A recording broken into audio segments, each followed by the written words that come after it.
Alright, ladies and gentlemen, it is time for Ace Attorney again.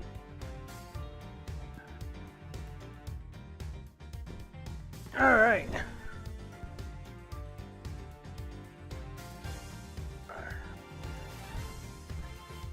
Alright, let me go get a guide.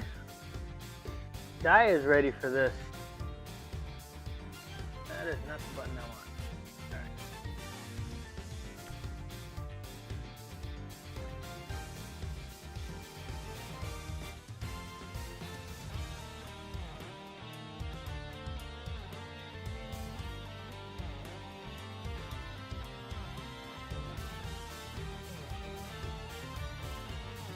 All right. So, do you remember what happened last time?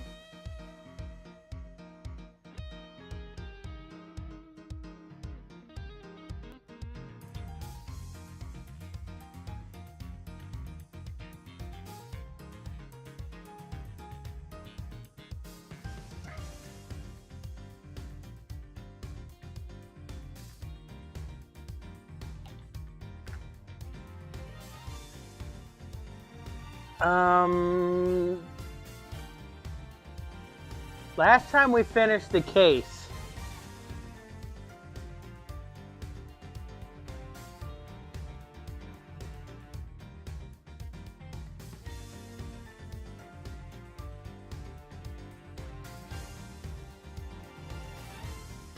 I believe we did. We should have. Yes, we finished the case last time. Because it says we're on episode 2.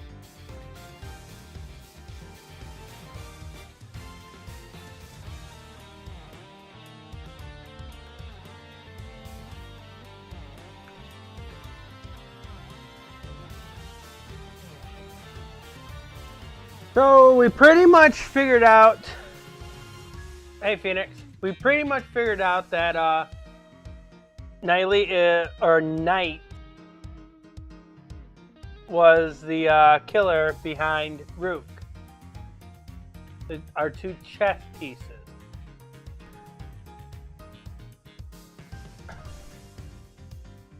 So now we're going to start off episode 2.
March 27th, 10:16 a.m. Detention Center. Visitors room.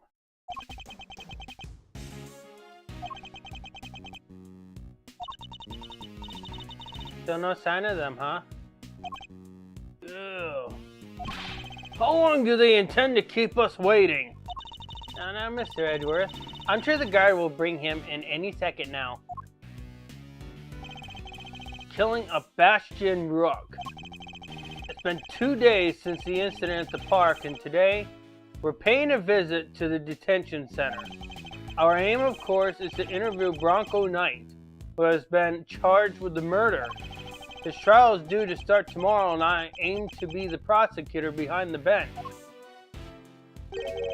What's taking so long? You there, what's going on? I don't know, sir. I'll go check.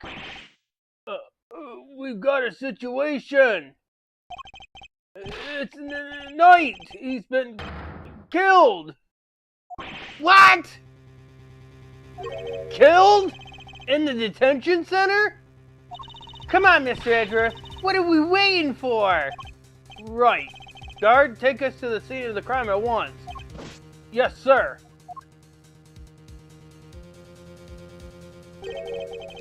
So, it didn't happen in the holding cells? But surely that was where he was being held. What's the holdup? The crime scene's this way. Where are you taking us? Doesn't this door lead to the prison proper? Yes. You mean those other cells aren't part of the prison? Not exactly, no. Those are the detention center's holding cells. That's where defendants are kept while they're awaiting trial. The area behind this door serves a rather different purpose. Yeah, it's where the people who are convicted serve out their time. I suppose you could say it's the last place a great thief should ever want to be. I've unlocked it, sir. Please follow me.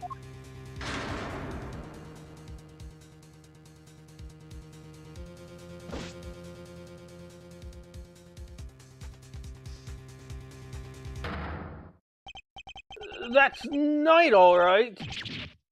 But he's dead. How could this have happened, and how did he wind up inside the prison proper? March 27th, 10:32 a.m. Prison. Workshop. This is horrible!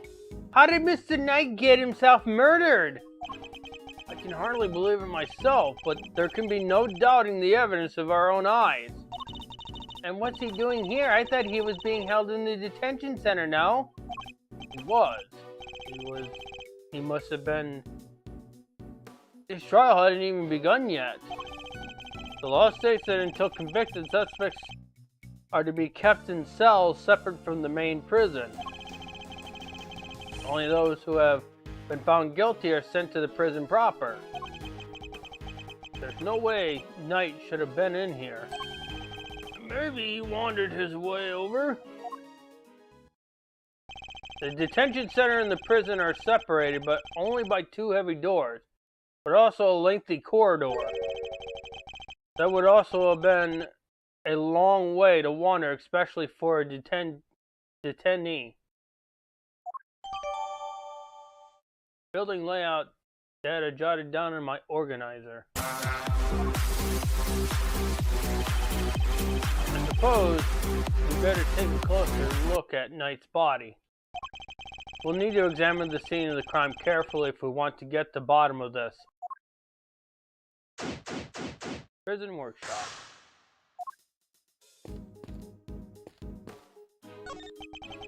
Bronco Knight. Killed the day before his court date. We better take a closer look.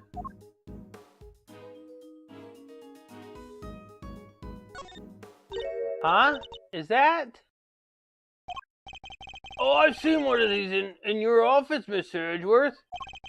I'm sure you have, Detective. It's a pocket chess set. The victim, I'd imagined. Makes sense. He loved chess, after all.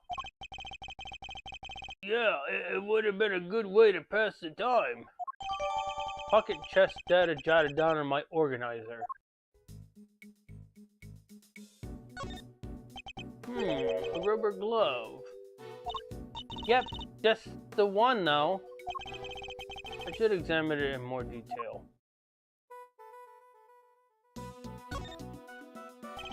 There's mud all over it. Maybe the prisoners were making mud pies? Wish I could have joined them. Not anywhere near my crime scene, you're not.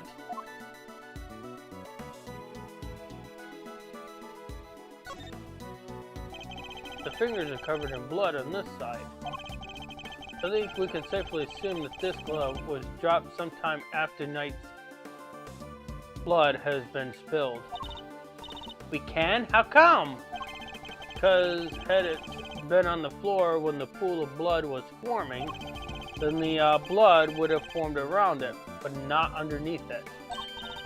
Oh, meaning there'd only be a band of blood around the edges of the fingers and not all over the back side. Assuming the glove was discarded after the blood had been pooled around the body, maybe our murderer ditched it after they decided they did the deed. It's certainly a possibility. At the very least, whoever it was that dropped it must have seen the body.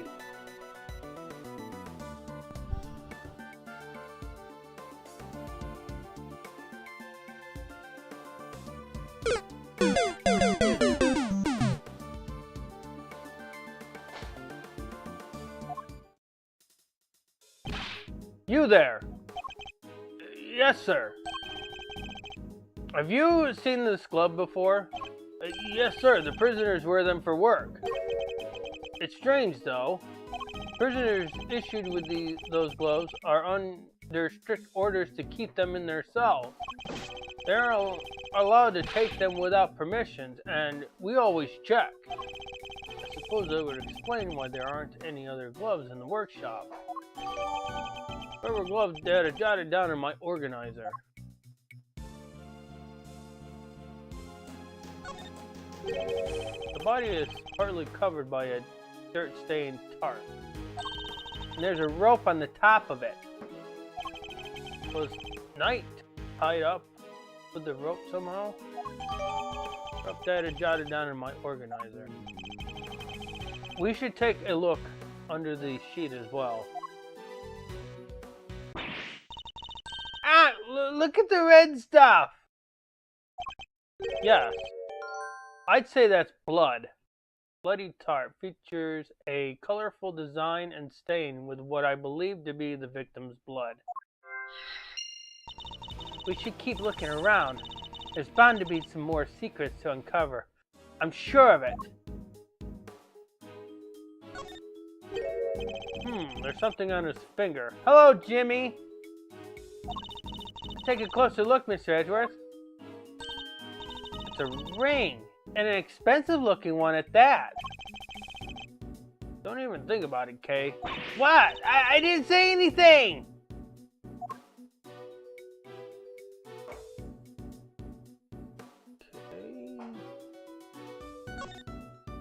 Okay. His neck break is soaked with the blood from the hole in his neck. I would assume that's the cause of death, and that is, it was probably instantaneous. He wouldn't have had a chance to cry out for help. There's a small cut on his scalp too. Was he struck with something? Maybe he fell. Maybe he fell and hit his head after he was stabbed in the throat. It's possible, but it's too early to say with any certainty. Okay. You have your camera with you, correct? Could you lend it to the detective so he can photograph the body? Sure thing. All yours, Gummy. Thanks. Alright, here we go. Clothes sure are a mess though, huh? Indeed, they appear to be covered in dirt. Mr. Knight's body data jotted down in my organizer. Guess he's like me when it comes to laundry. It would be a grave error to think that anybody else could be quite like you, Detective.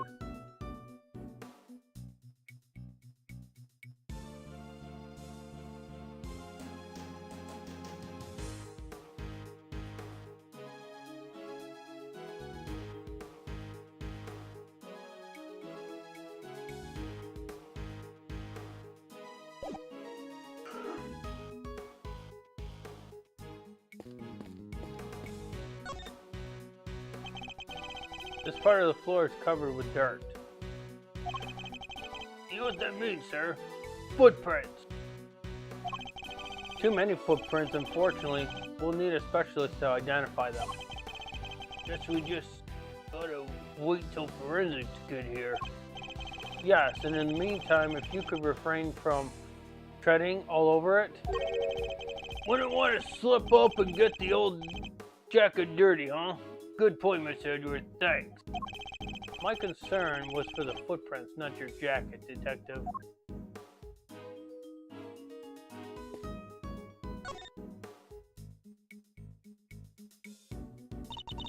Time to expect every suspicious-looking nook and cranny. Indeed. This area is too big to take it in all at once. Fortunately, I can use R to look further up or down.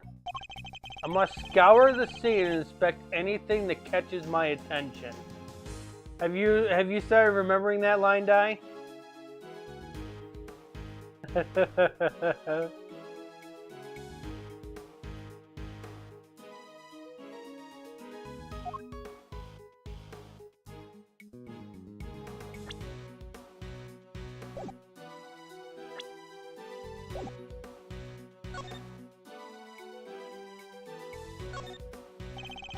The tarps are rather colorful. Follow tarp. Colorful tarps that seems out of place in a room like this. Wonder what they're used for. They kind of stand out in the room like this, don't they? Certainly don't look like they belong in a prison. Look, there's a whip on top of them. You know who that reminds me of, right? Hey, maybe it's actually hers. Maybe she left it here. Not a chance. She and her whip are attached to the wrist. Trust me. There was a rope near Knightley's body, too. Speaking of which, want to see my super stealthy rope escape trick? Thanks, but I'll let you know when I'm in need of saving. He seems generally disappointing. Weird having something like this in a prison, huh? A cage inside a cage? Technically, Kay, a prison isn't made up of cages, but cells. What's the difference? No offense, Mr. Edgeworth, but you've got to look at the basic nature of things more. Doesn't that sound like the latter argument?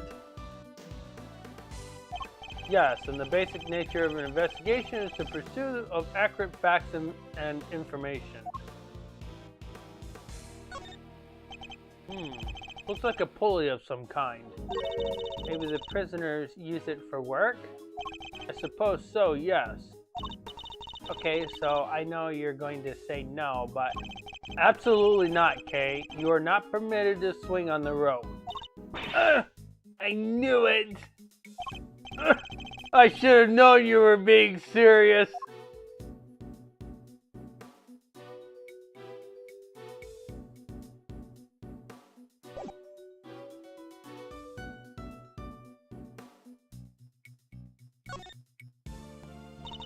What is it, Mr. Edgeworth?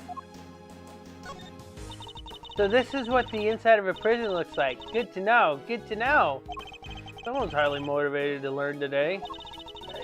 You're just not on top of your game, Mr. Edgeworth. This stuff's important. Gotta maybe prepare for when the time comes. Which will never come for me, I must say. Still, I wouldn't discourage you from finding out more. I need to gather a little more information myself, and then use my power of logic to piece it together.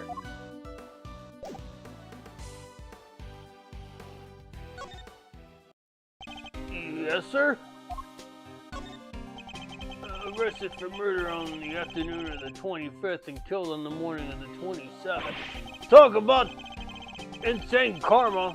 Never would have thought our perp would turn into a victim himself, though. Yes, I don't like this at all. You don't think it was the ice cream guy, do you, sir? You know you have seen his face, right? Maybe you couldn't afford to let him live. Shelly the killer, you mean? No. If this were his doing, he would surely have left a calling card.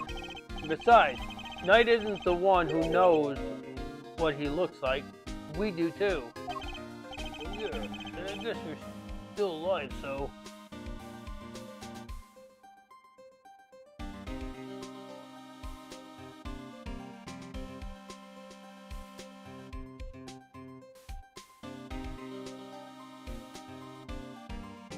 Sorry about that, guys. Sinus. Still, this is a high security facility. Just don't understand how it was even possible. Guess it makes sense having the detention center and the prison in the same building. Means they can share the visitors' room. See, it's an unusual design, but it's certainly convenient for anyone visiting. Yeah, but then we have two different areas in the first place. For the two different classes of detainees, of course, there's pre-trial and then there's post-trial. The two facilities may be hosted in the same building in this case, but they are actually quite different. Well, all I know is that they're both cramped and dark, and don't let you leave when you want. Perhaps spending a night in each would help clarify the differences between them. No, I'm good, thanks.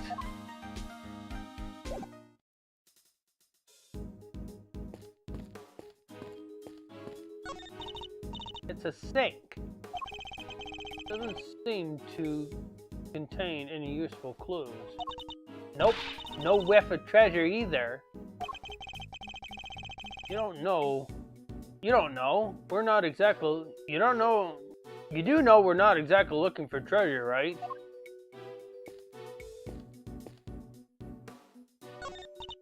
What's with all this weird equipment?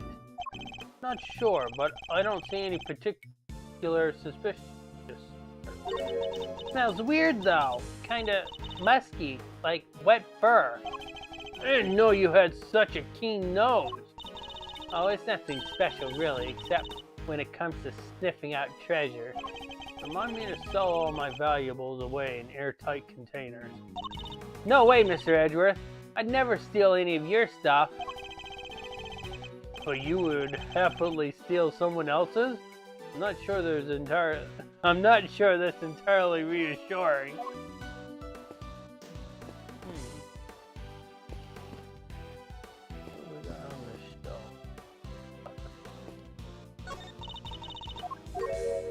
We already read that. Okay, let's see what we got here. Alright.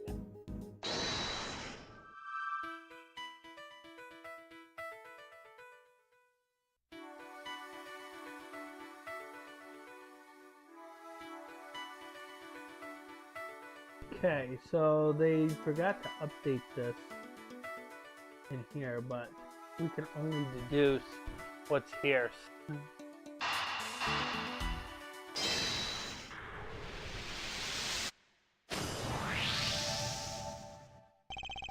These tarps have a distinctive design, in fact. Hold on. I think I might be able to change.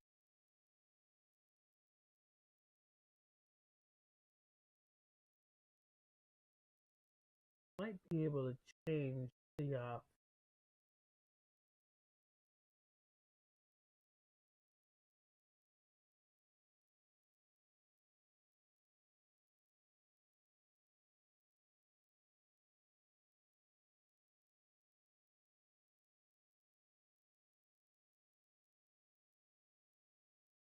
that they're not letting me change it to the switch.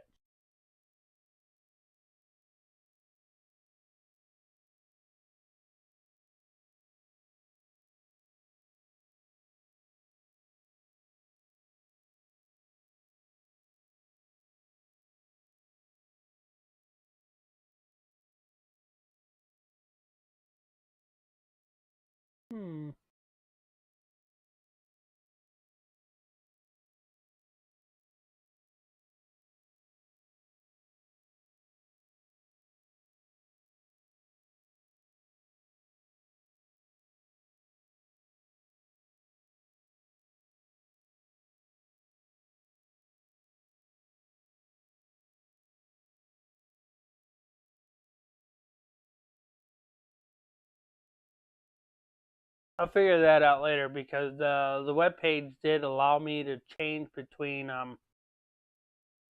the DS and the Switch. These tarps have a pretty distinctive design, in fact. It's the same design as the bloody tarp around Mr. Knight's body. Yes, you took the words right out of my mouth. That'll teach you to be so careless, Mr. Edgeworth. You need to keep your treasure close when there's a great thief around. I thought you were on sabbatical. I really need to learn this word. Bloody tarp data jotted down in my organizer. Not a bad bit of evidence gathering. Huh. Nothing can stop us when we're on the hunt together, right, Gummy? You betcha! We're unstoppable. A regular Three Musketeer. Let's not get carried away, Detective. There's one thing we still haven't found. Huh? What do you mean, sir?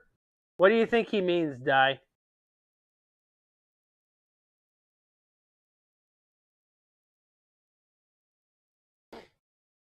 What do you think is missing?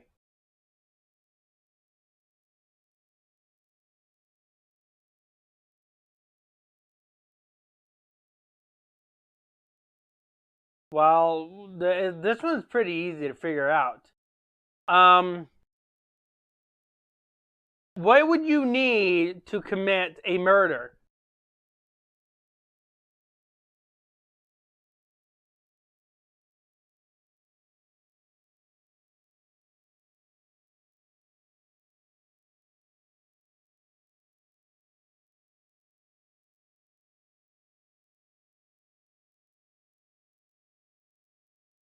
Right.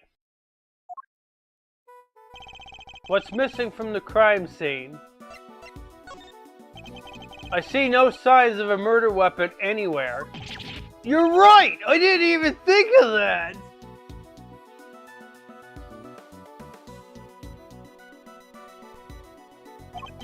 Come now, Detective.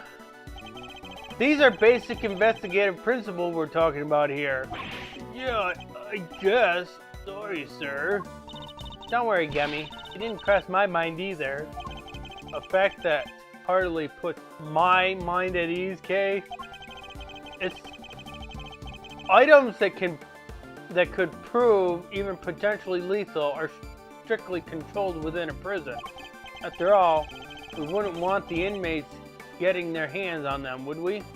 Which means acquiring a murder weapon would be hard enough, let alone leaving the scene without one. Oh yeah! Nice thinking, Miss Edgeworth. What was the murder weapon? And where has it gone? The answer to these questions may be the keys to figuring out what happened here. Didn't know the guy had a whole entourage.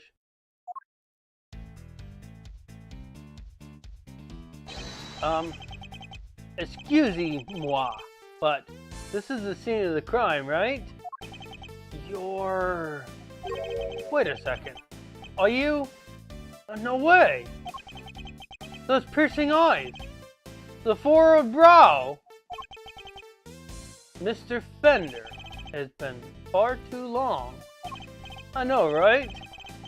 But even after all this time, I don't know the deep bow anywhere. And that neckwear? Obvious. Manfred von Karma, the man, the legend. Gotta say, I didn't expect to see you here. What are you talking about, pal? This is Mr. Edgeworth, not the old geezer. Detective, please. Edgeworth? Wow! I guess that explains the fresh face.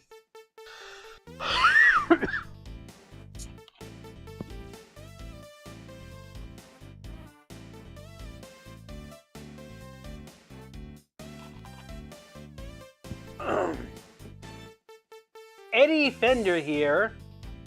Must have thought that Manfred von Karma had plastic surgery to make himself look younger. Can't blame a guy for mixing you two up, though. You're the spitting image of the old devil in his days. See, you haven't changed. How many years has it been?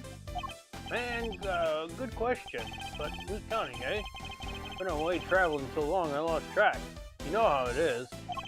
But, you know what I do remember? You betraying everything you were supposed to stand for.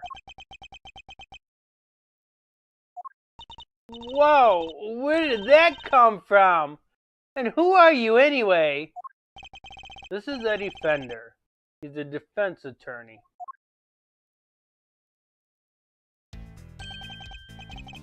Entra!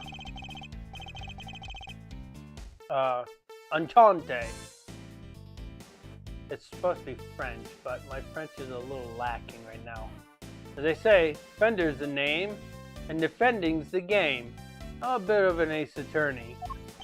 Detective Dick Gumshoe. And I'm Kay Faraday, great thief. I'm, on sabbatical at the moment, so... A great thief? Wow, that's so romantic. Très chic, if you will. Right?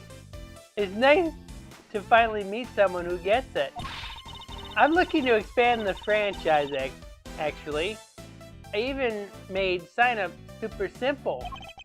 Sounds awesome. I'd love to come hang out with you guys, if you'll have me. Sorry, I should have also mentioned that it's girls only. And they have to be super fun and super cool, and hey, I totally get it. No hard feelings, yeah? Come on, bring it in. You got to be kidding.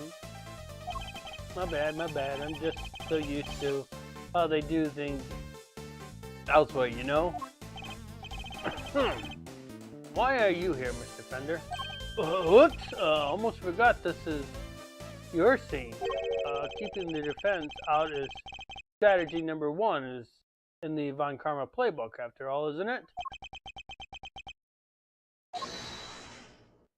Hey! Quit it with that Von Karma stuff, pal! What gives? Hold it! Detective, calm yourself. His attitude is unfortunately understandable. It is? I take it you are Mr. Knight's attorney? Guilty as charged, Your Honor. Well, I was supposed to be anyway. So he was planning to represent Knight. If his client hadn't been murdered, he and I would have faced off against each other in court. I'd better see what he has to say for himself.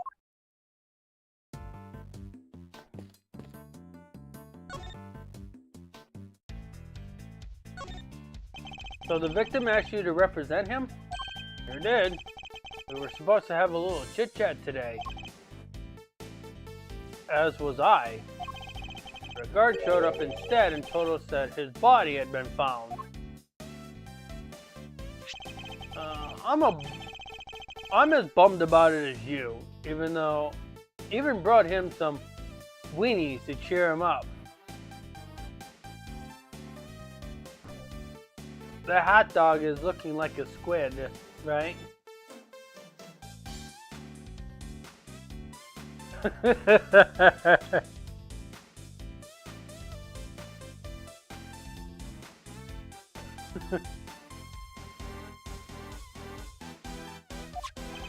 Mr. Fender, you know you can't bring food into the prison. Oh yeah, well, it's here now. Want some? Little vice I picked up on my travels. So, Moorish? No thank you. Fine. You do you. What are you doing here anyhow? Don't tell me you wanted to hear Knight's side. Von Karma was always more of a convict the defendant at all costs guy. He didn't teach you that? That was a long time ago. Say so. Sure you don't want any weenies?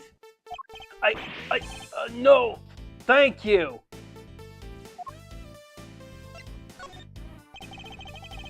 Have you met with your client previously? Yes, indeed, Your Honor. Just yesterday, in fact. Your Honor. The Bronxster called me the minute he was arrested. Sounded really freaked out, man. Oh yeah, I mentioned your little performance too. According to him, you really made a nuisance of yourself. And not a kind word was spoken, I'm sure. While sticks and stones and all that. Boy, did he not like you. Trash talked you something farce, eh? Can't say I didn't join in the fun, though. Fun? How dare you, Mr. Fender? I know, kid. I'm kind of a fixture in the visitor's room here. And I don't think I've ever had this much of a gas. Oh, so you can't come here a lot? Hey. Don't go getting the wrong idea, little sis. I'm never on the wrong side of the bars. Just happen to know someone who is. The visitor's room is usually where I'm at. But this isn't exactly my first time in the clink either. In which case, better ask him what he knows about this room. Tell me, what do you know about the scene of the crime? This room? None, dude. What do you know about this room? I'll give you these 3 choices. Die! I guess you can pick.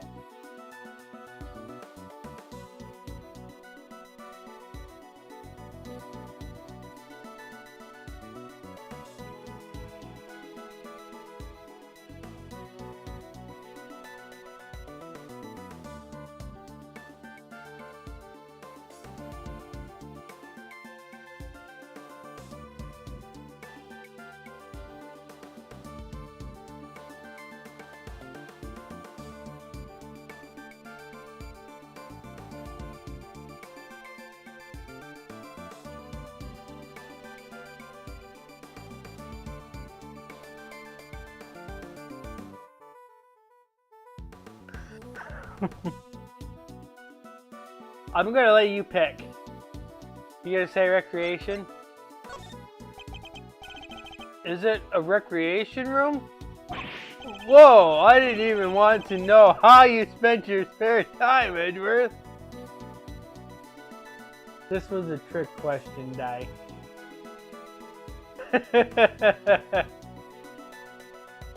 But I guess there's plenty here you could have played with if you used your imagination, probs. Now, let's see what the answer key has to say, shall we? Oh no, you got it wrong. This is actually a workshop.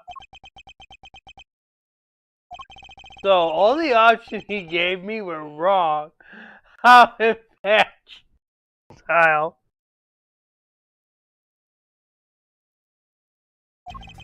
The cons come here to perform various duties. They can learn new skills too. Bank some qualifications for when they're back on the street. I see. And how is access to this room controlled? Who has the key? Chill out, Edgeworth. I don't have all the answers. My man over there probably does, though. Right, compadre? Yes, sir. The workshops aren't locked with physical keys. Their doors are fitted with sensors instead. What kind of sensors? Inmates are issued with special bracelets, sir. When they walk through a workshop door, the sensors check their bracelets. And if they're not supposed to be here, ding-a-ling, ding-a-ling, ding-a-ling, an alarm sounds off. If they let it ring for too long, then buzz, they get a real shock, if you know what I mean. And if they try to break or remove the bracelet, bazzat! A shock 3 times worse than that. What? That's brutal! I guess they need to ensure the inmates follow the rules, but that sounds a bit excessive. Yeah, very excessive. They don't really have those in our prisons. They have some type of restrictions, but it's more of an alarm. And they're usually guards nearby, so if an alarm goes off, they check the inmate whose alarm went off. But I don't think they have shock collars or shock bracelets.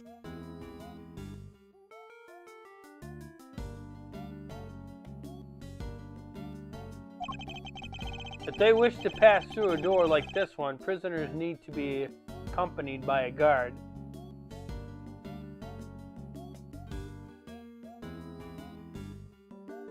Remind me not to go to this prison. Do you want to go to this prison, Dai?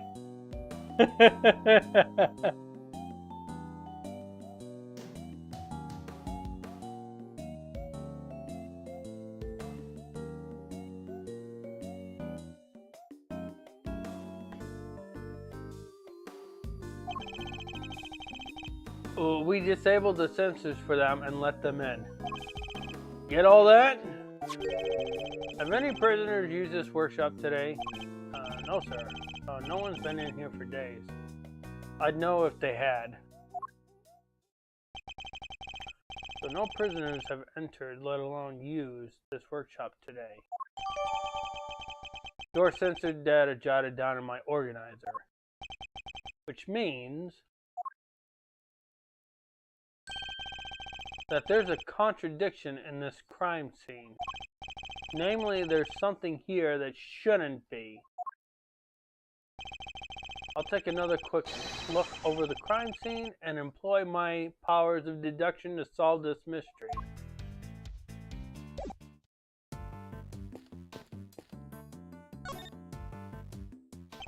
I must scour the scene and inspect anything that catches my attention. Dai is going to probably remember this line too.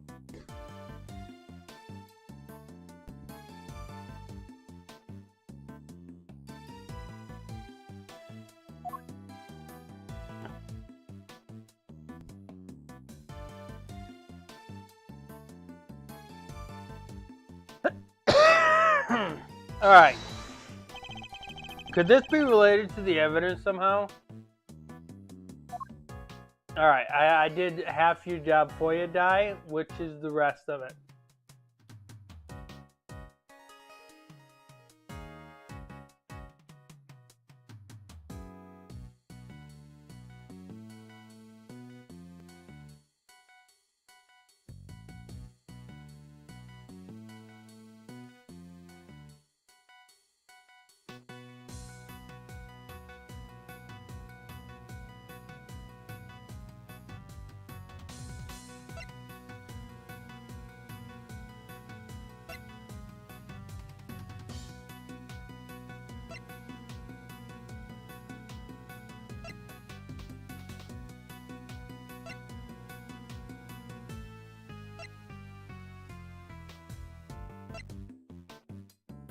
There you go.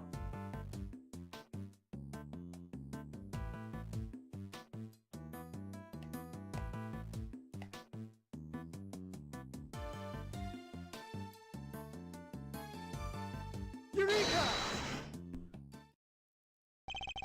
Prisoners aren't able to come and go from this workshop as they please.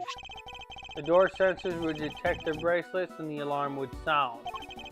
What's more, according to the guard, no prisoners were authorized to be in this room at all today. And yet, here we have a rubber glove of the kind issued to inmates. This is a clear contradiction. So where did this glove come from, sir? Don't know, detective. Not yet anyway. All I know for now is that the glove is a valuable piece of evidence.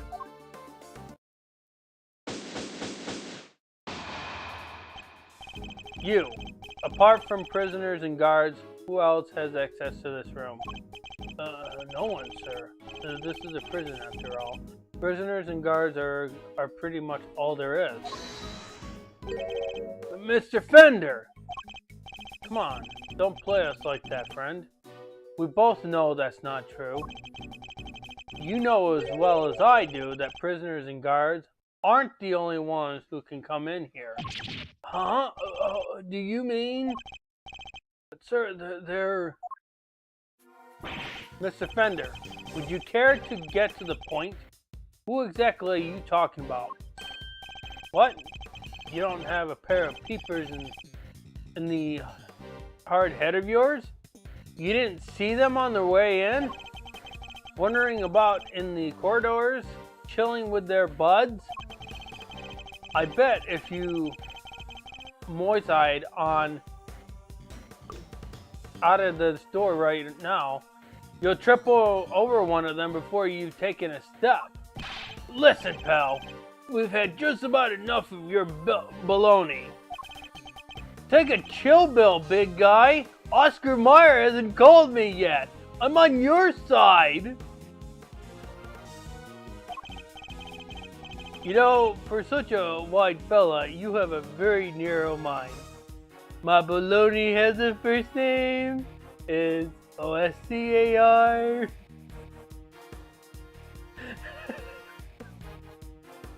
My baloney has a second name. It's Mayar. Myar. I gotta remember this song. What did you? Hold it! Detective, let's not sing the baloney song, alright? Sorry, sir. Why do I am so hungry for baloney now? Look, just follow me, okay? We can have baloney later. I'm more of a salami guy. Seeing is believing. Isn't that what they say?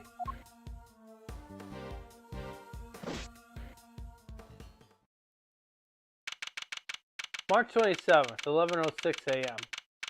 Prison corridor. There's a human shared the space with a special friend.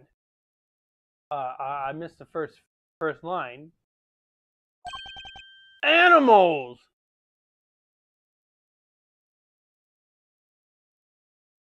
I doubt if Japan's prisons allow animals.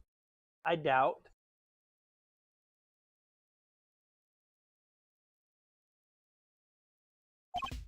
Yep, furred and feathered fellows, all shapes and size.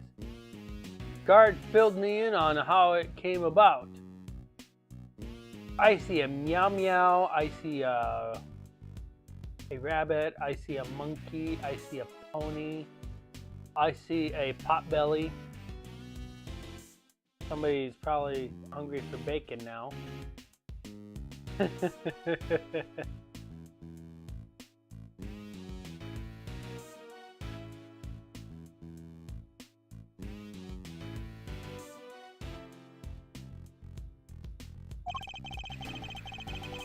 Seems they decided to try a little experiment in animal therapy a few years back. The cons are assigned a critter each.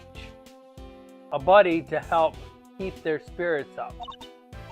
Really? Wow! That sounds like so much fun! Plus, inmates can even earn pet care qualifications if they go through some job training with the animals. Oh! That must be what all the equipment in the workshop is for. You got it. Rooms set up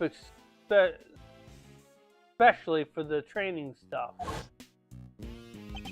So, when you said somebody else could have been at the scene of the crime, exactamundo, big guy. I was talking about these guys. That just means you're still talking baloney. What would an animal do with a rubber glove? Nothing, but they'd eat the baloney. Good question. All I'm saying is that it was possible. The rest is Mr. Prosecutor's problem. Mr. Edgeworth, sir, if you want me to arrest this piece of baloney, just say the word. Let me get this straight. Are you saying these animals can wander freely around the prison? And no, Gumshoe. We are not going to arrest him. Oscar Mayer will be on our butts. You know the sensors on the doors? They detect the prisoner's bracelets and the sound alarm when somebody goes about. Well, for our furry friend, the other way around. They're fitted with microchips that open doors right up. They are... They're implanted just under the skin, around the shoulders. Big needles, a quick jab, and voila! What? Doesn't it hurt? Nope, they don't feel a thing. That's what they tell me anyways. Now, where was I? I would imagine it would still hurt. Ah, right. So the point is, they're not the baddies here, so there's no reason to punish them. It's ironic, really. Here in this institution where the humans are caged, the animals are free to roam to their heart's content. I think this all started because of a certain somebody that's in prison. And we'll find out more about him later. Door sensors data updated in my organizer. They're not completely free though. They can't leave the prison proper, for one thing. No sensors on that big mother of a door out, you see. Ah!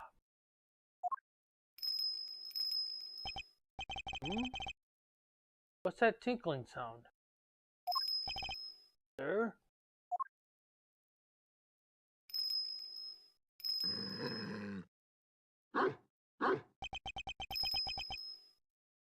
We'll see more of this dog throughout this case. Just look at that thing. And is that a bell around its neck? Equipped with a harness and a handle. Which, the way he is set up, he is set for a eye-seeing dog. So he helps the blind. That explains the sound, I suppose.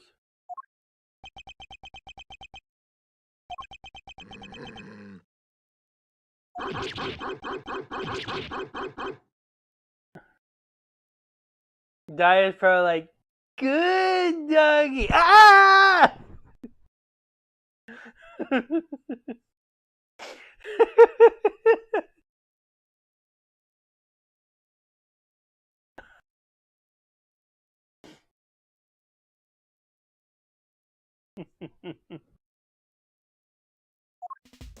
Mr. Edgeworth, were you seriously trying to stare it down?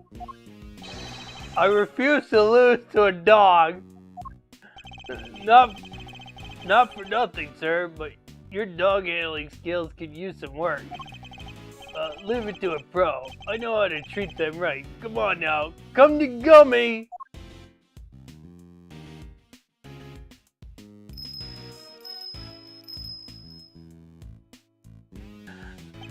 Man, ignored my dog.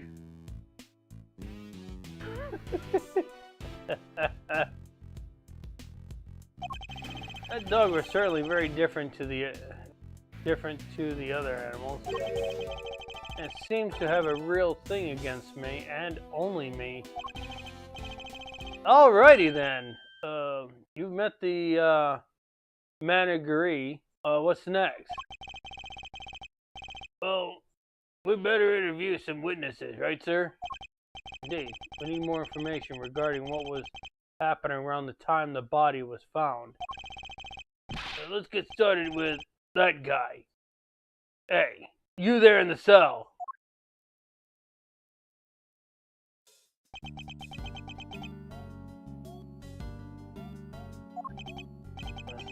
Ignore the gun. Hello? We are wondering if you might be able to tell us anything about this morning's incident.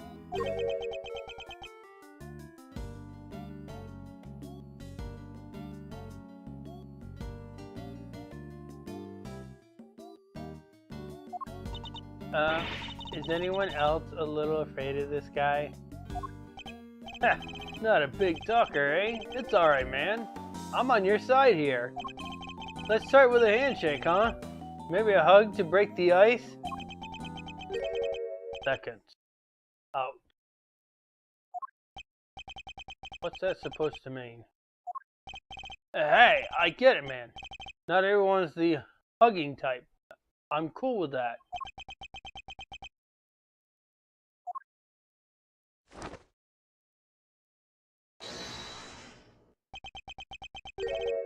Round 1. 10 reps each. Bet Dai wants the polar bear.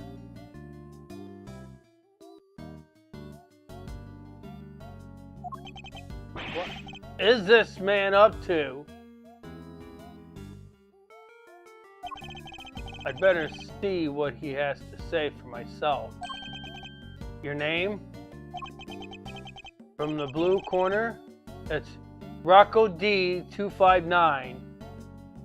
Care Corrado.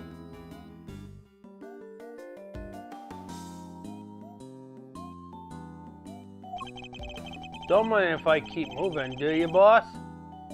Fighters can't let his heart rate drop, see? Doesn't look like there's any danger of that. Don't you worry, you'll lose too much weight doing all that. Gotta make weight before a fight, boss. Won't even make it into the ring if you don't. So you're the way I get it. You gotta be a boxer, right? Was back in the day, but it's good to stay fighting shape, fighting fit. Leastways, that's how I see it. So is the bear part of your training too? Looks kind of like an apron. It's so cute. Ain't nothing cute about Teddy. Kid's my partner, see? This here polar bear keeps me on my toes. You want the polar bear, Dai? You want Teddy? Look at that face. Sticking his tongue out like that.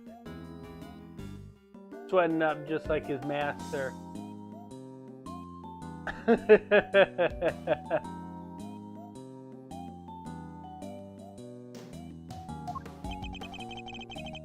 Really derp. He seems to have loosened up a little. Now's my chance. Where were you and Teddy at the time of the incident? Come on, boss. I ain't no stoodle. And I don't know nothing know-how. I'll be the judge of that. Please, answer the question. You punch drunk or something, boss? I told you, I don't know zip. So, he won't play ball?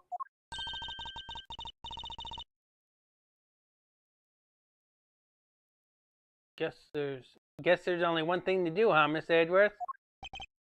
Indeed. The more he protests his ignorance, the more certain I am that he's hiding something.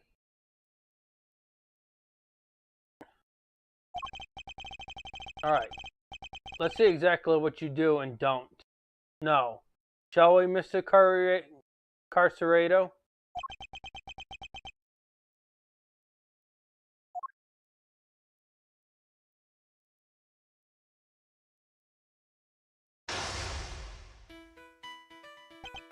Now, let us analyze the state of play. He adopted a boxing stance when he's on high alert. My guess is that things won't go well if I push too hard at such moments. When my opponent is on the offensive, I should remain calm and bide my time.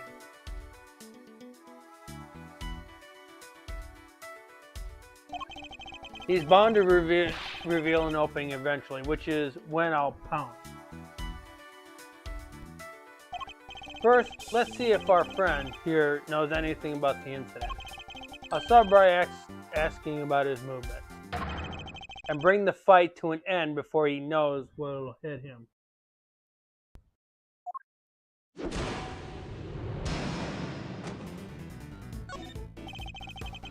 Why don't you start by telling me what you've done today? You will answer me, Carcerado. What? You want a shot at the champ? Is that it? Then put him up, pal.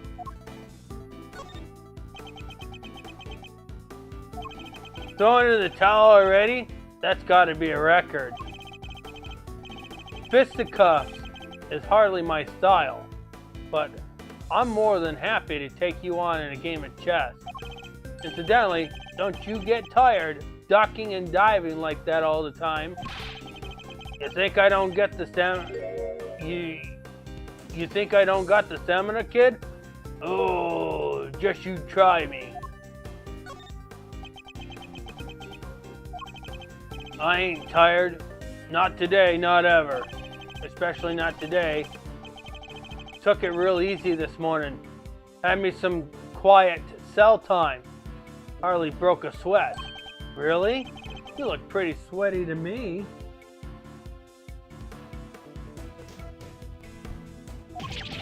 Give me a break, will ya? I'm done talking, okay? I'm tired. Yeah, real tired. You may have kept your boxing skills sharp, Mr. Carcerado, but I'm afraid your lying needs quite a bit of work. Tired, really? I hardly think that's possible, especially not after you just told me about your quiet cell time this morning.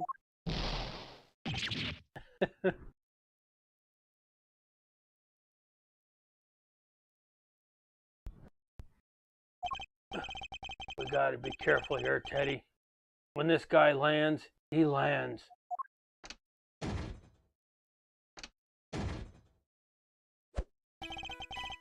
He's hiding something, I'm sure of it. I should try asking him about what happened at the time of the incident, both in and outside his cell.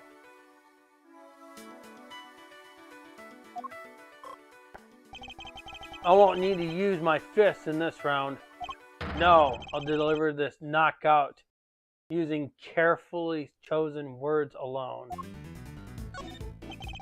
Do you remember what you were doing at the time of the incident? I was catching some Z's. We both was. The incident happened only a short while ago. You seemed wide awake after all things considered.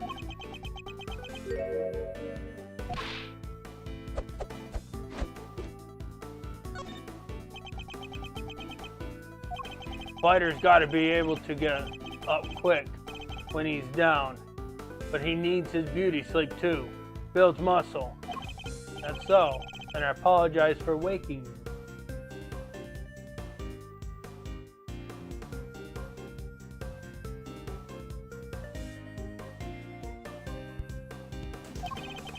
I have read that rest is an important part of any boxer's training regime. Yeah, don't say.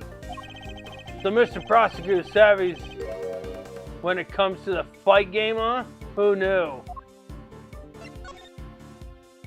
Interesting. How do you know I'm a prosecutor? I don't remember telling you.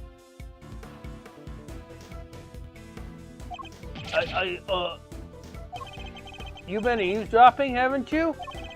You've been listening to every word we said out here in the corridor? Which means you weren't asleep, and that you were lying again. You're good, kid. Caught me clean with that one. Alright, I admit it. I wasn't catching no Z's. But what? A guy can't work out in his cell no more without lawyers getting involved? Or is a man taking care of himself a crime now? The fact that we now know he was awake is an important development. It could well prove to be a useful clue. Did you notice anything strange around the time of the incident? What do you mean, strange?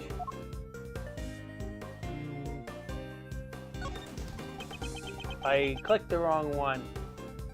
Hey, get the heck out of the ring if you're not going to fight. I need to attack more if I am to win. He tends to adopt a boxing stance when he's raring for a fight. I should bide my time in such moments and aim ready to drop. Did you notice anything strange about the time of the incident? What do you mean strange?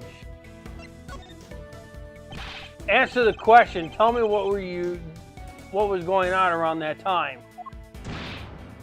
I wish I could help you, boss, but I was asleep. We both was. Time to deploy my clue. Enough of your barefaced lies. You weren't asleep, you were exercising. You told me as much yourself. A counterpunch, huh? Should have seen that one coming. Seems like you are on the ropes, Mr. Carcerado. It's time to come out clean about what you know. Alright. You don't got a shot about it. Stomping around like you own the place. Teddy and his pals have been scared enough this morning already.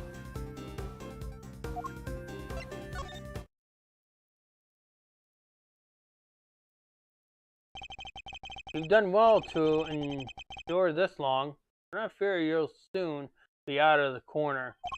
You say the animals have been scared enough already, which implies something happened here earlier. Well, what was it, Mr. Carcerado?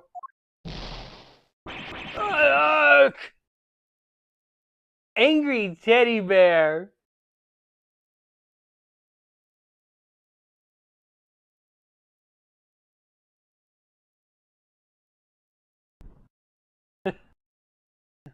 Teddy bear angry now. Ugh. Quit it, will ya? I'm getting shell-shocked here. Fine. Somebody yelled, okay? Real loud, real scared. Got all the little guys scared too. Yeah, laugh it up, Mr. Big Shot Lawyer. Let me see you do the same thing in the ring.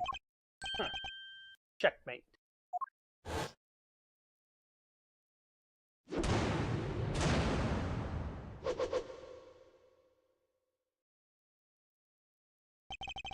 I think we're now established that you know more than you're letting on, don't you?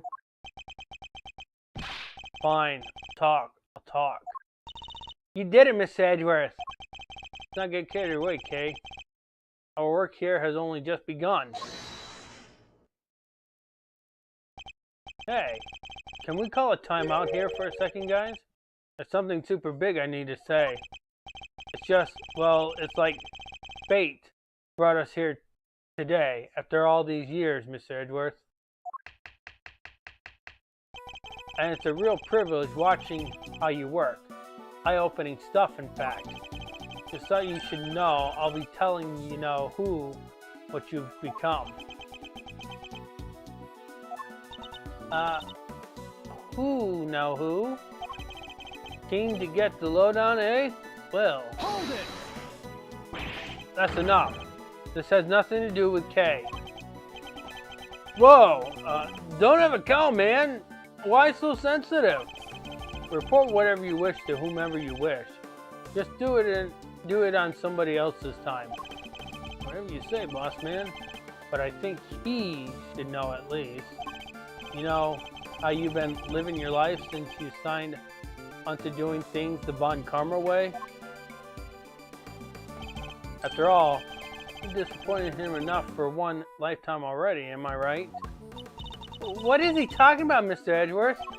Nothing that needs concern you, Kay. Our focus should be on Mr. Carcerado. Now, shall we continue? It's time to hear the truth at last. Won't land a glove on me, kid.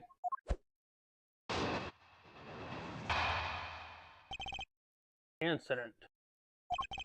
There was a show. Finished right around 10 a.m. Came back here after Did me some training.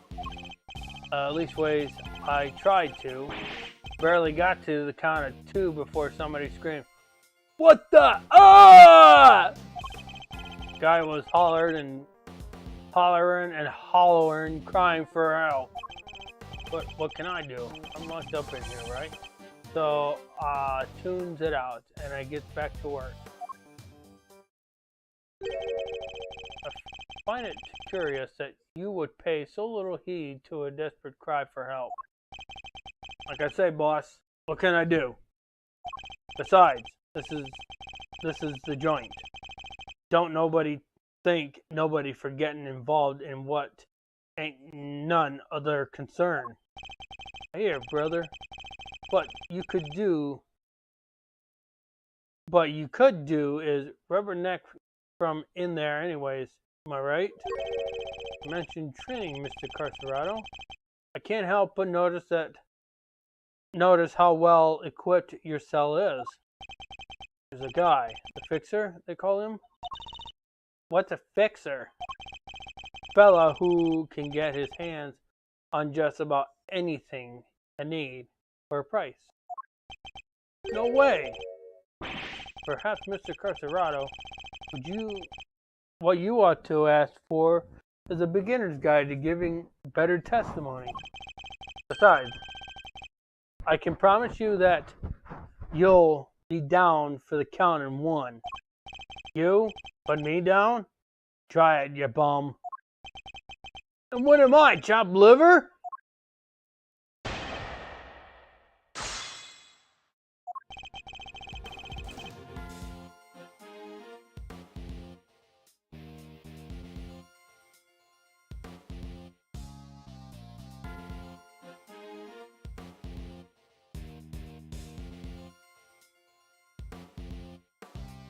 Hold it! What kind of show was it exactly?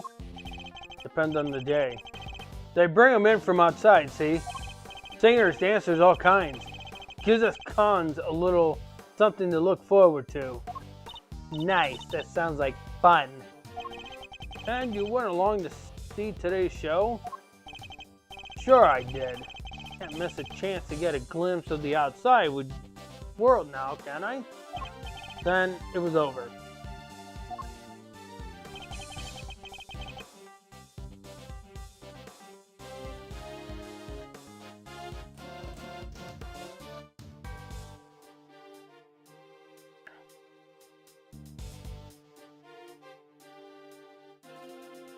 Hold it! What did this training involve? Let's see now. It was stamina and rhythm work. Means jump rope. What? In that tiny cell? How? And what about Teddy? Isn't that dangerous for him? Kid's no dummy. Second I get on the ropes, he jumps up and holds on tight. You jump rope with a polar bear cling to your chest? I told you, didn't I? We're partners. And besides, a little extra weight's good for me. Anyways, start jump roping.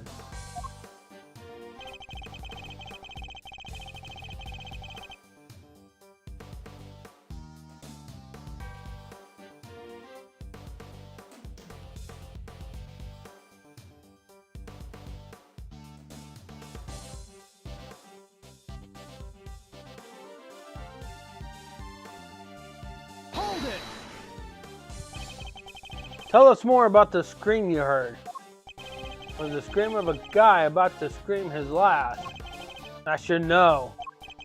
Whoa, good buddy. There's a time and place, you know. So it was clearly audible. Guy backed into a corner, fighting for his life. You even hear something like that, boss? Well, I have, and yeah, it was clearly audible.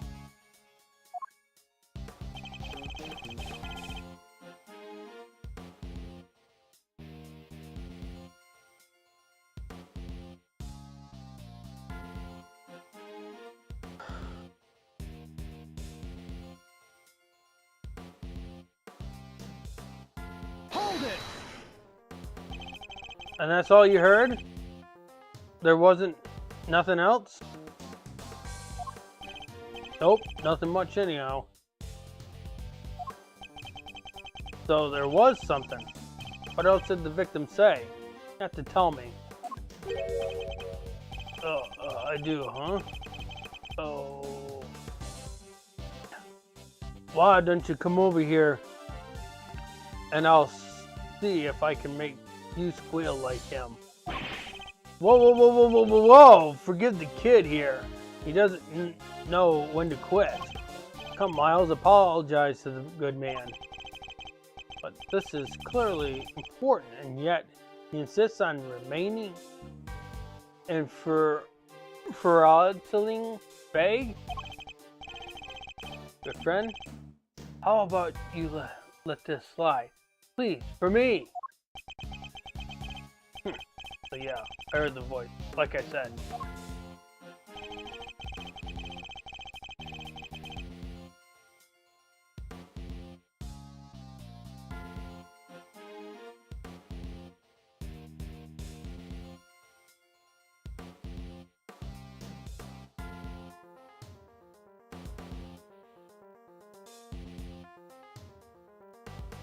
Hold it!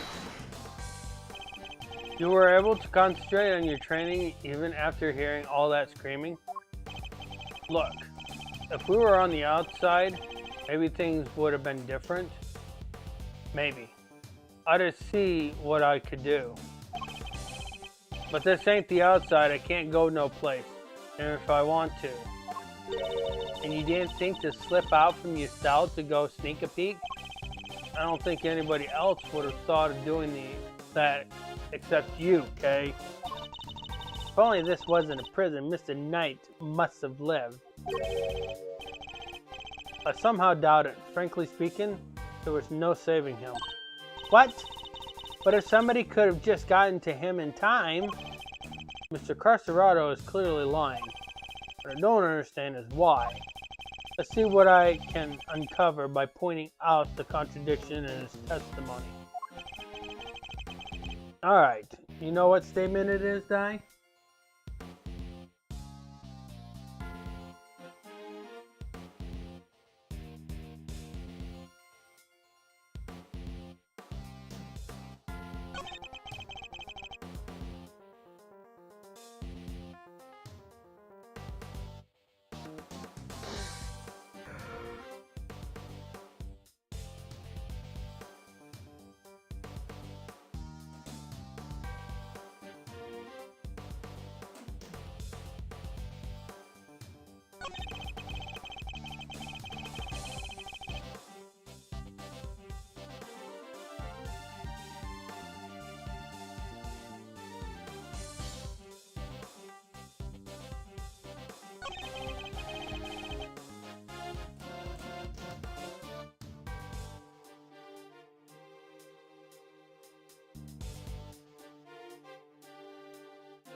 Well, he was in fact locked up, so there was no way for him to get out. So he's not really lying about that.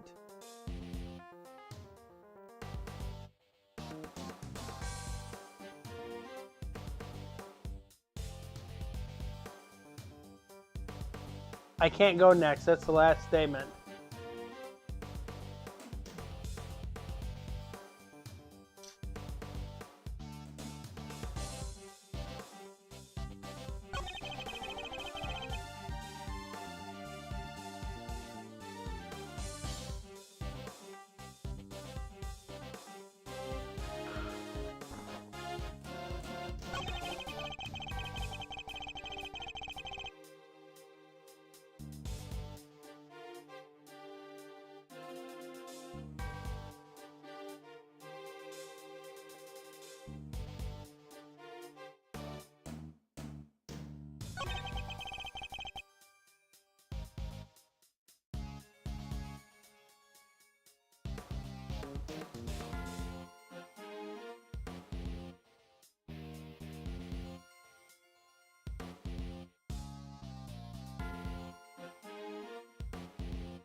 Well, we can't really disprove anything about him training. He could have been training in his cell. He does have the equipment in his cell to train. So there's nothing we can do to disprove this one.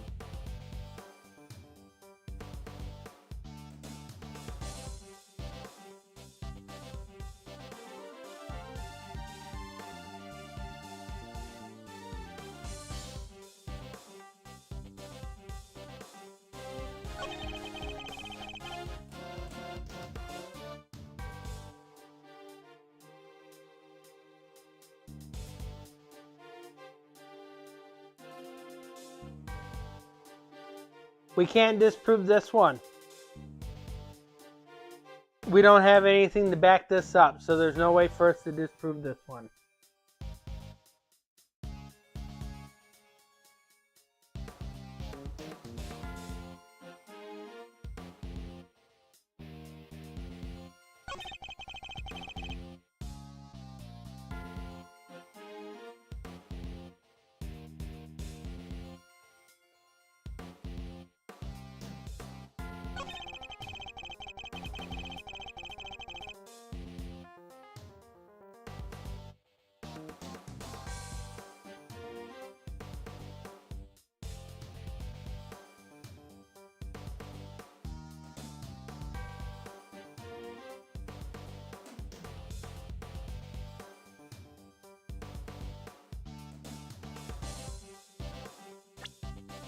All right.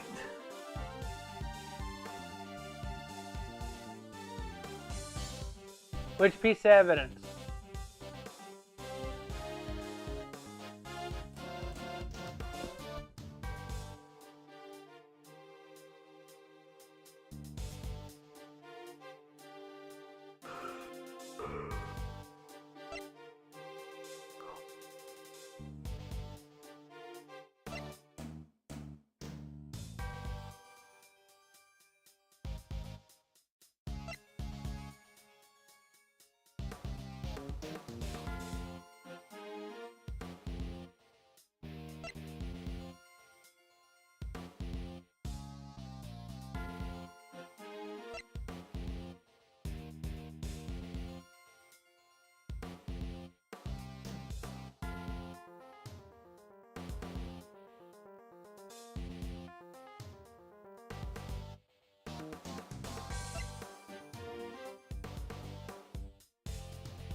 That's all your evidence, Day.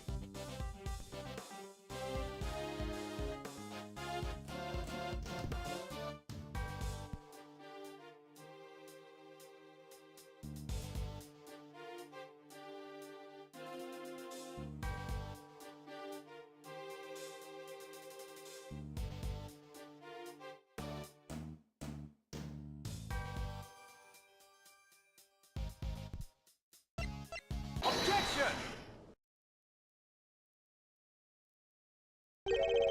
Are you listening carefully, Mr. Carcerado? Huh? They're trying to be cute or something? The victim died from a wound to the throat, and very quickly at that. He had neither time nor the ability to scream, as you claim he did. You say you heard the victim's cries, and yet that would have been impossible. But there must have been a scream. He said there was. He said there was? Quit looking so smug, will ya? Fine, I admit it. I didn't hear nothing, alright? But the guy in the next cell did. He told me so. Next cell? You mean... Huh? What do you want? I heard a scream. What of it? We came back from the show and they put us in our cells. Same as always. Then just like I told this guy, I heard it. A scream. A real scary one. Scary? How exactly? Didn't tell him this part, I guess. But it was kind of like, eek! Someone, anyone, come quickly. He's something like that. Well, I guess it's safe to say that probably wasn't the victim. Indeed, sounds more likely to have been the person who found his body. Ah, that explains it. So Mr. Carcerado was telling the truth, more or less. Is that really the case? So, are there really no problems with his testimony?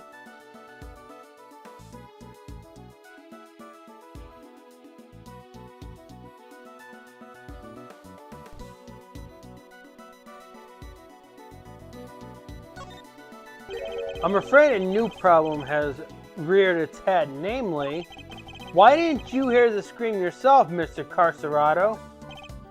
Yeah, what gives, pal? How come you didn't hear anything when your neighbor heard it clear as day?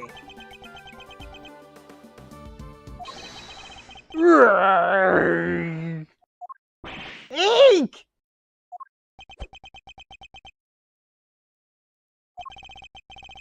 What'd you think I did the crime or something, huh? From inside of this here cell? Guy died over in the workshop, in case you forgot. Well, yeah, it does seem a little weird now that you mention it. He's right. Neither of us could have done it. Because, let me tell you, if I could get out of this here cage and murder somebody, y'all be toast. Ain't that the truth?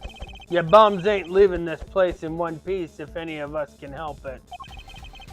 Almost forgot that these men are hardened criminals. Well, I won't be doing that again anytime soon. I guess this was how you saw things going, Edgeworth? What's my next move here? I won't get much more out of them in this state. Overruled. Who's there?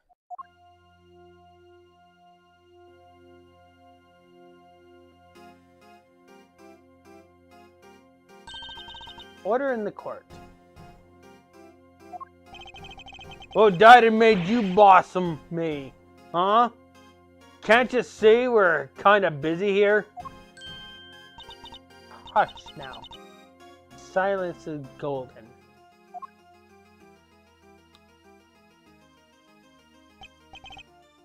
Is it? Your hand, if you please. By the power vested in me, I hereby sentence you to blissful silence. Praise be, a simple life awaits you. No money, no possession. May the goddess of justice watch over you, now and always.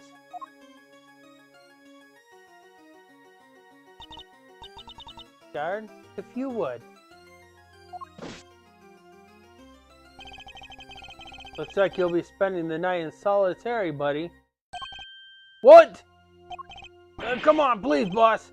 Any place but there. There's no need to be afraid, my child. If anything, you should rejoice. This is a blessing.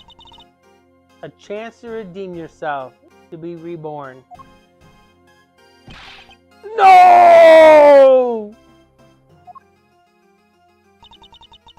Oh, goddess of justice, bless your child. and keep him in your care, O Holy One. We give thanks in your name. And you are?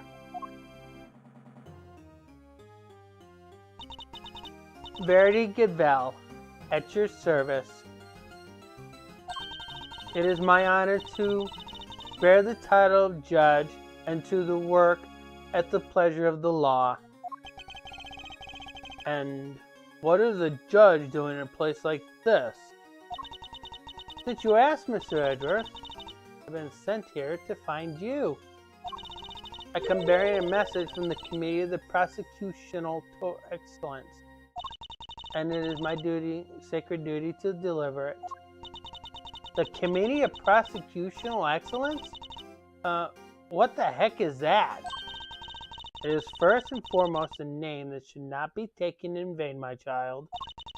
For it is a sacred phrase from the goddess of justice herself. Why don't I fill you in, kiddo? The committee is a panel of 11 people whose job it is to keep our beloved prosecutors honest. In other words, they make sure people like Edgeworth here don't cross the professional line. The panel is comprised of people from both the legal and political profession. A panel of which you are a member of, I assume. I am. Allow me to thank you on the committee's behalf for your service. Thanks for coming to see us like this. Speaking for myself, it's a real honor to meet you. It's always great to hang with judicial compadre. Come on, bring it in and chillax. We're all friends here. Overruled. Need I remind you that the committee has a long-standing relationship with the Bar Association. Bar Association in this game associates themselves with defense attorney. Hey, I didn't mean anything by it. I was just trying to lighten the mood, okay? So your job is to find bad prosecutors and punish them? Precisely, my child. Praised to be the goddess of justice for bestowing her gift of insight unto you. The committee has the power to remove problematic prosecutors from cases. Should a prosecutor truly unworthy of the title be brought to our attention, we are invested with the power to confiscate the prosecutor's badge. And what does the committee for prosecutory, whatever you said, want with Mr. Edgeworth? We're in the middle of an investigation here. Objection!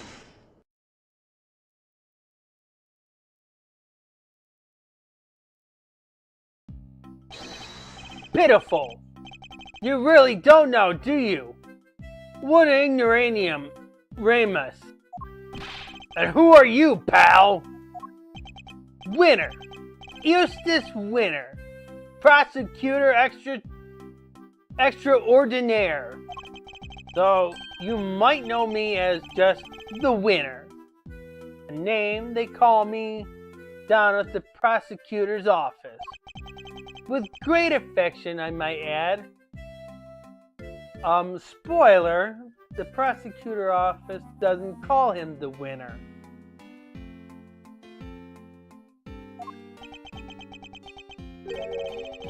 I have never heard of you.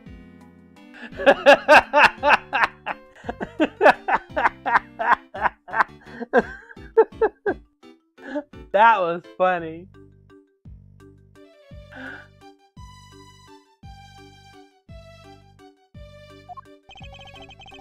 And how about Detective Flatfoot over there? Nope. That means nothing to me. Well, it's to be expected for ignoramus, I suppose. Ignorance is sweet, as they say. It's ignorance is bliss. So, I'm sure most things mean sweet nothing to you. Ignorance is bliss, Winner. And I don't think sweet nothing means what you think it means.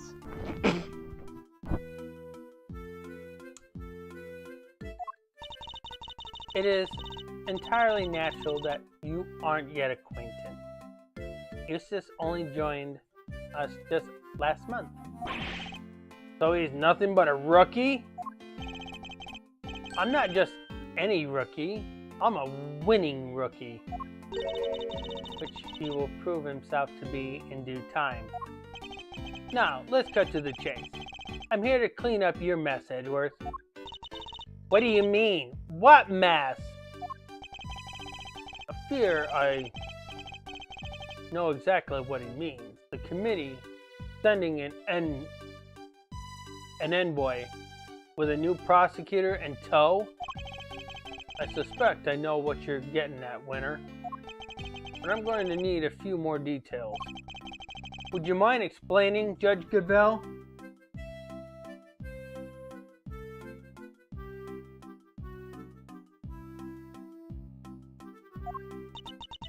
Very well.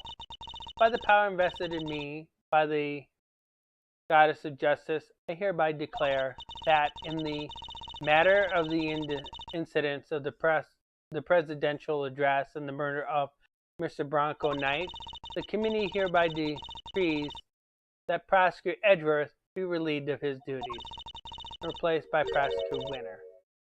Here ends the verdict. What? Mr. Edgeworth is off the case just like that?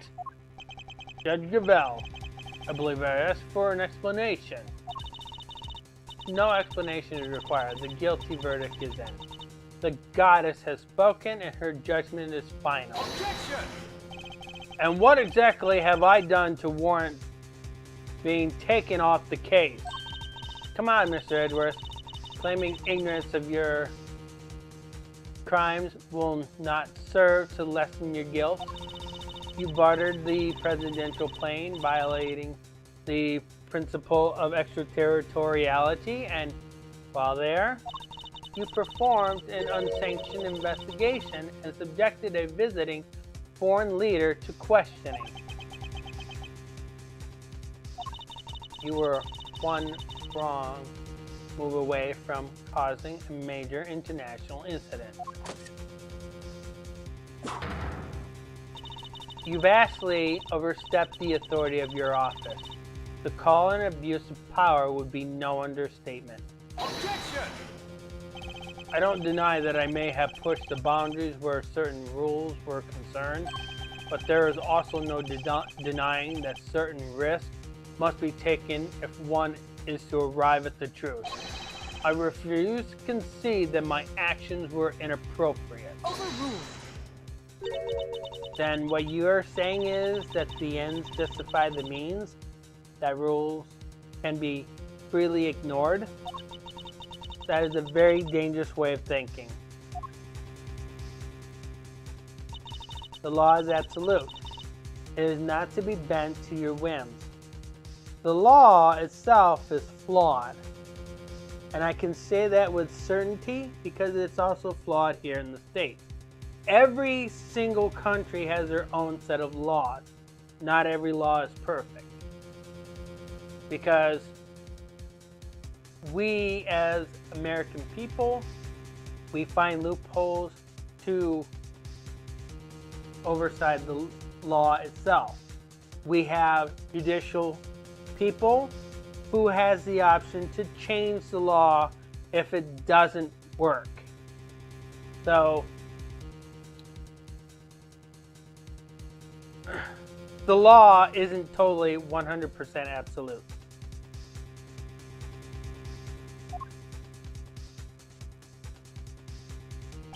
Forgive me, but not all of us believe as you do.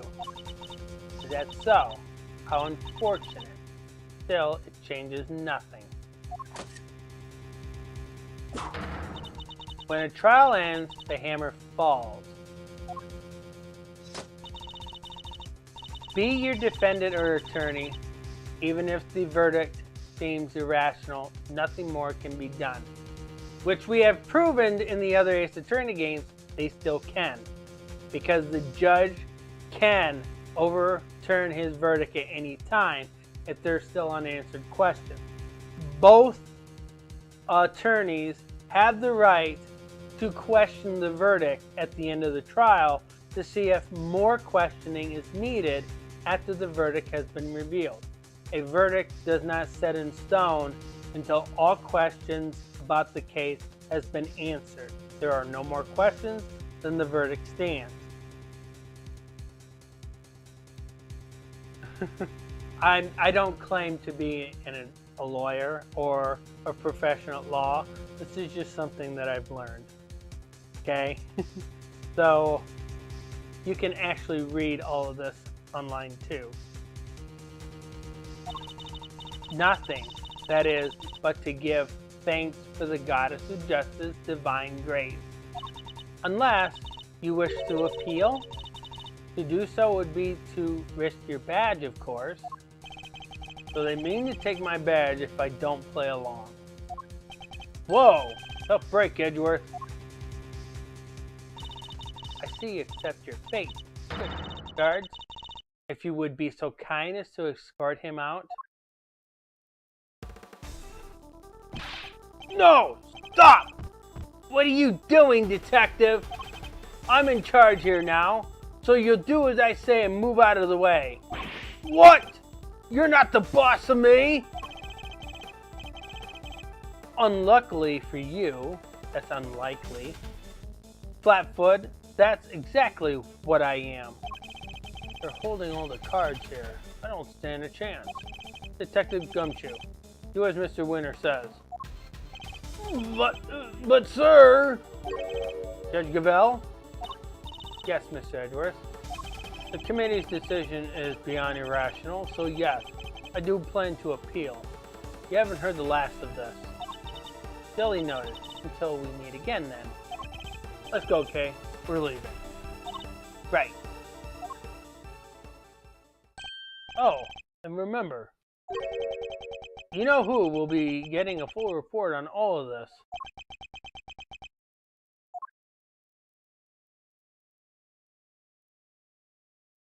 Okay. So let's talk about this.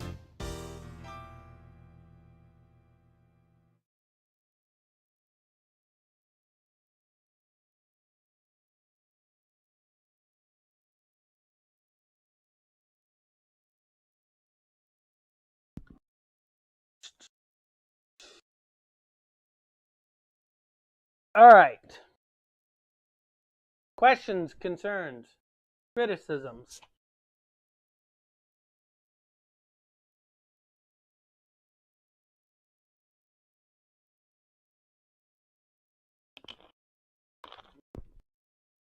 So,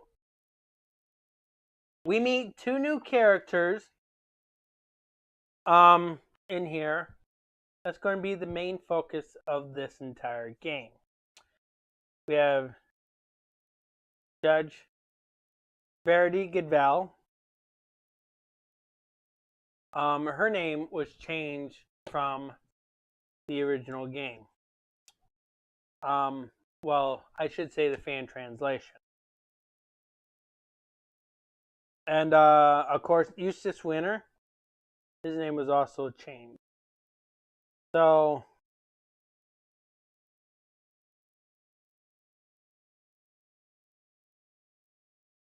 let me check what we got here. So,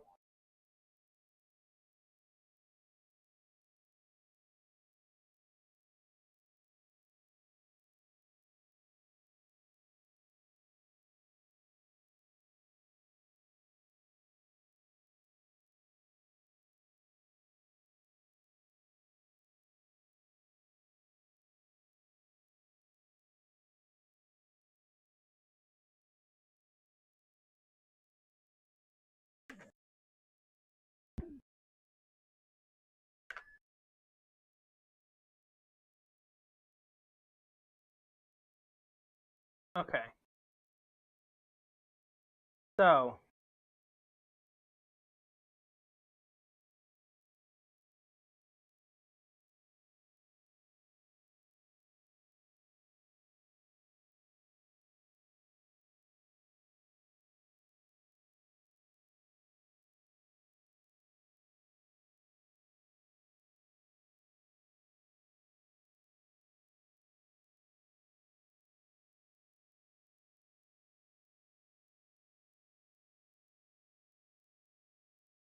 Oh, they even changed the Japanese logo of the original game. They actually have Prosecutor's Gambit.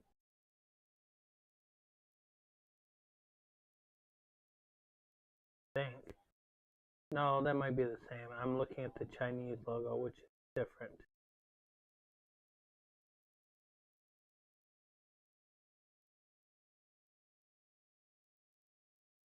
Okay. So I'm looking for.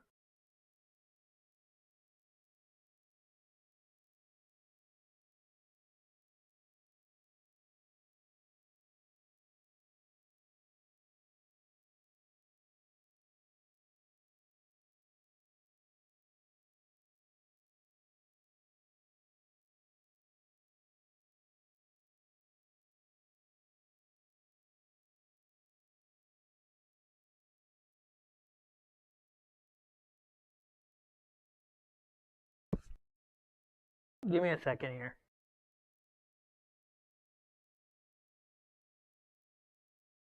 So Eddie Fender.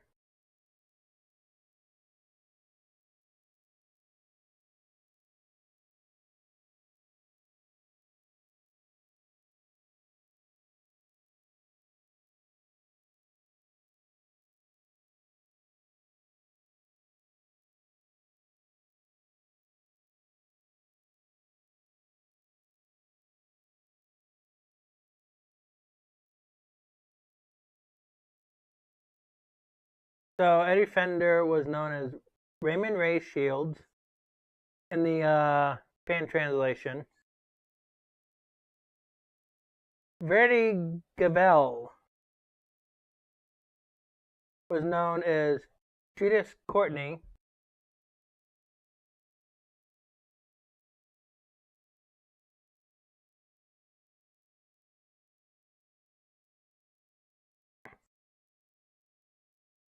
Eustace Winter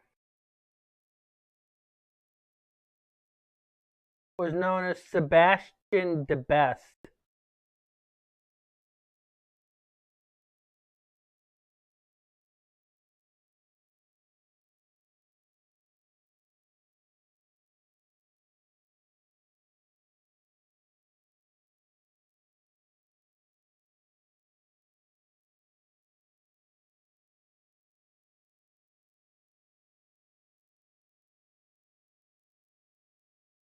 And let's see here.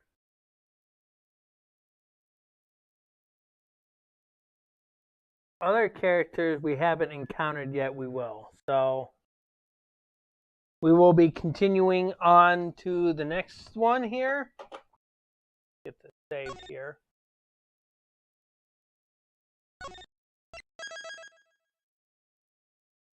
And let's continue on to the next one, since we have a little bit of time.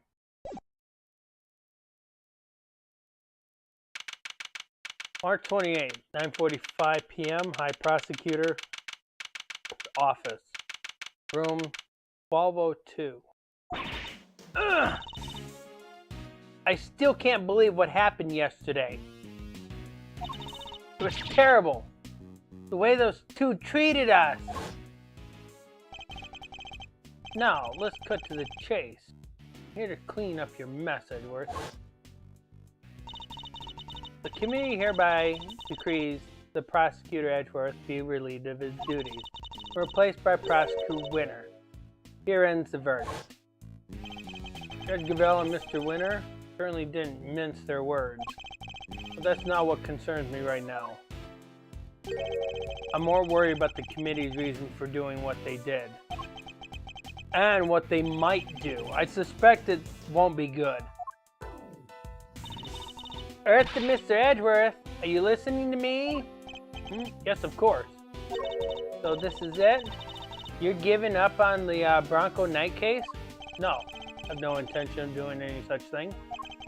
To walk away from the case would be the tactfully accept the committee's decision. The only problem is, I don't have the authority to continue investigating.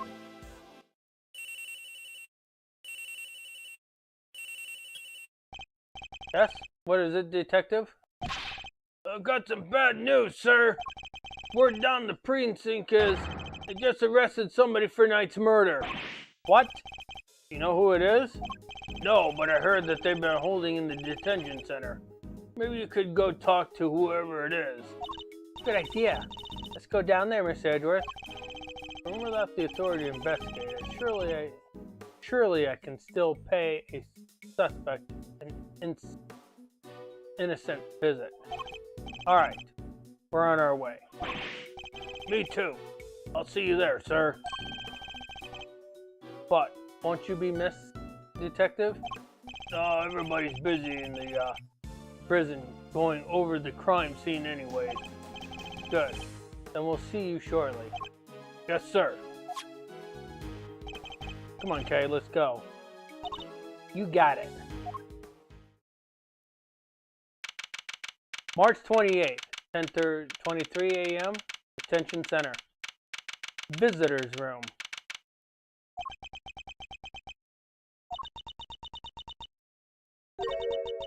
Still no sign of them, huh? Indeed. Wait, this is just like last time. Please don't tempt fate like that. No, I can't. I just can't. Sure you can. I told you. Just a pair of visitors.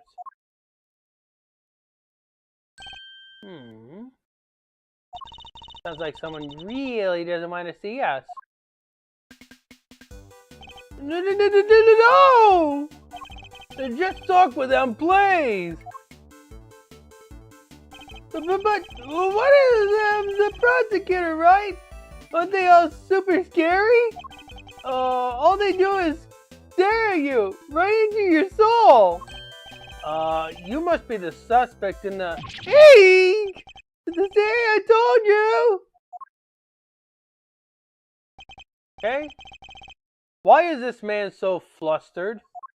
Probably because you're being you. But I guess that's just how you are.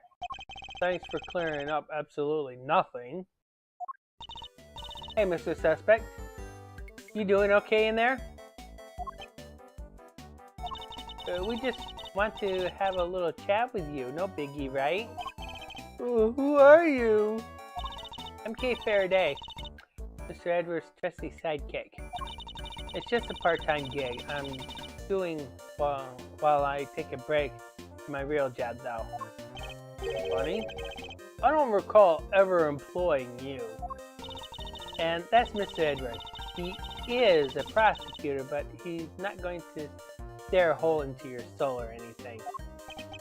Oh, please. Really? Really?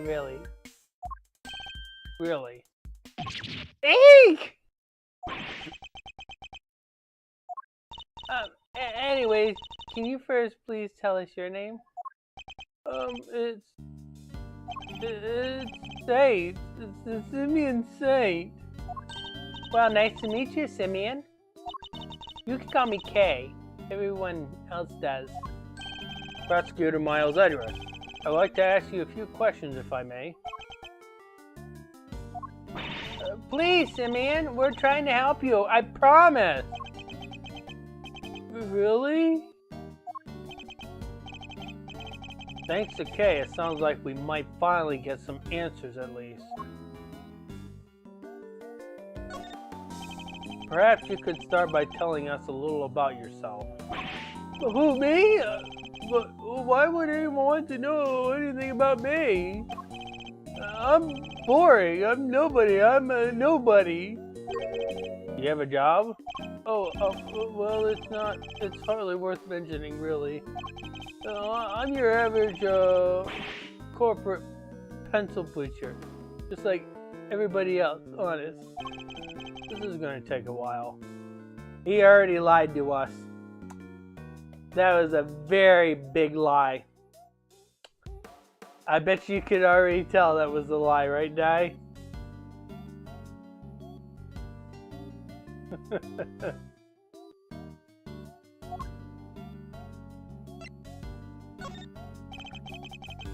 About you and Mr. Knight. And just when I thought we were making progress. Okay. So, Simeon, do you know Mr. Knight? Come on, you can tell me. Bronco? Yeah, I knew him. We're friends. Interesting. I wonder if he knew that Knight had been arrested. Did you know Mr. Knight had been arrested? Yeah, I even came to visit him. He came to see Knight? I wonder when that would have been. And when was that, Simeon? It was the day before yesterday, around lunchtime. I came as soon as I got the call from the cops. Police called him? Why? How come the police called you? They said Bronco asked them to. That he needs a favor. A favor? Huh? He wanted me to bring him his test set, the pocket-sized one. So I went by his place and then I came here. Chess set? A chess set? Is it just me, or is she getting better at stealing my thoughts?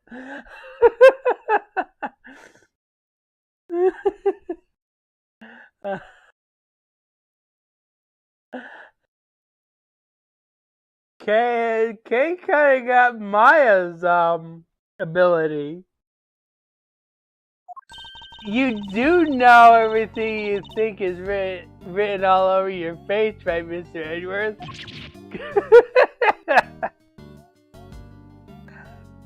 She reads minds just as well as Maya does.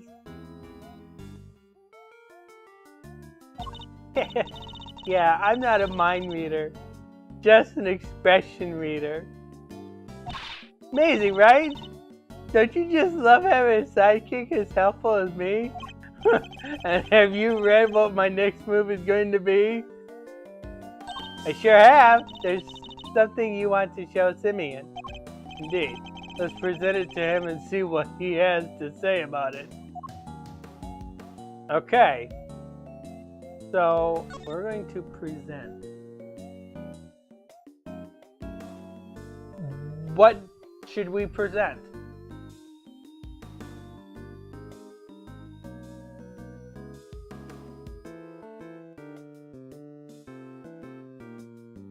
This one should be pretty easy to figure out.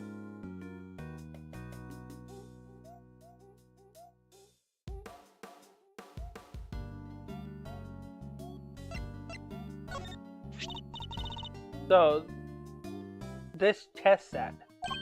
Oh, but that's the one I brought for Bronco. Well, that settles that at least. Pocket chess set data updated in my organizer. We found it next to Mr. Knight. He always had to have a chessboard somewhere nearby. I'm not surprised he had it with him when he knows.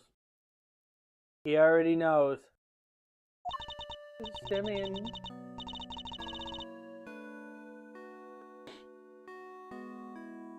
You and Mr. Knight, you were very close, weren't you? Yeah, we were best friends. At least, I thought we were. I guess I was wrong about that. What do you mean? I knew him so well. Why was it such a shock for me to find out he had killed someone? Not easy discovering that someone you're close to has committed a terrible crime. It's a very bitter pill to swallow indeed. How could it all end like this? I could never have imagined something so awful.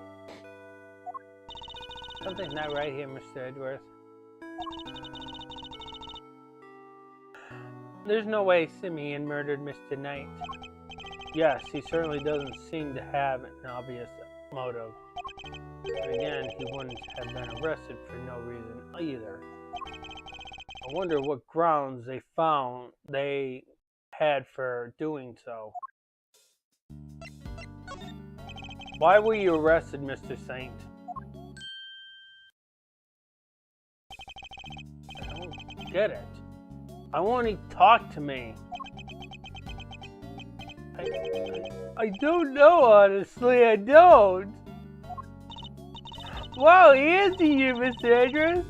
I guess he's not scared of you anymore. Thank goodness for small miracles. The cops burst into my house this morning out of nowhere. And before I knew it, I was here. These policemen. Was there a prosecutor with them? Yeah, some kid named DeWinner or something. Devs, I know what you were trying to do. You were trying to use the best. And you put DeWinner instead. The rookie, I thought as much. So, did they interrogate you? What? I'm going to be interrogated? By the cops? Well, yeah, I mean, you've been arrested. You're a suspect now. No. Well, the detective shot at me and threatened me and there are always these hulking eyes, right? Who'll get in your face and force you to... Detective Gumshoe reporting for duty. I told you! Please don't hurt me! Please don't crush me with those huge arms! No, please! I'm calling the cops!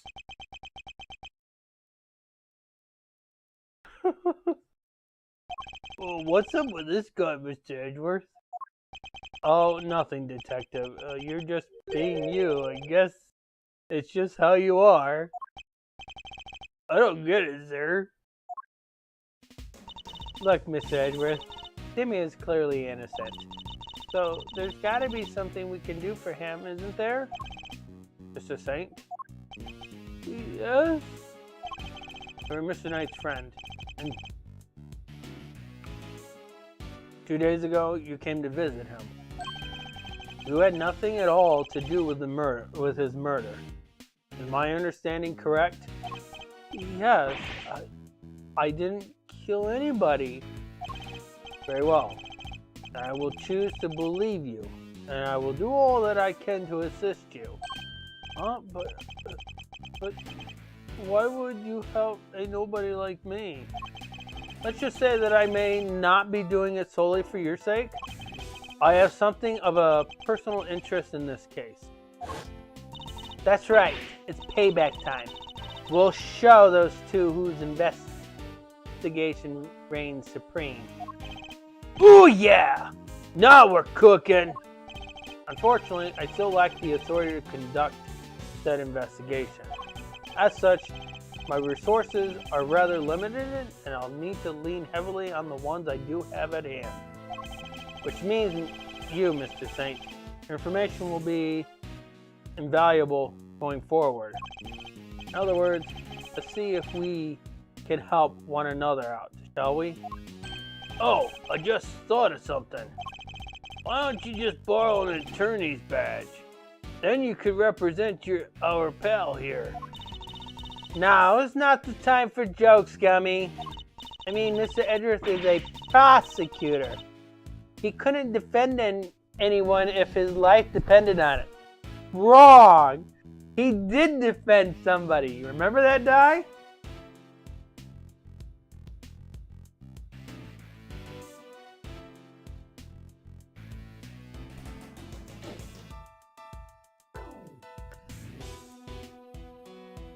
Bridge to the Turnabout is when he was a defense attorney. He filled in for Phoenix Wright when Phoenix Wright jumped off the bridge. Or fell through the bridge to the Eagle River and washed ashore.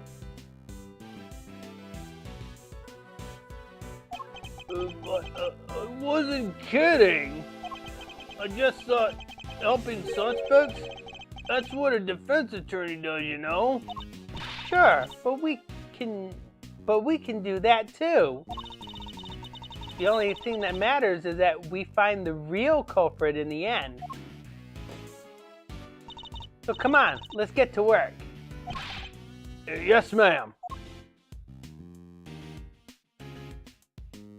I'm sure you know already, but just to be clear, if our investigations ultimately prove you to be the culprit, we'll have no choice but to treat you like any other suspect. But you needn't worry. I believe you, or at least I have decided to try for now. Just hold tight and try to believe in us in return, if nothing else. Might help you feel a little less alone. Now, if you'll excuse me. March 28th, 11:22 a.m., Detention Center. Corridor. So, we talked a good game in there. But we can't even get back inside the main prison to see the scene of the crime. Maybe defending the guy in court is our best bet after all. Gummy! Can't defend for his life, remember? Well, what do we have here?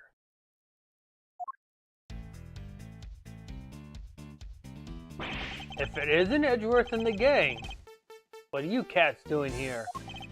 Listen, pal, you come to harass Mr. Edgeworth again, Hey, easy there, Detective Flatfoot Sholmes.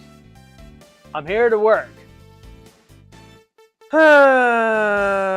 This is a reference to the great Ace Attorney, which we will get there eventually. Unfortunately, I won't be the one doing the great Ace Attorney. Once I get done with Spirit of Justice, Andy will take over on the great Ace Attorney because he hasn't really done those games on stream yet. I had COVID when I was doing the great Ace Attorney.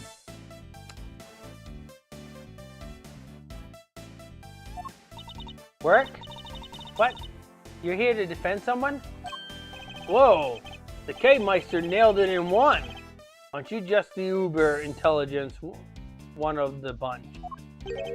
Uber intelligence? That's not how you use either of those words, Fender. Some may say I'm an easygoing old rogue about town, but I'm actually not a half bad attorney, which is why I've been summoned to the old Jellaroonie for a meeting with a new client. The suspect is one Simonley Sainsbury. You mean Simeon Sains? Wow, that's freaky. You know more about my job than I do. Wait, Mr. Edward, Mr. Fender's a defense attorney. Are you thinking what I'm thinking? I fear I might be. In fact, it could be our only option. Not so long ago, I found myself embroiled in another case that wasn't mine. I mangled to worm my way into the crime scene by agreeing to be a certain someone's subordinate. Franziska von Karma. That was just in the last game.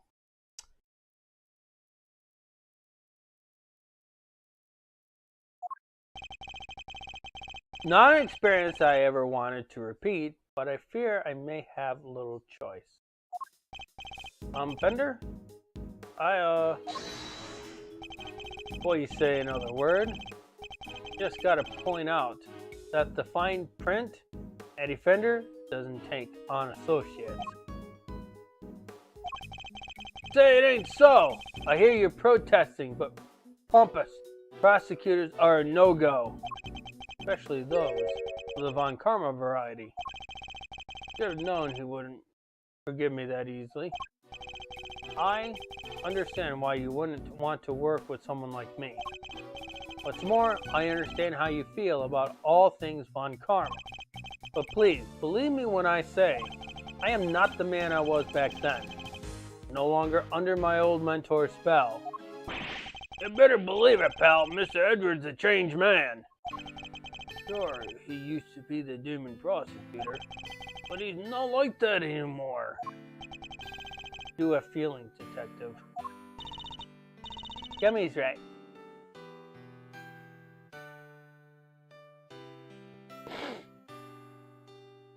Mr. Edgeworth's one of the good guys now. He's not just a prosecutor, he's a hero. He got me off the hook just last month. You don't say. Well, that escalated quickly. But he was. There's no other word for it. He was heroic. Great thiefly, even. Please, Fender. Don't you think there's something odd about the way the committee stepped in yesterday? There's more to this case than meets the eye. I'm certain of it. Can't just walk away from this. I can't. Please allow me to help you with this investigation.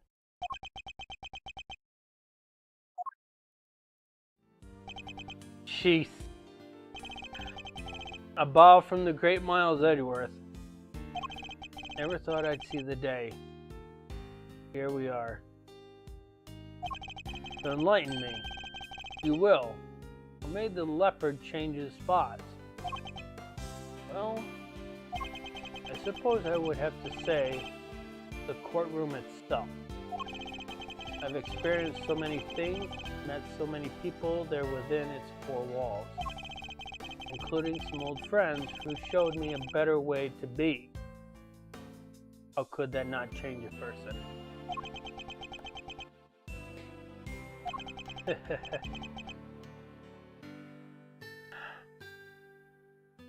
Well, I'll be. The old you would never have bared his soul like that. That was beautiful. It might have even surprised you know who. And you know how much that takes. The you know who that he's referring to, it's actually no surprise. He's talking about the late Gregory Edgeworth. And the reason why he doesn't mention him by name is because he wants the players to figure it out.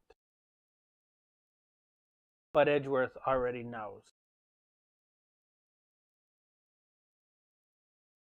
Which is why, at the beginning, Edgeworth already knew who Eddie Fender was from the beginning, which the you-know-who already answers to the fact that he's talking about Gregory Edgeworth.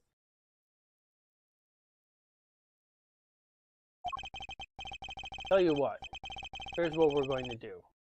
We're going to start again with a clean slate. So this is me. Edgeworth and Cold Law Officer, Eddie Fender, senior partner. Edgeworth? Right. Mr. Fender here began his legal career as an assistant to my late father, Gregory Edgeworth. What? Your dad was a defense attorney? So, the you-know-who Mr. Fender keeps talking about is the clever Kingmeister nails it in one yet again. That's right, I was talking about his old man. See? It's easy to figure out when you know the connection between Miles Edgeworth and Eddie Fender.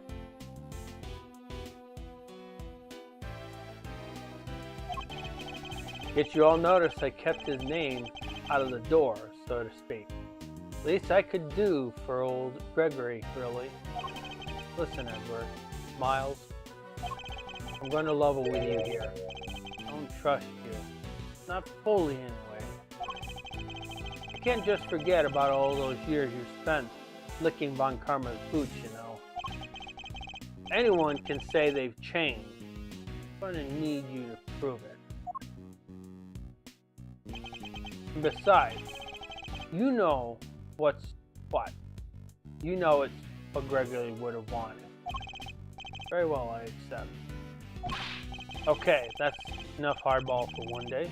Let's move on to the fun stuff. I hereby appoint you interim associate of Edgeworth & Co. Congrats, man. I would try not to let you down. Well, doesn't this bring a tear to the eye? The prodigal son coming on board at his late father's firm. Permission to come aboard too, please, Mr. Fender? You don't even have to ask, kiddo. Welcome to the crew. Woohoo! Thanks, Captain. Alright, guess it's time to go to work. So where to begin? Any bright ideas, Miles? Where were we when we were so rudely interrupted? Well, I guess it's safe to say that probably wasn't the victim. Indeed, it sounds more likely to have been the person who found his body. I believe we need to speak with the person who found the body. Just what I was thinking, your associate? We do indeed. Still the type to smile and nod, I see. That will certainly make my life easier, boss. Now that that's decided, let's get going! What about me? I'm a detective. I can't just hop on board as an attorney's assistant like you guys. He has a point. I can't leave him adrift, all on his own. Now can I?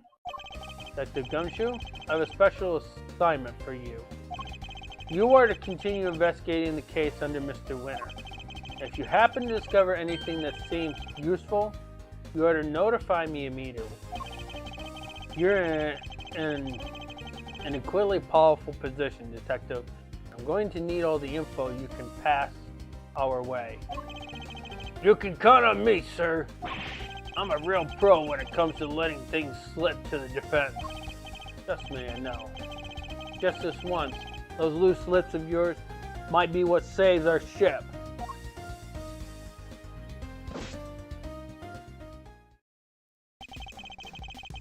Throw wide the prison gates, good sirs, because here we come.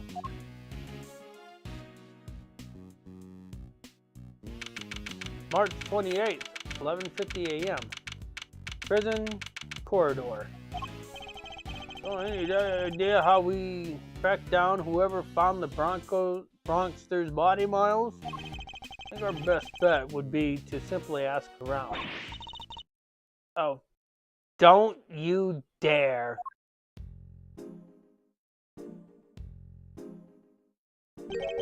Who is this? Excuse me, but Oh my, just look at you. are you talking to me? Just fabulously chic, darling. Fabulously. Facial hair is so very orange, don't you think? Enchanté, mademoiselle. Well, and much obliged. Defense Attorney Eddie Fender at your service. Let's get things off on the right foot, shall we? A little embracer, perhaps? Oh, I like the sound of that. Mm. Mm. Right on the kisser. Well, how else does one greet a new friend, Little smooch is entirely de rigueur, don't you think? French is bad.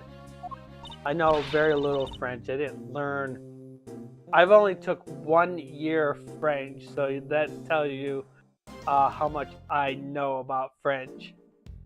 Wow, talk about stealing a kiss! Indeed, an act so shameless it puts even great thieves to shame. Physical contact is so very important as a form of expression for our little family. Everyone in this lovely home will tell you as much. Hey, if everyone else is hip to that, I can be hip to that too. Sure. Fifi Lagarde, by the way, warden of this charming abode. So let's take a look.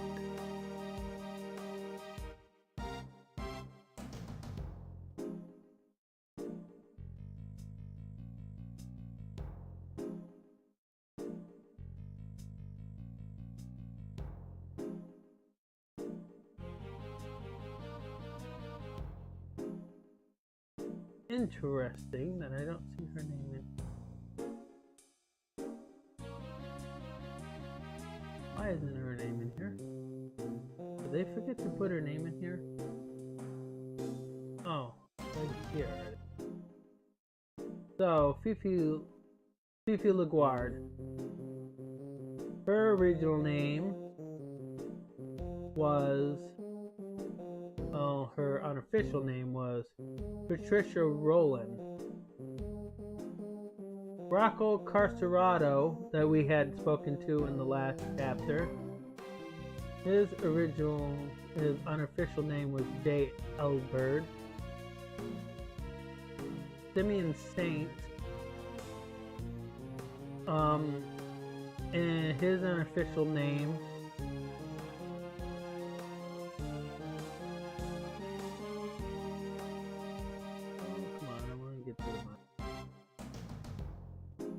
His official name is Simon Keys.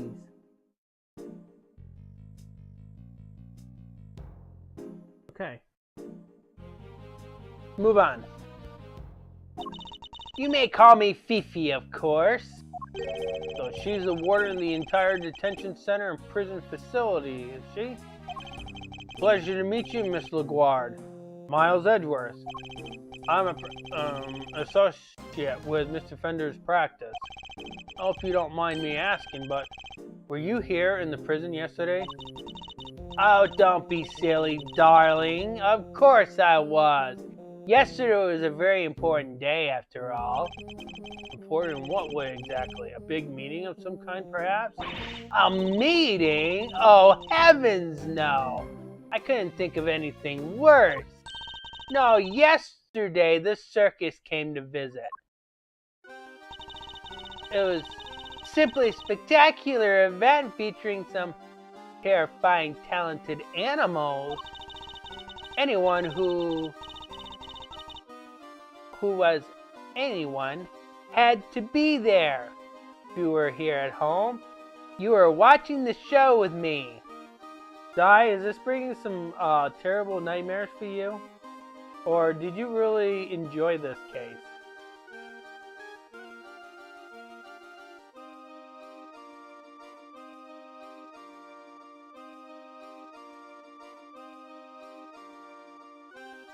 This music. Is this bringing back some nightmares for you, or did you enjoy the very big circus? Nightmares?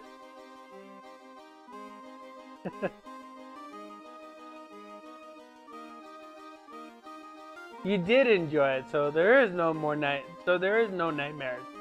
Okay. A lot of people who when they hear the very big circus music, they get nightmares over it. Don't ask me why. The performers set up a special stage in the yard just for us. We are one very lucky family, n'est-ce pas?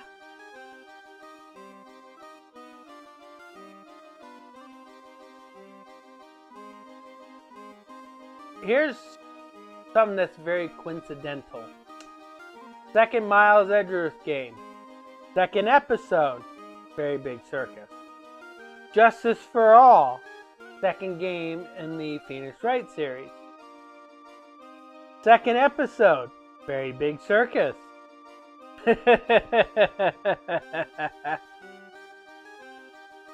Very coincidental. So, she was at the circus performance for the inmates yesterday morning. Mr. Carcerado mentioned the show yesterday as well. He must have been talking about the same thing. What time did this show take place? From around 8 until 10 maybe? Yeah, something like that. Meaning it finished right around when the body was discovered. By dint of having attended the show, she has a reasonably solid alibi. Oh, would you look at the time? Sorry, darlings, but I really must dash. Feel free to explore our home. Mi casa, su casa, and all that. Ciao for you now.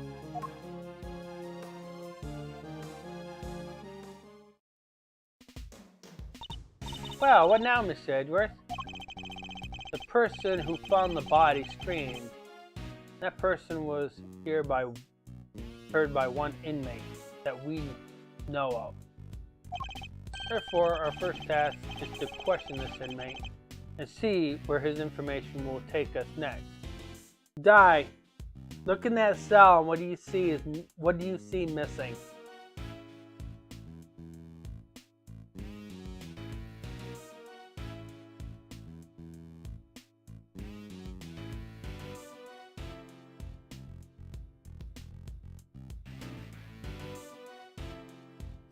You see what's missing? We'll get to that later.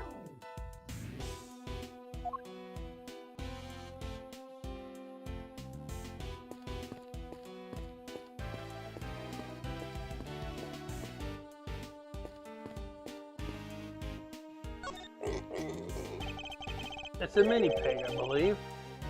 So, not for eating, I suppose. They're called pot bellies. Isn't this great, Mr. Edgeworth? It's like being at the zoo. Except it's the humans, not the animals, who live in captivity here. No one would mind if I took one home with me, would they? If by home you mean behind bars, then no, I suppose not.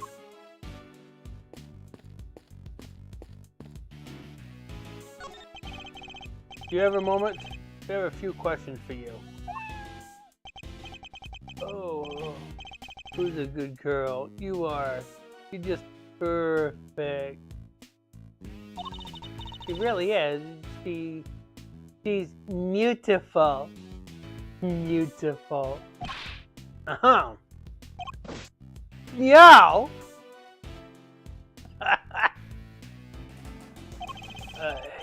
He finally noticed me, I think. I was wondering, what's her name? It's Waggy, ma'am. She's my little friend. Yes, right, as you were then. But I need our answers, not clawful puns. Why is there a rabbit just... I nearly tripped over it! Isn't this great, Mr. Edgeworth? It's like being at the zoo! Except it's the humans, not the animals who live in captivity here. No one would mind if I took one home with me, would they? If by home you mean behind bars, then no, I suppose not.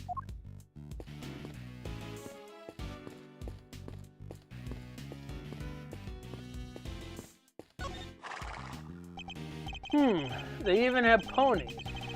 This one's only big enough to carry a small child. Isn't this great, Mr. Edgeworth? It's like being at the zoo. Except it's the humans, not the animals that live in captivity here. No one mind if I take one home with me, would they? If by home you mean behind bars, then no, I suppose not. This bird was in Turnabout Goodbyes. Oh, it's a blurb about the guy in the cell. Let's see what it says. Prisoner number D259. Classification? Habitat? See cell to the right. Not exactly helpful, is it?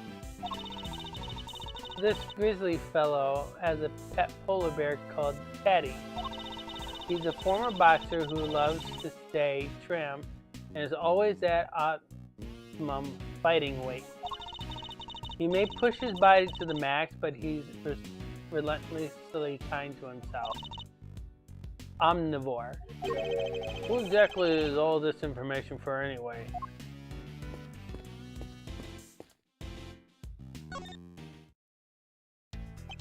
Right on the kisser. She seems to have given you quite a shock. And why is that, I thought you were a man of the world. Yeah, well, I'm all for saying hi with a hug, but going straight for the kiss? Pull your boots, am I right? Ooh, me, a little before puckering up, that's all I ask. Wow, I never would have pegged you as the shy type. That's not the issue here, I think, eh? Listen, Miles, I've been meaning to ask. Does that frown of yours turn upside down? An assistant with a permanent skull on his face is bad for business, you know. I don't see any reason why an associate attorney needs to smile. And that's how I know you'd never work in a private practice. It's all about building trust, man. You've got to create rapture with your clients. A smile here, a wink there, a hug to break the ice, a crowd to show you're legit. Otherwise, they'll never open up. Yes, well, at least your own, Fender. I'll give you it to you straight. Running the biz was tough going at first. I mean, Gregory Edgeworth, man, those are some pretty big shoes to fill. See, what kind of cases does the firm take on now? Might be better asking what we don't. We do murders, parking fines, the whole 9 yards. Our basic principle is this: everyone deserves a defense. So, you've never refused a request? Well, let's just say I have certain preferences in the clients I work with. But didn't you just say that everyone deserves a defense? I'm just messing with you, little sis. Of course, we treat all our clients the same. I mean, Gregory's name is still above the door. I've got to live up to his ideals, you know? And that means always doing my best for everyone. Edgeworth & Co. The firm my father built, huh?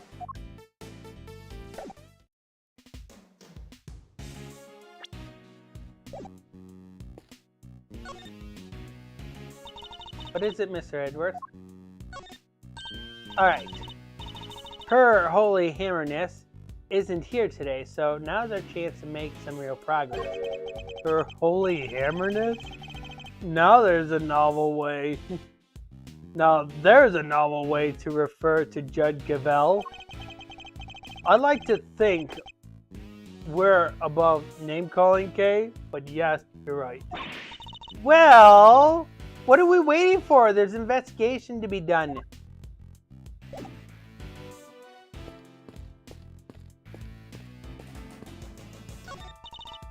Look, Mr. Edgeworth, it's a monkey mountain. Not something I ever expected to see in a prison, I must say. Doesn't it look fun? Not in the least. And while we are on the subject, you are not under any circumstance to climb on this structure. Do I make myself clear? But I have to show the monkeys who's boss. Please, Kay, you really don't. I can see the crime scene through the window in these doors. Mr. Edgeworth, you can't just shove your whole face in front of a window like that. You have to do it more sneakily like. Steal a few good looks while keeping a look out from your enemies. I am not a criminal, Kay. So why should I have to behave like one? Yeesh. I was just trying to teach you my special sneak peek technique. Well, I have no need for any such technique, thank you very much. This is the door to one of the workshops. Why do they have workshops in a prison anyway? They're for people to train in, for when they return to life in the outside world. But a dead body was found in one of them, right? So then it's not really doing a good job of helping anyone return to life, is it? I suppose that's another reason why we should aim to clear up this mystery as soon as possible.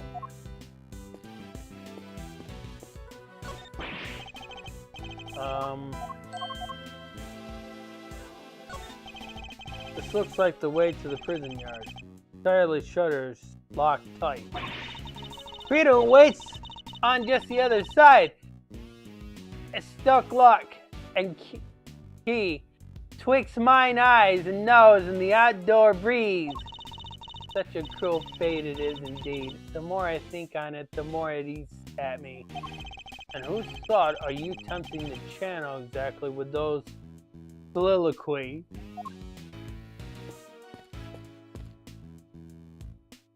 I wonder where this door leads. I don't know about you, but I'm getting some real strong vibes coming from there. Maybe that's where they keep the super duper dangerous criminals. That's certainly a real possibility, in which case we'd better turn back while we still can. Ooh, wait, I was only kidding, you know?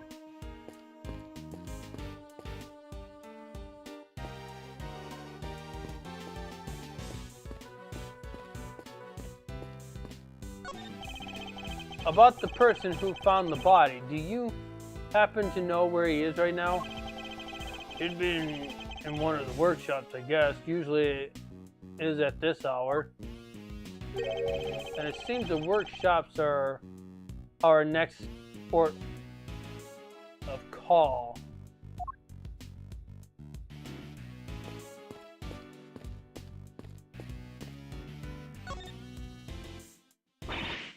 Hello, anybody in there? Not shy, kiddo, but this isn't a bathroom stall.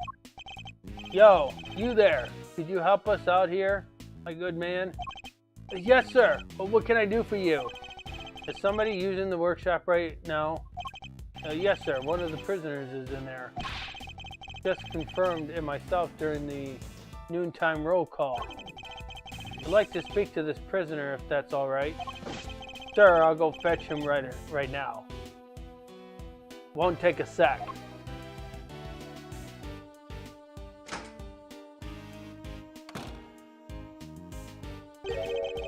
This one's all yours, Milesy boy. What? Why? Let's just say I'd rather not roll the dice on someone I don't know yet. Huh? And I thought adults were all supposed to be strong and brave. Well, you're not looking so brave yourself right now, so let's call it even. Here they come. Hello, hello, yes, hello. Di, do you remember who this is?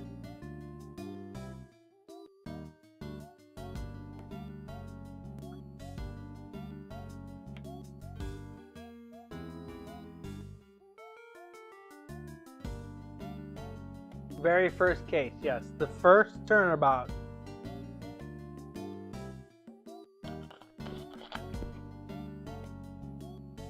Come on, you gotta remember what his name is.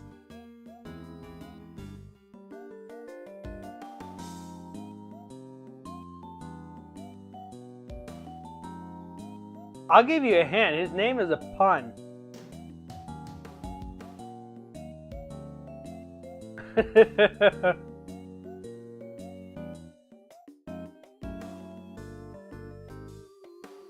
Frank saw it.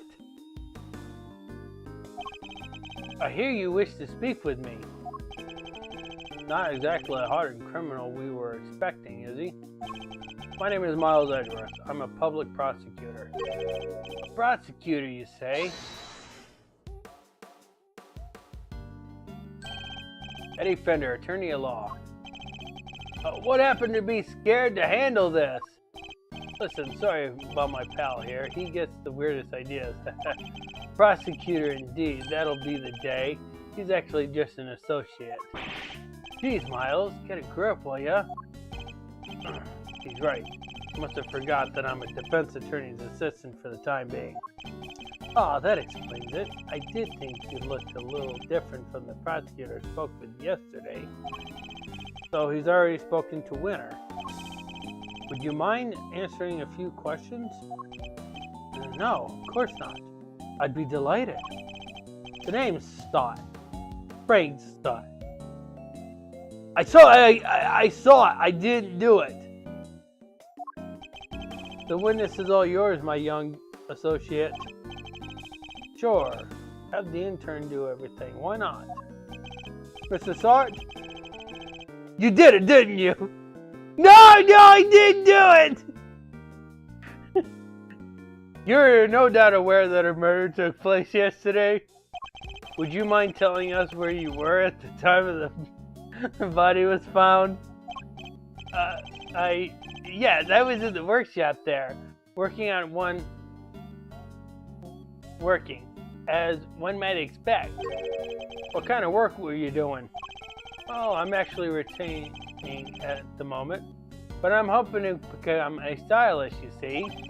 A pet stylist, that is, yes, so I've been studying hard and practice every moment I can. An unusual field of study befitting an unusual prison, I suppose. And that's it. I certainly didn't see anything. Interesting. I barely asked him anything at all, and he's already sweating bullets.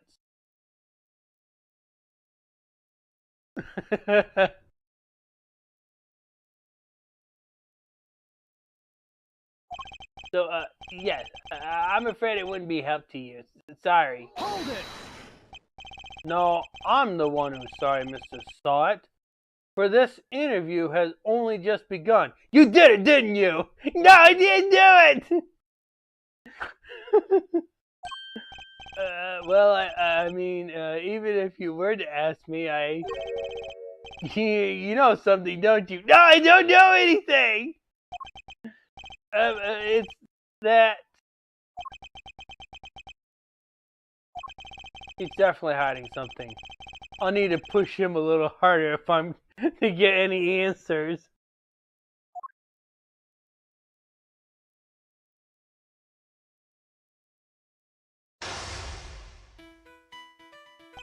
The first step is to analyze the situation. Let's take a look at our opponent. I didn't see anything! I didn't do anything! I really can't help you, I'm afraid. Something tells me he'd be a good poker player. It's hard to tell much at all from his face. I don't think he'll be giving me much in the way of physical cues either. I'll have to rely solely on the words instead. That's the only way I know what's going on underneath.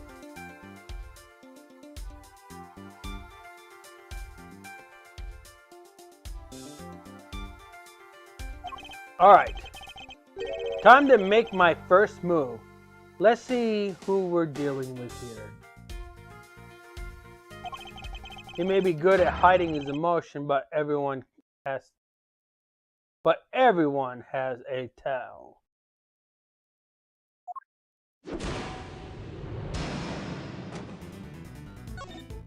Tell me, what's your connection to the incident? Which incident? The murder? Oh, well, it has nothing at all to do with me. Nothing. Really? I wouldn't dream of getting involved in anything as ghastly as that. Well, you see, how can I put this? Well, I like to think of myself as an outstanding citizen. good person, if you will. Forgive me, Mr. Sod, but under normal circumstances, good people do not tend to end up in prison.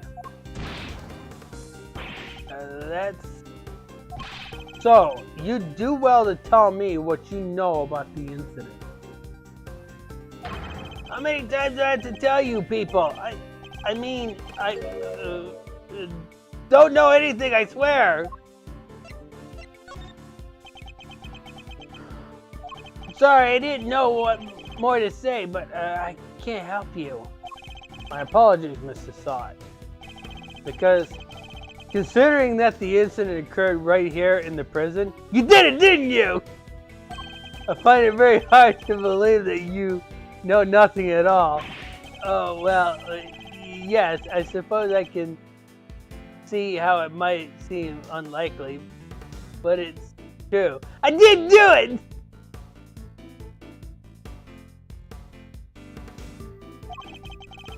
If you're looking for the person who found the body, you'll have to look elsewhere.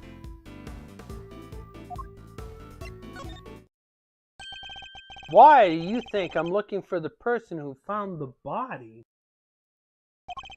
I certainly never mentioned any such thing to you. Is it because you do know something you're not telling me after all? No, I just sense that who you might be looking for, that's all. I'm simply a pet stylish in training. I don't know anything truly. There's no doubt about it. This man is hiding something big.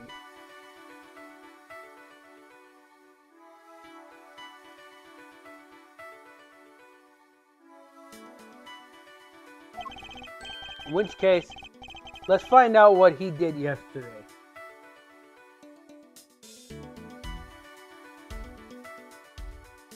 The day of the incident. My opponent is very good at hiding his true feelings, but not for long.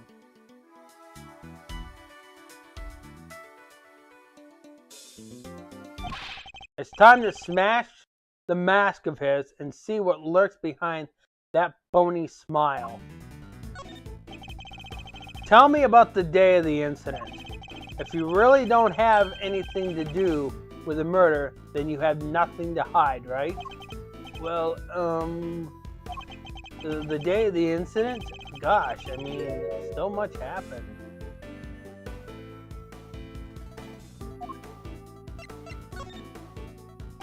I want to know what you were doing, Mr. Sod, in detail. I told you, I'm a pet stylish in training. And that's what I was doing yesterday, training specifically. I was giving the animals a trim. I didn't notice any commotion at the time of the incident. I would imagine things were suddenly quiet, tumultuous around here.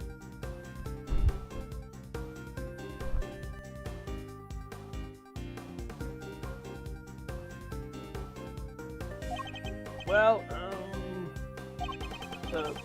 commotion, you say? No, not really. Maybe I heard someone, but... You heard someone? Was this someone screaming by any chance? And don't try to tell me you don't remember. You continue to assert that you know nothing about the incident, Mr. Sod, but I'm afraid I don't believe a word of it. Ah!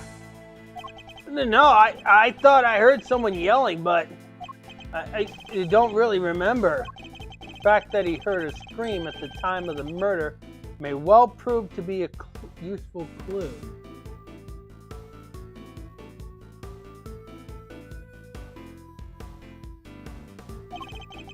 I would do well to bear it in mind. Tell me about the day of the incident. If you really don't have anything to do with the murder, then you have nothing to hide, right? Well, the day of the incident. Oh gosh, I mean, so much happened. What was it like here in the prison yesterday? I really don't remember. I don't have the best memory, I'm afraid. Time to deploy my clue. You don't remember? Please. You literally just confirmed that you heard a scream. But I might have mistaken. The truth is, I really don't remember. Your memory fails you yet again. How convenient. But I know you're lying, Mr. Sot. How dare you talk to me like that? I mean, I'm not lying. Look, if you must know, when I'm working with the animals and I get into the zone, they're all I see.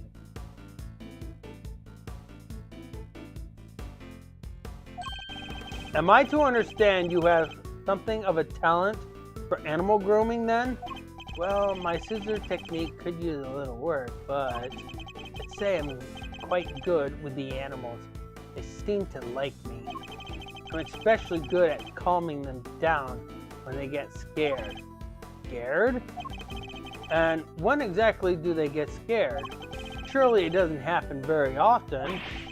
Well, that's... no, thankfully it doesn't. A loud scream would certainly frighten the animals, wouldn't it? Why are you going to such length to deny having heard the scream? What is it you're hiding, Mr. Sot? Tell me! Ah! I assure you, I'm not hiding anything.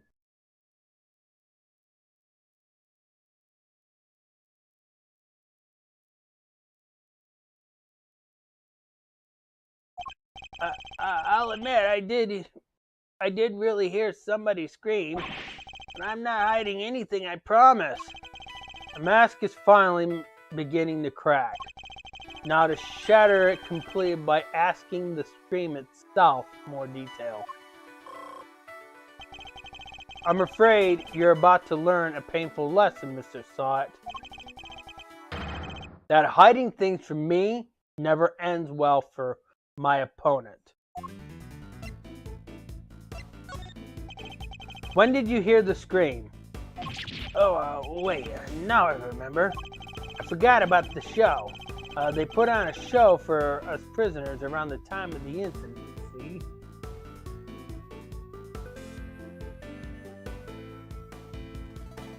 Yes, performing animals, if I remember rightly. That's where I was in the morning. So, now you wish to claim that you didn't hear a scream because you were at the show? You do realize that goes completely against everything you've told me so far. And what are you going to do about it, huh? That is, my memory is patchy, as they say. The animal show had to be seen to be believed. It did it? Tell me, what kind of animals do you see?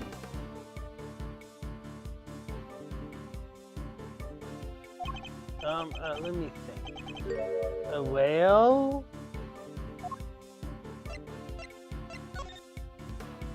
Enough of your lies. You were nowhere near the show, were you? Ah! Well, I seem to remember being there, but maybe I was, maybe I wasn't. It's clear Mr. Sot wasn't at the show. This feels like a vital clue.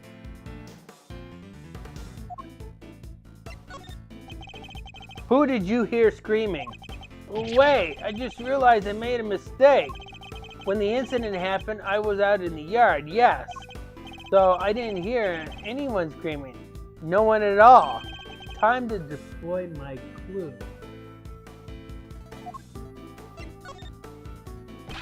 How long are you planning to keep up these lies? I already know that you weren't at the show.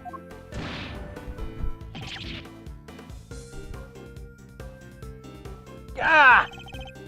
The game's up, Mr. Sot. It's high time you told me the truth. I demand to know about this scream now. I can't tell you what I don't know. I didn't hear any scream. Not from the person who found the body.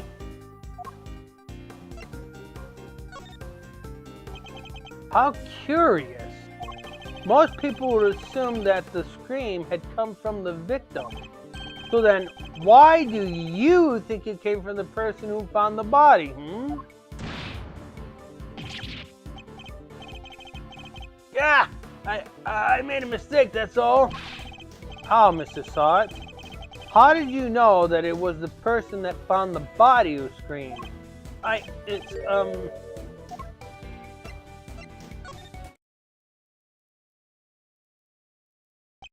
Shall I tell you? You knew because it was you who found the body. And the scream that was heard when the incident occurred didn't come from the victim. It came from you!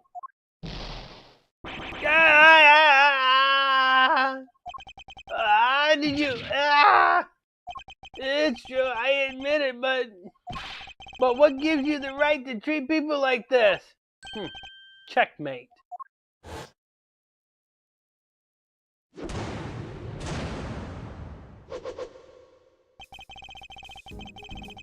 Now that we established that you were the one who found the body, Mr. Sot, I believe you have lost any standing you may have had to withhold your cooperation. Alright, you win. But I'm sure I won't have anything useful to tell you. Probably isn't even worth your time. That's not for you to decide. By my hand, the truth will be revealed. Every decision I make is to ensure that end. Except, that's not exactly what we're here to do, is it? What do you mean? We're not trying to expose the truth, we're trying to save Simeon. That's what we do now, remember? We work to get our client out of trouble. Not as a prosecutor, but as a defense attorney's assistant. What the K-Meister said. You need to listen to the kid more, you know. A client has requested the service of Edgeworth & Co. Phoenix still went and looked for the truth anyways. And as your old man always says, your relationship with your client comes before everything else. So if you think Mr. Sot's well-being is taking a back seat to some quest for the truth, well, let's just say I don't like to fire people, so I need you to fight against your instincts a little harder, yeah? This will take some getting used to. In any case, the importance of this man's testimony remains unchanged. Therefore, Mr. Sot, I'm asking once again, what happened when you found the body? Fighting the corpse. I was in the workshop there by myself, practicing what I had learned. I don't remember how, but I found myself in front of the door to the other workshop. Happened to peek in through the window. And then I saw him lying there, a man, not moving, dead! I quarreled in fright and found myself screaming in sheer terror. Let me get this straight. The room you were in is next to the one where the corpse was found. Yes, that's right. I was in workshop B. And you were there the whole day? Yes, from 7 a.m. roll call onwards. There are 3 roll calls a day, you see. 7 a.m., noon, and 9 p.m. And they check who's in the workshops during roll call, correct? That's right. Nothing was reported to be amiss at 7 a.m., which means that night's body wasn't in the workshop yet at that point in time. Prison roll call data jotted down to my organizer. Guess that means the murder took place after 7 a.m., which puts it right around the time the show was happening. Ah, yes, the show. I remember the other prisoners going to see it. Therefore, anybody who wasn't at the show has no alibi. Would that be a fair assessment, Mr. Saw? I guess so, but I only found the body, I swear. There's a clear contradiction in Mr. Saw's testimony. Rooting it out should be my first priority.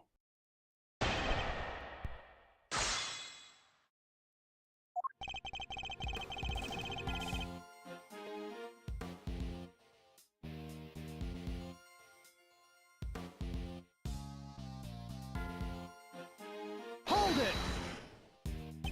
What exactly were you practicing? How to be a pet stylist, of course. I'm a model prisoner after all. So he keeps saying.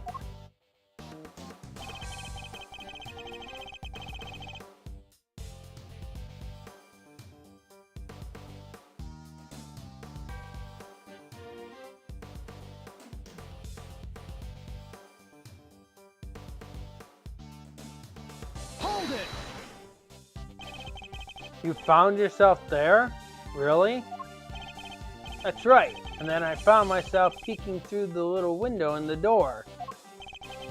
Why did you think to do that? Gosh, I don't know. I just found myself doing it, really. You clearly weren't concentrating on your work then? No, that's not true. I'm a model prisoner. It's just all the other prisoners had gone to watch the show. I guess I was, well, kind of lonely. Like being stuck at school after everybody else has gone home, huh? Yes, exactly like that. Anyways, I found myself in front of the doors to the other workshop and...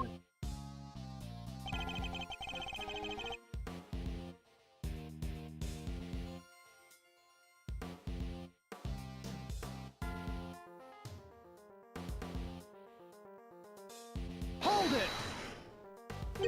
Does that mean you didn't get a good look inside? No, I couldn't. The window was not only small, but it had bars over it, you see. Not exactly a panoramic view. They're just so the guards can check what's going on, right? That's right, yes. You're a very knowledgeable young lady. You bet. I guess you could say I know a little something about prisons now, too. I'll have to remind myself to address this newfound interest later. Anyways, yes, I peeked in through the little window in the workshop door.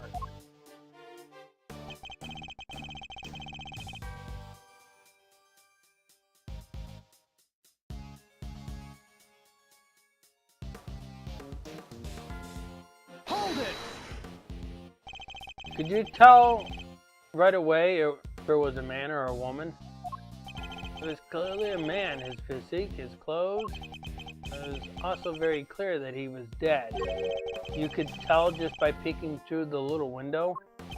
Look, let's just say this wasn't my first dead body. What? What? You mean you're in prison for... To my eternal shame, yes. This was, however, the first time I had seen another person's handiwork up close, so...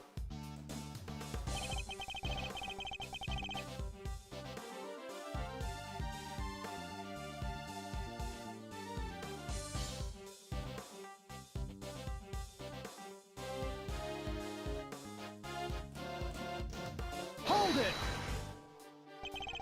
Do you recall how exactly you screamed? Any words you might have used? No, I only remember that I screamed.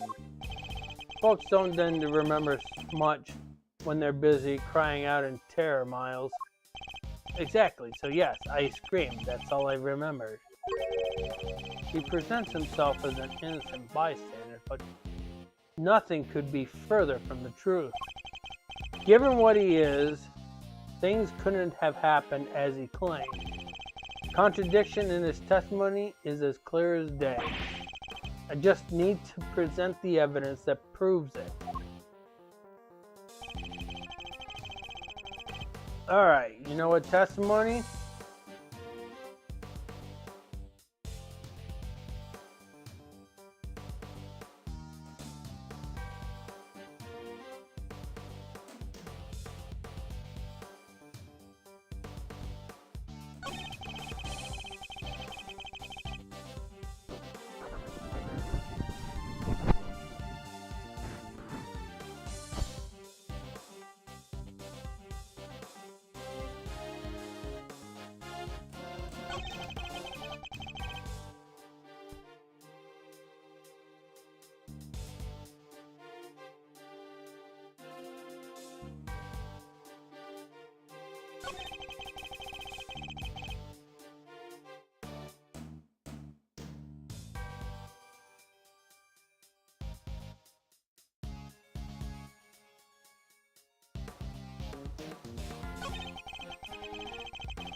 Unfortunately, I can't go next. That's on the 5th statement.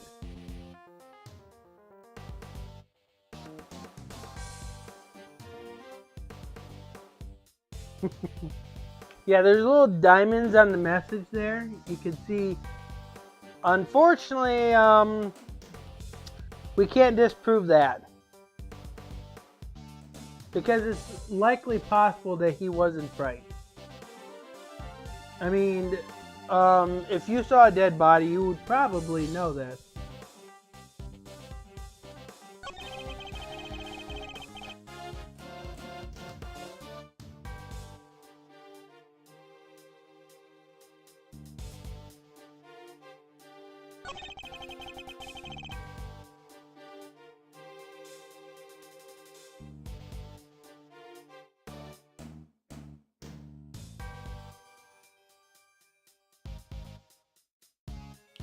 We can use this one.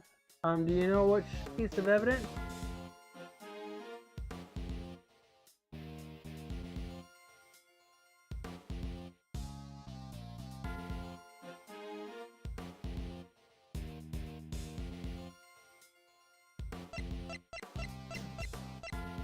Objection!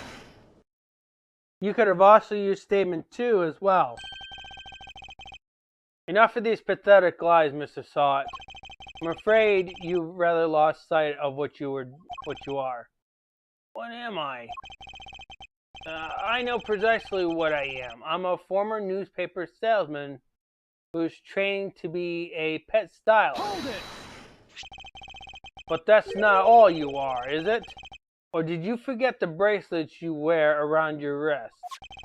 A bracelet that marks you as a prisoner and therefore unable to move around as you please. As we both know, stepping outside the door would have sounded an alarm. Well, that's...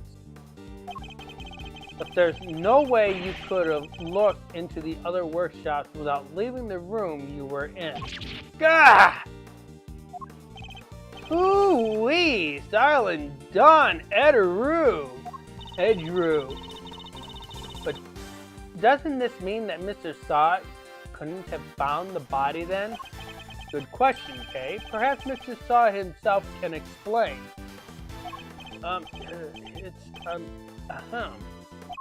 So actually, I may have forgotten to mention one very important detail. Sorry about that. I can explain exactly how I was able to see the body if you'd like. By all means, go ahead.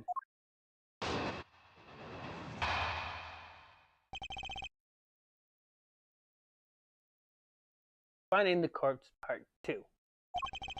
There's a little trick we prisoners know about, you see. As long as you leave your bracelet inside the door, you can leave without triggering the alarm. Unfortunately, that doesn't work.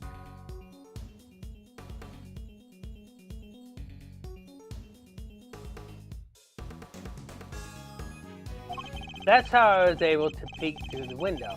and into the workshop next door. Inside, I spotted the victim's dead body, which made me scream in fright. So he's saying he was able to take a look next door because he had kept his arm inside workshop B as he leaned out. Which we'll find out that's quite impossible to do.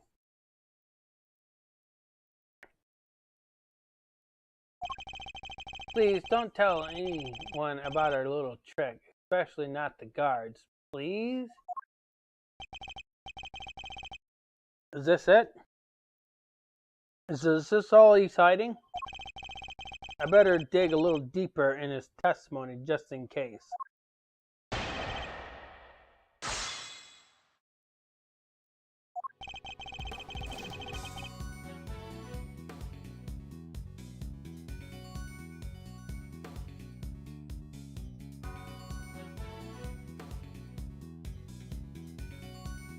Hold it!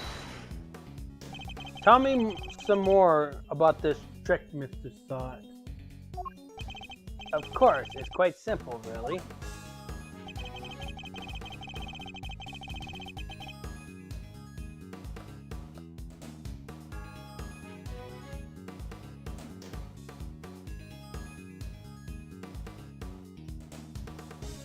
Hold it! I suppose this allows you to enjoy a little taste of freedom? It does, to be honest. It's one of the few things that brings me joy anymore. A rather surprising source of joy, but rule breaking isn't exactly a demonstration of remorsefulness, is it? Oh, but I am remorseful. I always am. I'm a model prisoner after all. I'm beginning to suspect that he doesn't know what a model prisoner actually is. So you use this trick to peek through the window? That's right, yes. I made sure the guard wasn't looking and leaned out into the corridor.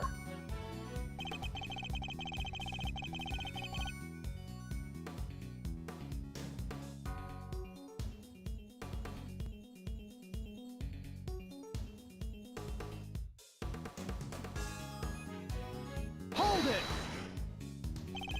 Why did you make so much of an effort just to take a look? Well, you see, I heard noise coming from next door. And that room was supposed to be empty, so I thought it was strange. And you went to look as soon as you heard these noises?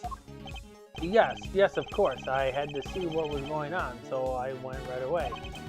I see. Are there any problems with what Mr. Sod just said?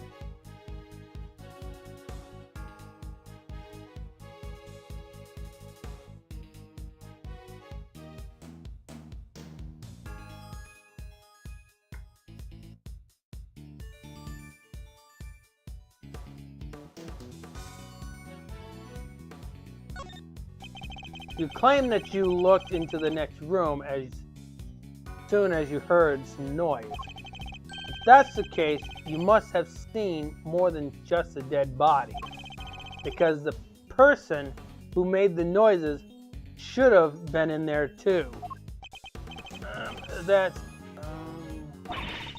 You've got him quaking in his boots, Mr. Edgeworth. Mr. Sod, tell us the truth about what you saw. You do, of course, have the right to remain silent, but it will do little to dispel the notion that you were somehow involved in this case. I'm sorry. I didn't see anything else, but it's too insane to believe. I really thought I might have dreamt it. That's why I wasn't sure if I should mention it. Just tell us what you saw.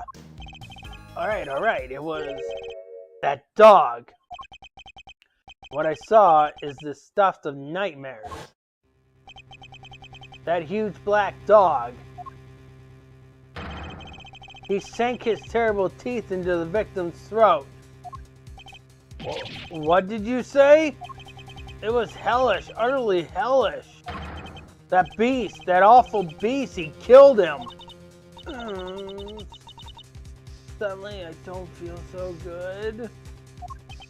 Jeepers creepers, that's awful. Talk about traumatizing. It's dreadful, horrible. Now you know why I couldn't help but scream. So there's a man-eating dog in the prison's animal population, is there? Black dog jotted down into my organizer. And that really is everything, I promise. You believe me, don't you? For now, this one seems too far-fetched a lie, even for you. I'd like you to append what you just told us to your testimony, if you don't mind. Very well. Inside, I spotted the victim's dead body, which made me scream in fright.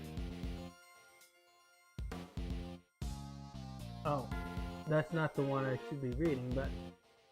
Okay, I read it anyways. Hold it! How much do you remember about the man you saw? Oh, I remember everything. Let's see. He had blonde hair and his neck was covered in blood because he was dead, yes. We know that, Mr. Sot. Thank you very much. I'm just telling you what I saw. I thought you attorneys were obsessed with the little details. There's some serious venom behind those words. Something tells me he may not have had the best experience with defense attorneys in the past. He didn't have the best experience with the defense attorney. Right, Di?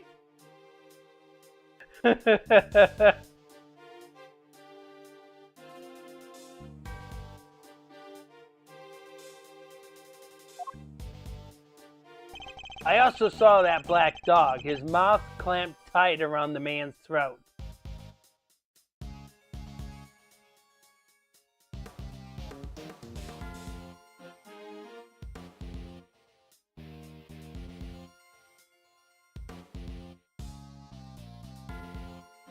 Hold it!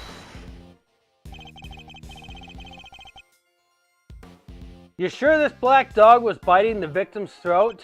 Yes, there was blood everywhere. The beast's mouth was dripping with it, and... Whoa, whoa, whoa, whoa! Spare us the gory details, will you? What about the victim? Was he... Eek! Don't say it! Don't say it! Do you really need to ask him that, Mr. Edgeworth? Okay. What was that punch for? I'm on your side here! He wasn't moving at all. He was just lying there. Meaning he was already dead. There was so much blood just oozing from his neck. Oh, he was dead as a doornail. I'm sure of that. Not even the twitch of a finger. Just lifeless. Just like... Marley. We don't need to talk about Ebenezer Scrooge's past. Enough already! Why do you have to go into every little detail like that? To give you a nice and accurate testimony. That is what you want, isn't it? Shall I add what I've just said to my testimony, Mr. Edgeworth? Please do. It was awful, I tell you. Terrible. Oh, he was dead as a doornail. I'm sure of that. Not even the twitch of a finger, just lifeless.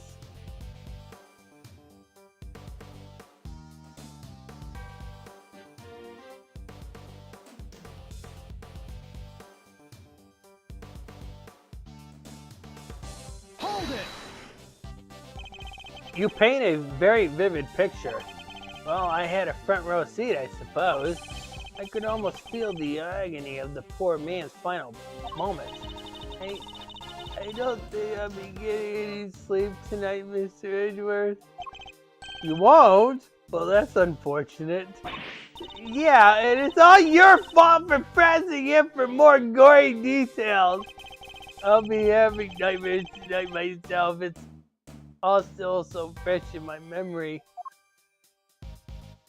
I remember seeing his ring gleaming as it caught the light. It features a snowflake motif in relief. How does he know this detail? Hold it! A snowflake motif in relief? You seem to have a very clear memory of this ring, Mr. Sot. Well, I used to go door to door selling newspaper prescriptions, you see.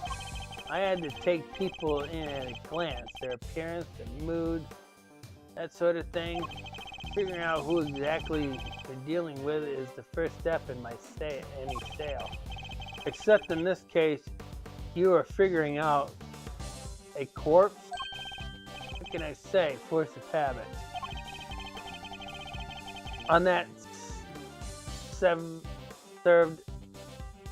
that served me very well in my sales career, if I do say so myself.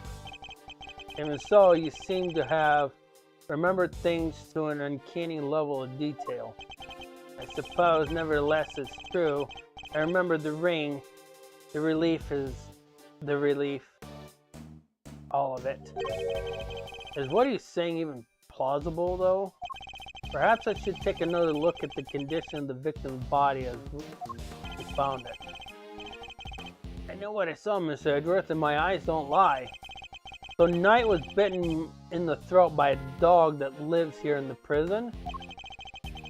Not the most plausible of explanation, I have to say. Well, they do say that pets take after their owners, but there are some things they shouldn't take after. Not if they're supposed to help reform their owners. Otherwise, what's the point of having an animal therapy program? Should probably ask Mr. Sot a little more about this dog. So, which statement is it? This one should be pretty easy to figure out.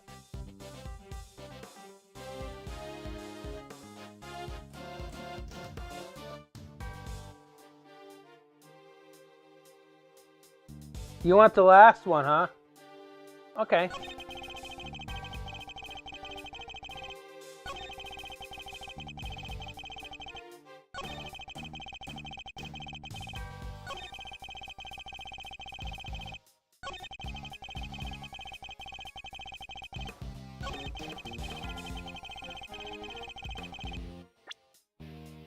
All right. Which piece of evidence?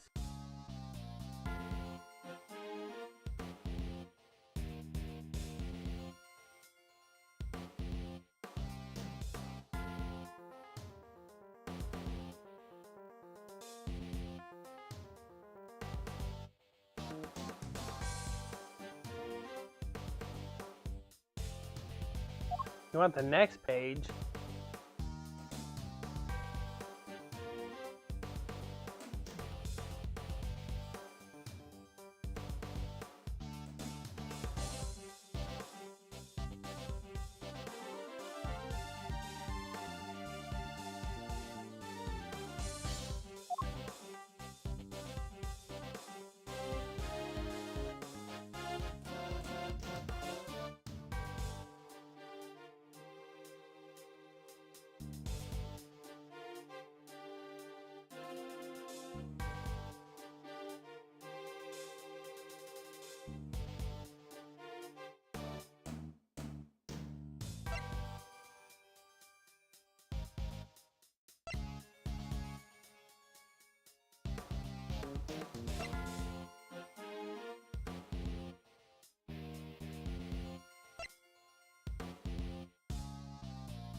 Okay. Think about what he said. I remember seeing his ring gleaming as it caught the light. It featured a snowflake motif in relief. Well, the tarp doesn't have a ring.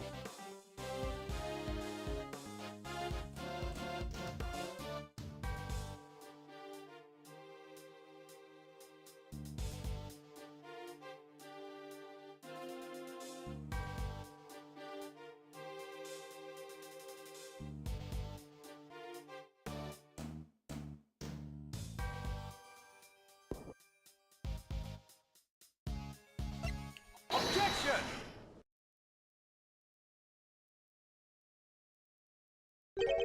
A ring with a snowflake relief? Yes, I saw it clear as day. It was carved in such fine details. Interesting. Your testimony is clearly very accurate. In fact, I'd say it's just a little too accurate. And what's wrong with being too accurate? I mean this. You testified to having seen a ring with a snowflake design on it. And while the victim did indeed have a ring on his finger, see exactly what I said. There is no way you could have seen it. Take a look at this photograph. As you can see, the victim's right hand was covered by a tarp. It would have been impossible for you to see his ring, let alone what design was on it. Unless, that is, you approached the body and removed the sheet. You told us earlier you only took a look through the window in the door. Yet you seem to have seen quite a lot from such a disadvantaged location, Mr. Sot. Who the heck do you think you are, huh? Mr. Big Shot, acting like you know it all? I mean, I saw what I saw, I swear. Oh, I know that man's arm. It must have moved under the tarp after I peeked in. Objection! Nonsense. You already told us that can't have been the case. He wasn't moving at all. He was just lying there, meaning he was already dead. You said it yourself. The victim was already dead. And a dead men don't move, do they? Ooh-wee! Is that the central day desperation I smell? What are you hiding, Mr. Sot? Tell us. No, You're wrong. I know what I saw.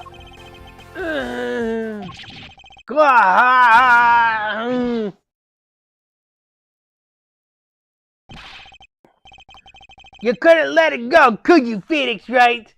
Had to keep on poking and prodding, Mr. Phoenix Wright. You slimy two-bit associate attorney! Seems the real Mr. Saw has finally revealed himself. Whoa, that's quite the rug he was rocking. Came straight at you like some kind of flying black cat. Who's Phoenix Wright? I'll explain later. Look, I'm just a sweet innocent witness here. But, are you really? Because, I must say, I have doubts. Very serious doubts. What's that supposed to mean? You saw something that should have been impossible to see from outside the workshop. So, how did you do it? That's simple. Mr. Sot, this is where you were standing when you saw the body. Where was he standing, Dice?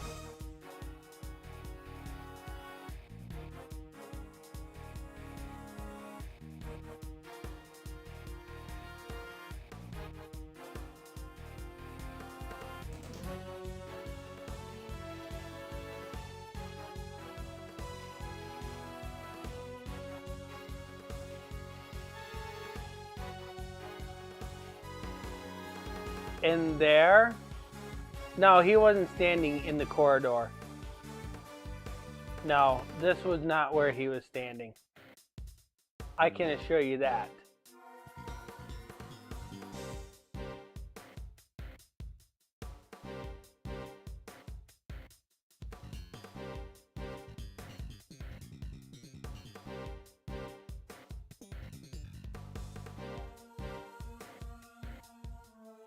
No, he was in Workshop B.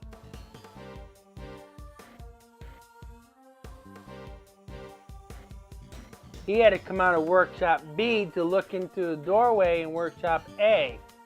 So, in order for him to see the ring on Knight's finger, where would he be?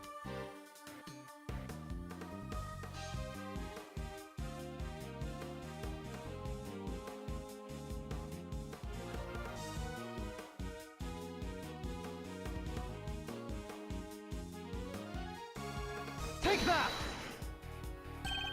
You were in the same room as the body. That's the only way you could have seen the relief from the ring.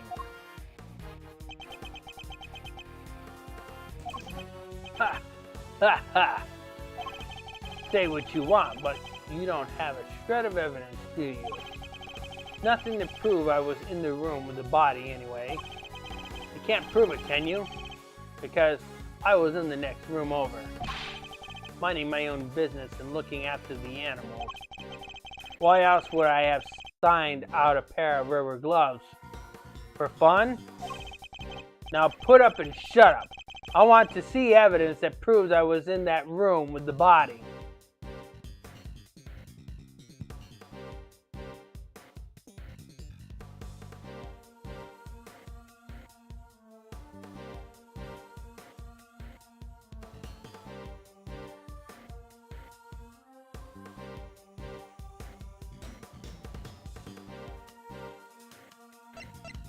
Take that!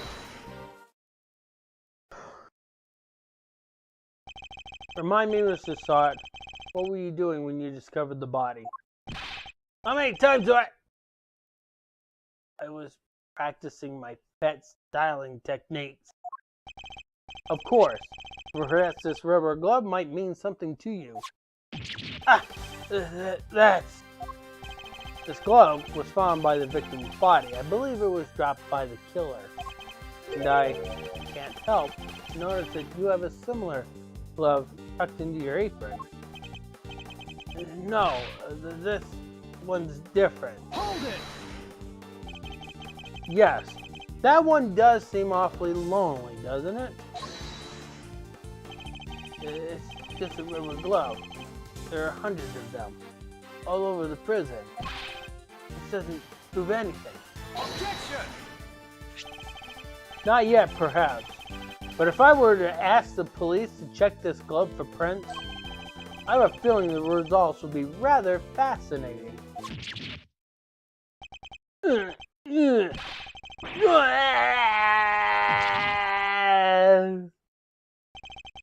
It's over. Objection! What the?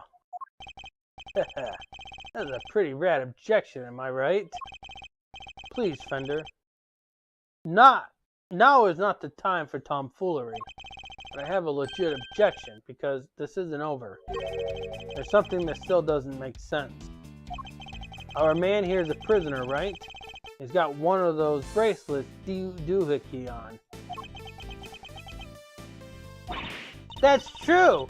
So how could he have left his workshop in the first place? His bracelet would have triggered the alarm if he tried. Right. We don't have a good explanation for that yet. Well, anything you'd like to share, good buddy? We're all friends here. That's weird. He should be clinging onto that bracelet like the big round lifesaver it is. In what way? As in, it's the best hope our wig-flinging friend here has for getting off the hook for murder. Sorry, can't get into the crime scene without a bracelet on. If it was me, I'd be arguing that for my life. And yet, he hasn't said a peep about it.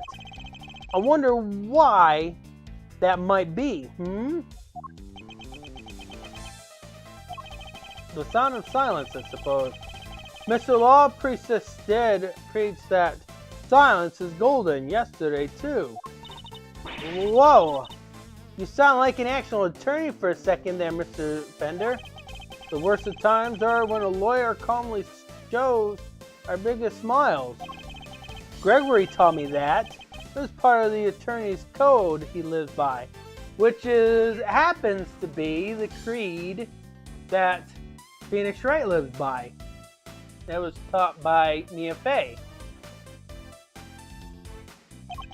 So, friend, what's the dealio? Why so core about your bracelet? Well, to tell you the truth, it's broken. Broken? I fell over a little while back, you see, and hit it on the floor. After that, it didn't seem to set the sensors off anymore. I should have told the guards about it, I know, but, well, it was awfully convenient. I see, so your bracelet is broken. But do they really break that easily? If so, then this prison has a serious security problem. You there! Can we have a moment? This cat really likes the attention.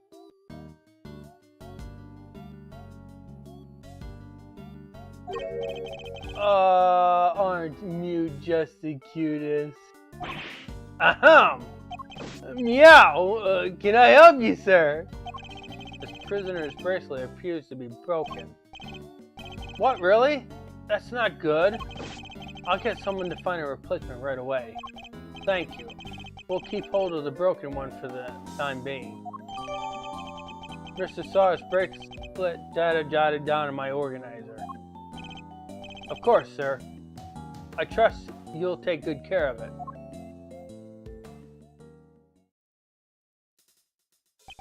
Sweet. Bracelet sorted. Now to turn our mystery in, yeah? What? No, I didn't kill anyone, buddy. Whoa there, Paulio. You were the one who said your bracelet was out of commission. Or were the other inmates freely roaming the halls while everybody was busy watching the show? No, I just found the body, that's all I promised. When I did, the enormous dog still had its mouth wrapped around the poor man's neck. We went into the workshop after the beast had left. And why did you go in? Well, oh fine, I wanted to go through his pockets, okay? He's going to rob the corpse? See, he still hasn't learned from his previous crime. That explains why he remembers Knight's ring in so much detail. Hey, why are you looking at me like that? I'm a great thief. I'd never stoop so low as to steal from a... Well, I didn't steal anything either. The show ended just after I entered the room. All the other inmates came back trickling downstairs thereafter. I panicked, rushed back to the workshop, and started my fake screaming. And dropped the glove in your haste, huh? Rubber glove data updated into my organizer. I guess this all just about hangs together. Anything smell funky to you, Miles? Other than whether Mr. Sod is the one who did it, I'd say one very significant question still remains. The question of how Knight made it into the prison proper from his holding cell into the detention center. Woo, yeah! That one's a doozy. I also can't help but wonder about another key feature in Mr. Sod's testimony.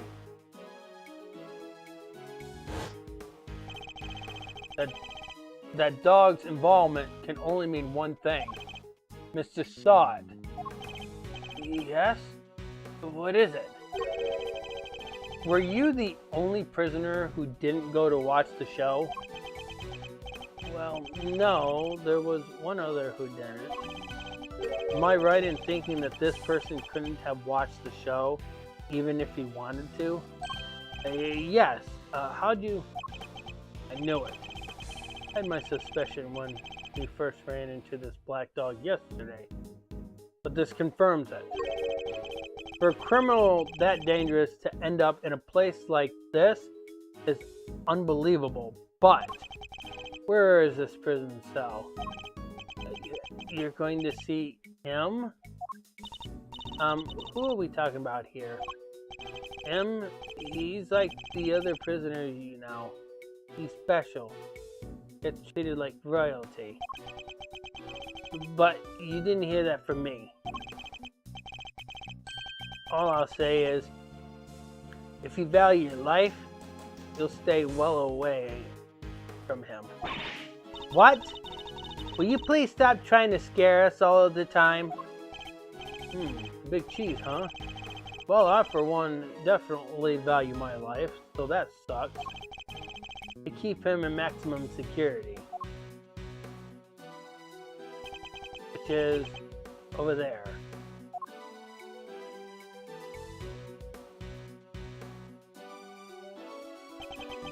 Maximum security.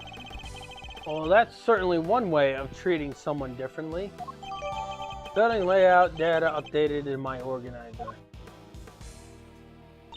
Alright, quit being so mysterious and tell us who he is already. Let's just say he's highly skilled when it comes to people's lives. Better than anyone, in fact. And, that's all I'm prepared to say on the subject. In fact, I may have already said too much. Well, Malsey? Anything you care to share? Or are you going to leave Kay and I in the dark here too? Mystery Man in maximum security is an old acquaintance. Let's go pay him a visit. I suspect we'll find our dark canine friend there too.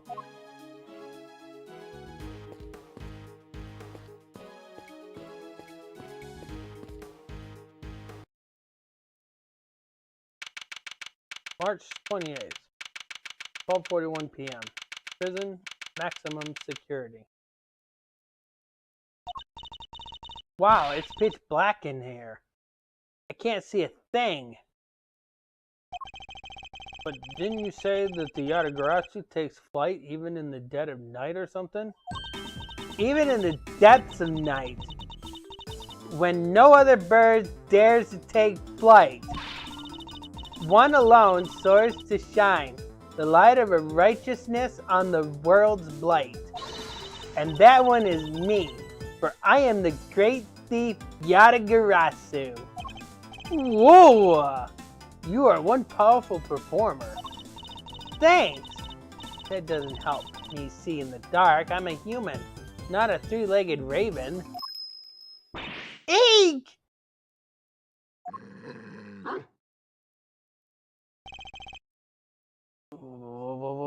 What?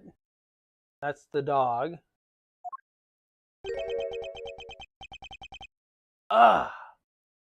Mr. Edgeworth. Good voice. I knew it. It has been far too long. You remember me? I could hardly forget now, could I? After all, you're the one who put me away. Mr. Edgeworth? Are you talking to that dog? Or is there someone else in there? Still can't see a danged thing. Oh, but I am forgetting myself. Forgive me. I do not often receive visitors. One moment. I will turn on the light.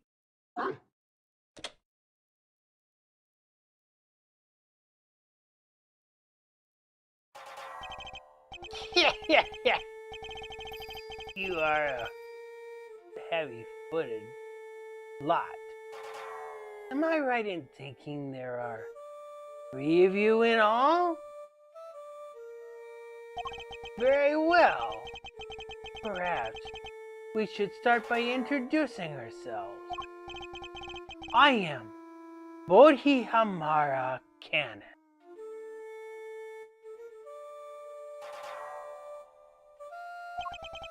As you may have gathered, Mr. Edgeworth and I are old acquaintances. Canis was a notorious assassin. Some knew him as the Blind Butcher.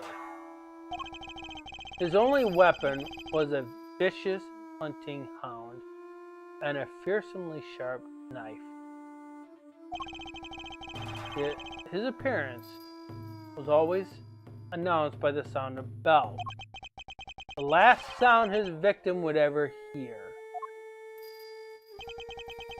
Well, Mr. Edgeworth, am I to guess why you have come to see me?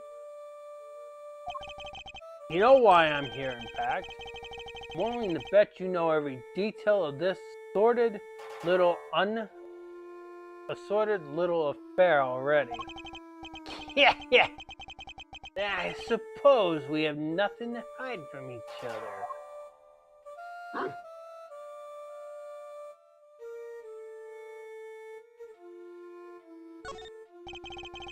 Your faithful canine friend is currently the chief suspect in a murder investigation. The person who found the body saw a dog with his mouth around the victim's throat. The witness is mistaken. Helmut is a gentle soul. He is my eyes, nothing more. It is absurd to think that he would do such a thing. Isn't it, boy? Yes, it is. You're a good boy, aren't you? Helmut is more than a mere seeing eye dog, and he's certainly no good boy. He's also a trained killer. A weapon once used in this man's sordid trade. This witness of yours, he is trustworthy, I assume? Thought is anything but trustworthy, and he's still very much a suspect himself. I can hardly claim that his testimony is beyond reproach. No then. I thought as much. Yes, I did, Helmut. Yeah. It figures that he always knew who our witness is. What were you doing between 8 and 10 a.m. yesterday morning, Mr. Canis? During the show, you mean? I was here, ensconced in those humble surroundings. I've developed a passion for wood carving, you see. An obsession, even. I was engrossed in it all morning. And you have permission to engage in such a hobby? I can't believe someone would actually let you. Warden and I have an understanding. An understanding? That's ridiculous. This man shouldn't be allowed one, let alone 5 chisels.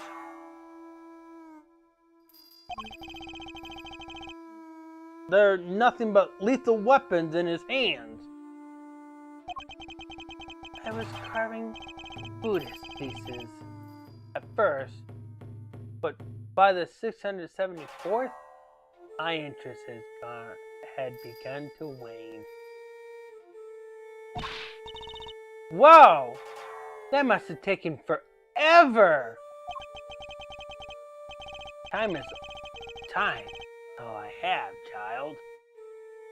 In any case, my focus has now shifted to peace, such as thee.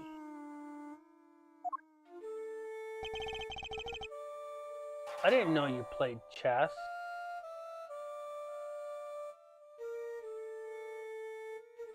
One may not know what the three-headed dog piece does on a chessboard, or why it even exists. Play 2, do you not, Prosecutor? Perhaps one day you might indulge me. Though you may find my game rather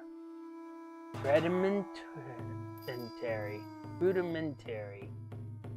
I only began after my arrival here, I am afraid.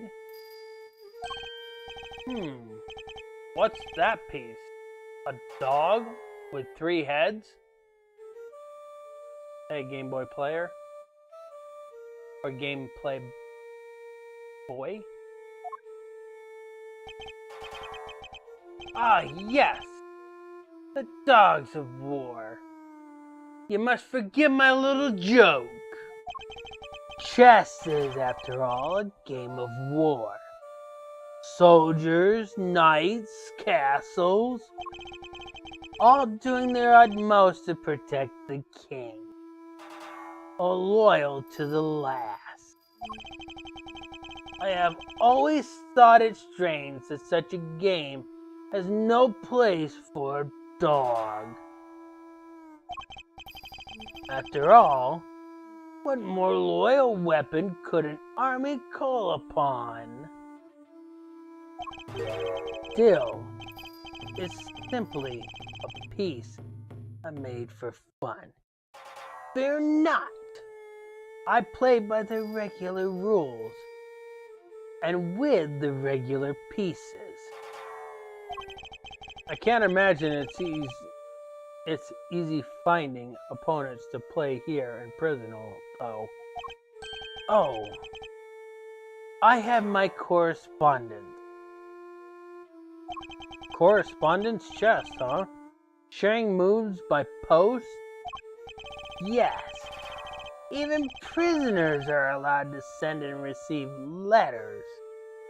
Their contents are inspected, of course. Although, I have yet to receive the details of my current opponent's next move. Dog chess piece data jotted down in my organizer. Sounds like the current opponent isn't a resident here. Well, kinda, sorta, maybe, I suppose. By the way, let's take a look. So, Bodhin Harma Canis, or Bode Kid Karma Canis, his unofficial name from the fan translation is Shirhan Dojin. So Canis actually sounds like a better name. Some of these names I don't like, some of these names I do. Like Judas Courtney actually is a lot better than Ferdy Gavel. I suppose you know the identity of the deceased Mr. Canis? His name was Bronco Knight, was it not? Poor unfortunate soul. You keep your ear to the ground? My ears are all I have, Mr. Edgeworth. Why am I not surprised that he's plugged into the prison's information network? Perhaps he was not so unfortunate after all. What do you mean? Mr. Knight's crime was a grave one. A crime for which he would have been made to pay dearly anyway. The attempted assassination of a president. That is no small matter.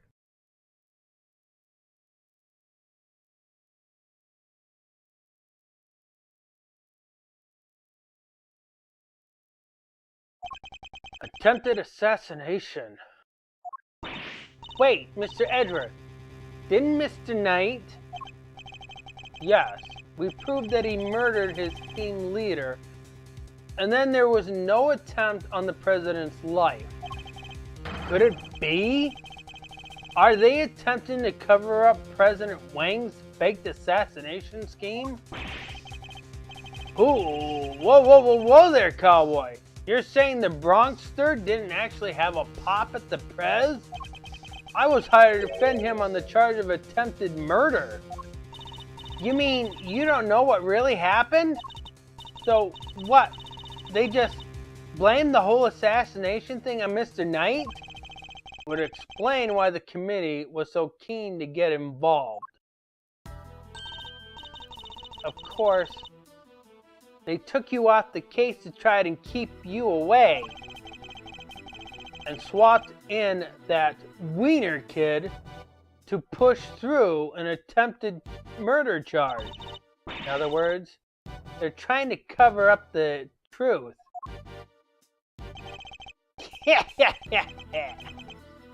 So they really were trying to frame him. According to the guards, this Knight, was it?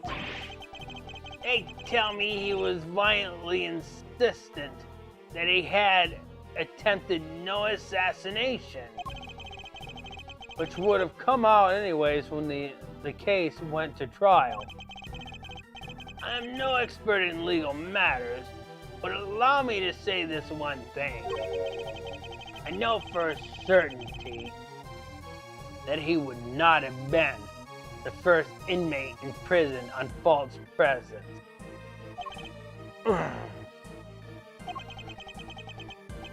An uncomfortable fact, but a fact nonetheless. Yes, Helmut? Yes, it is. Yes. The court is not always the bastion of truth.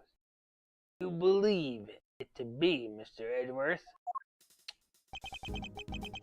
No bastion of truth, huh? I've heard something to that effect before. Yes, from a certain Interpol agent who hasn't had much faith in prosecutors. You're not twisting the truth behind the closed courtroom doors, too, are you? Fueled by the kind of thinking is in any wonder that courts produce nothing but falsicities and lies. Sorry, but the truth doesn't need the likes of you to distort it today. I never was able to fully dispel his mistrust of prosecutors. Even Helmut understands, don't you, Helmut? Yes, you do. The truth-revealing court and your deduction. It is dangerous to trust each other implicitly. I am not bitter. You're not the first to make me a suspect of unbound suspicions in recent days. In fact, I was visited by another prosecutor only yesterday. He is accompanied by a judge. He even dragged the warden along. A distaste for me lingering unspoken in the air. Not those two again. Yeah, not those two.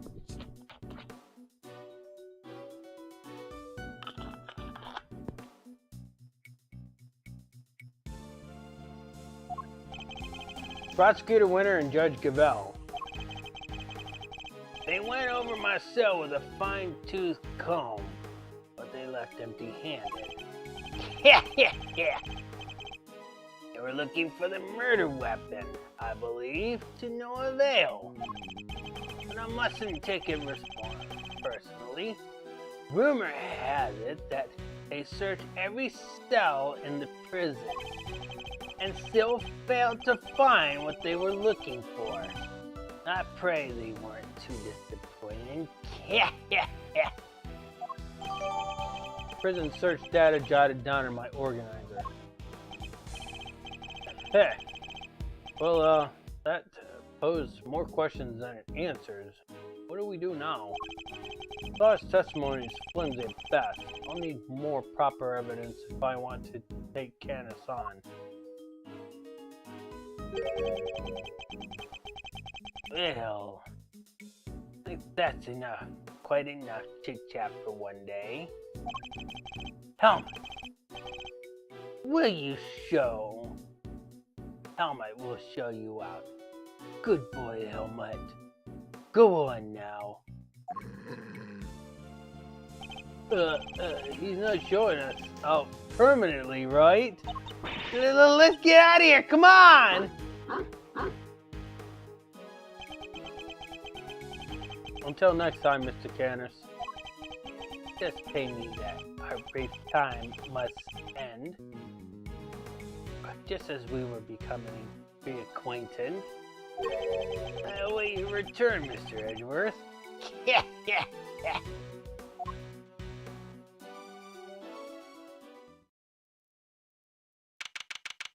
March 28th, 1:12 p.m.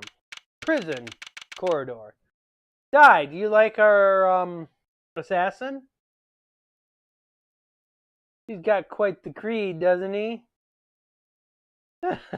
Why is K on the mountain? Now, to gather the evidence I need to bolster my case. Hey, Mr. Edgeworth?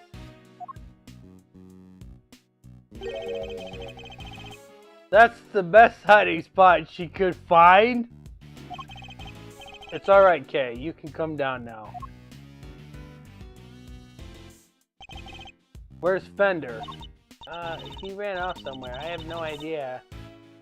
He could move that fast. Fender. So, what do we do now? You and I will continue to investigate. I know just where to start. Solving that one particular mystery that's been dogging us this whole time. Knight's body was found in one of the prison's workshop, but he was presumably being detained in one of the detention center's holding cells.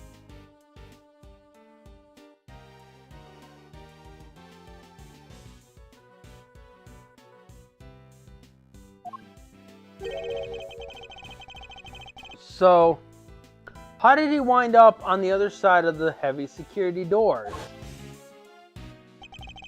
Let's start by investigating the holding cells. And Mr. Knight's room, right? But, what about Mr. Fender? I'm sure he'll find us when he's ready. Sure, but he is kind of our boss, isn't he? Oh, wow. March 28th, 1:34 p.m. Detention Center. Corridor. The victim's cell is just over there. Lead the way, Mr. Edgeworth.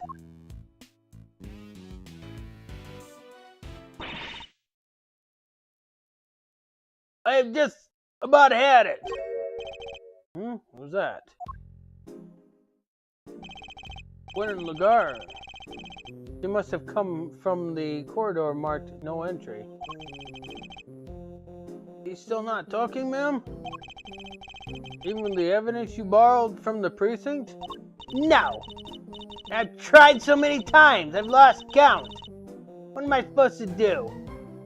I can't send in a blank report. I guess killer for hire was always going to be a tough nut to crack. Killer for hire? Oh. I couldn't help overhearing the word in regard, but were you just talking about Hidharma Canis? My, you were listening? How very gauche of me. A girl's privacy is her armor, you know? Do you normally conduct interrogations of that man yourself? Oh, it's not just him, darling. I tried to have the occasional telly with everyone, you see. That's what it means to be a member of the family in this little home of ours. There isn't a person who hasn't made the pilgrimage at my office, at least. Your office? How sweet. He's angling for an invite. Well, I suppose it is the hottest ticket in town. It's down this corridor here, darling. But FYI, I don't let just anybody wander in willy-nilly. Let's see. This would put it right around here.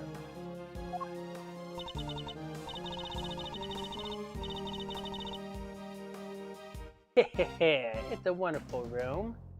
If I do say so myself, all my guests rave about it.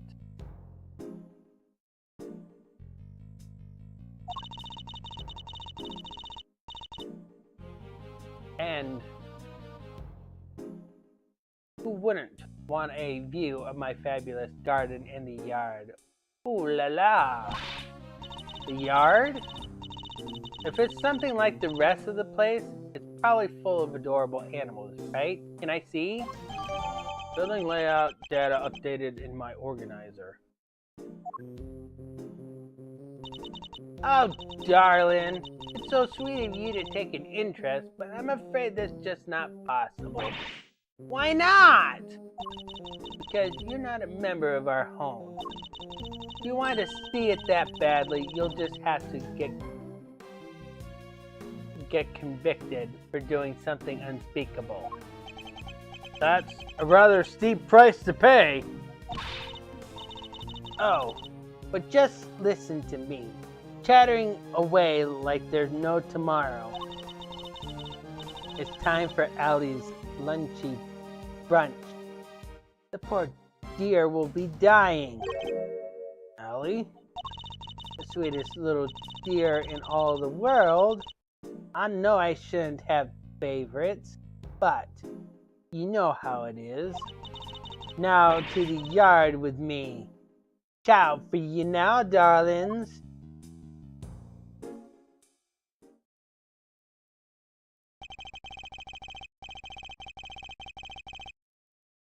I wanted to ask her more about Canis, but she demonstrated that conversation from start to finish. Let's go investigate the victim cell, shall we?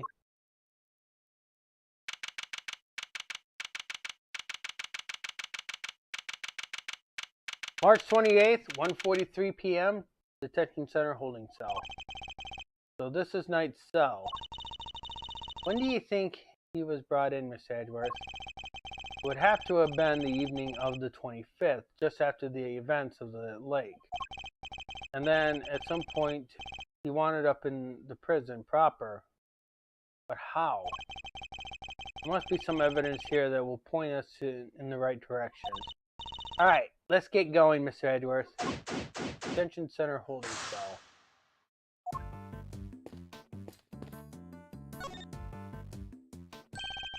Reflected in the mirror. A security camera! A great thief's greatest enemy! Nobody about this place is very thief-friendly, if I'm being honest. I think that might be entirely deliberate, Kay. Guard? I'd like you to retrieve the footage from the security camera and review it as carefully as you can. If you see anything out of the ordinary, inform me immediately. Yes, sir.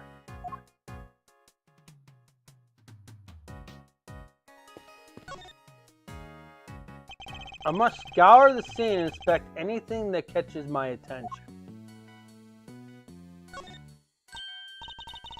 Hey, look at this weird piece of paper. There's some sort of grid on it. Let's take a closer look.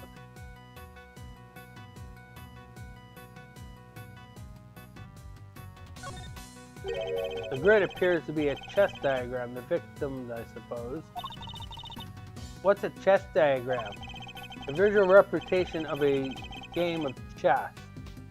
See how the locations of all the pieces are marked? This seems to be a closely fought contest, but perhaps if this pawn were... No, wait. Not now, Mr. Edgeworth. This is no time to be playing games. Yes, I suppose you're right. This isn't the first time I've seen this configuration of piece. It was from a different perspective, but it was definitely the same game. Perhaps it'd be wise to take another look at the evidence in my possession.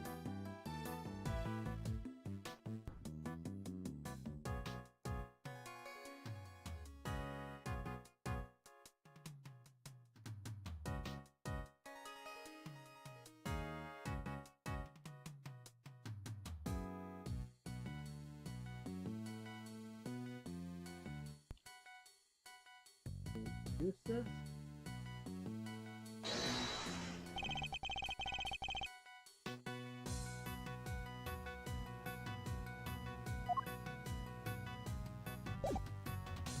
Okay, I don't know if I can deduce that right. Looks like that's the case. Deduce from Candace dog teeth.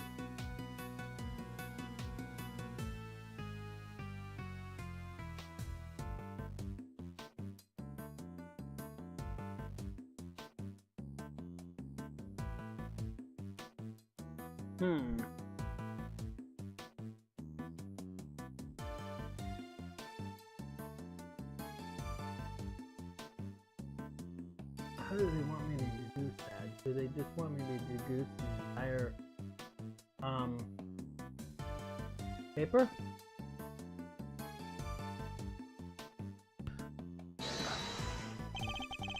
Could this be related to the evidence somehow?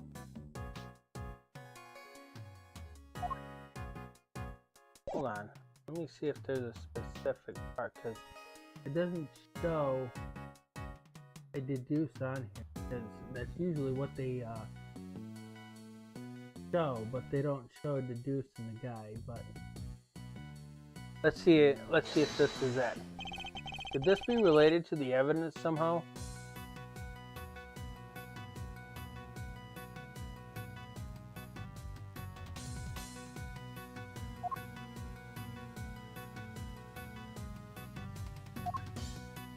I'm going to answer this one because it's very vague in the guide. Eureka! This chess game, I've seen it before. Enough of the chess chat, Mr. Edgeworth. We're supposed to be investigating here. Focus. I am investigating. This particular bit of chess chat could prove to be vital now. Take a look at this. Can you tell me what it is?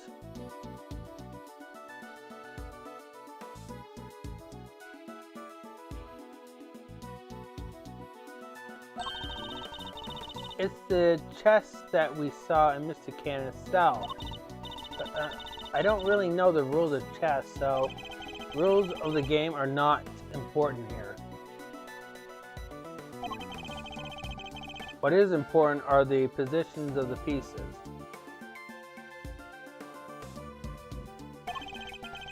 Compare the ones in Mr. Cannon's cell with these. Do you notice anything? Ah!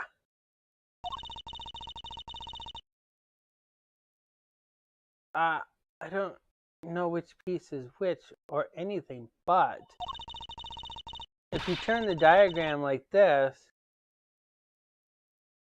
there are pieces in the same squares. Indeed, there's no dog on the diagram, but that's to be expected. Apart from that, however, the position of the pieces are identical. And what does that tell us? Oh, I have my correspondence. As unlikely as it may seem, Mr. Cannon's chess opponent was Mr. Knight. This could be just the proof we need to show that Mr. Canis had a connection to the victim. Chess diagramma data jotted down in my organizer.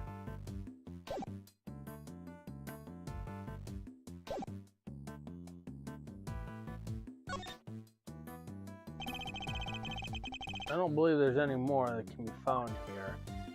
You're right. I was going to take a look.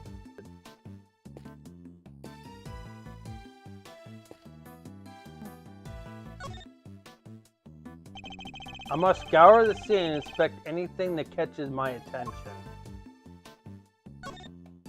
There's something different about this spot here. This part of the floor is weirdly clean. Did somebody wipe it down or something? Why would somebody only do this part of the room to the bed, though?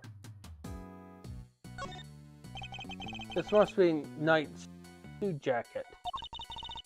So I've been doing some research of my own. Oh, and what have you discovered? You discovered that guys who look good in suits tend to be popular with the ladies. But don't worry. Guys with frill neck ruffles are next on my research list. Please stop. Hey look! This newspaper's got a chunk of it missing. You're right. A few pages has been roughly torn out. But why? Maybe Mr. Knight wanted to clean his cell, but didn't have a cleaning cloth. It's not a totally implausible theory, I suppose, but who would try to clean their cell?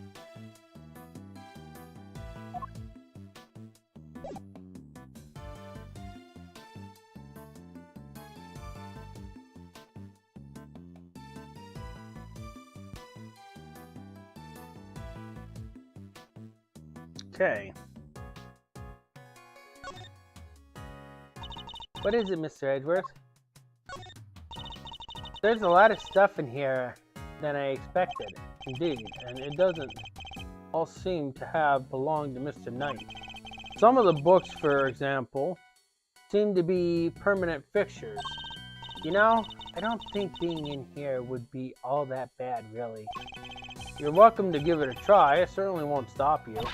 No thanks. But since we're here, I might as well case the joint. So come on, Mr. Edgeworth, let's get looking. Chess is a pretty popular pastime in here, huh? I mean, Mr. Knight even asked Simeon to bring him his chess set. I'm afraid I have to disagree. In fact, as far as I can see, only 2 people were so enthralled as to own a chess set. Mr. Knight and oh, you mean that scary guy?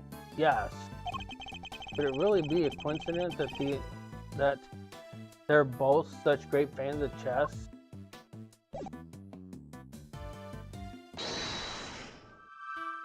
This doesn't give you much option, does it, Di?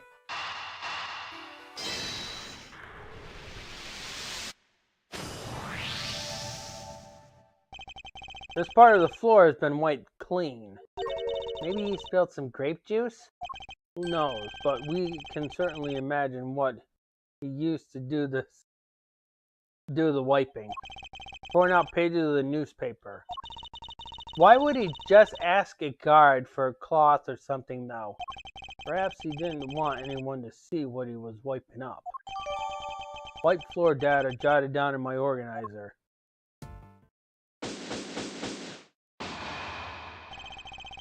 I think we've about exhausted this cell. We've made significant progress by establishing a connection between Mr. Canis and the victim. This is bad, sir! Huh? Is that the guard? The security camera footage, sir! I watched it and... What is it? Can you show it to us? Yes, sir. I have a small playback monitor with me. Then, what are we waiting for? Let's see it.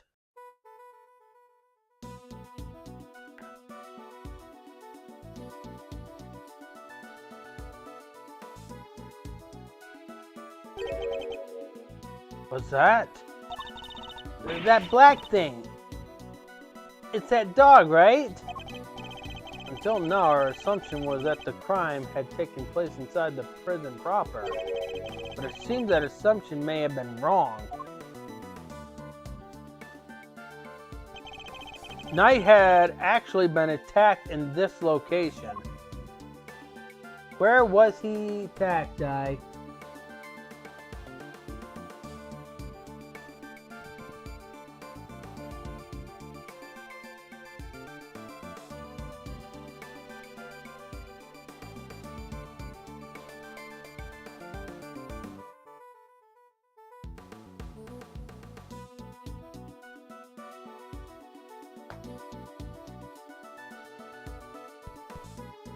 Specifically the holding cells. Take that! Right here in the detention center. And the perpetrator was indeed Mr. Canis' dog. This is just the evidence we need. Security camera footage data jotted down in my organizer. And if this is where Knight was actually murdered, then one of the pieces of evidence we found here in his cell takes on a whole new meaning. If Knight's cell was the crime scene, which piece of evidence takes on a new significance? Must be one of the new pieces of evidence that we have. So this should probably make it easy.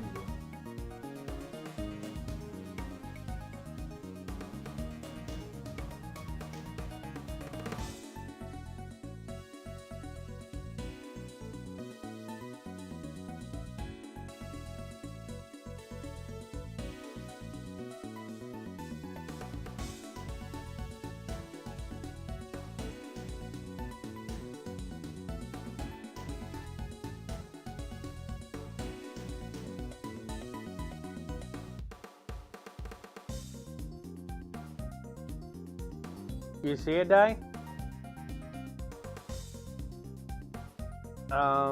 Okay.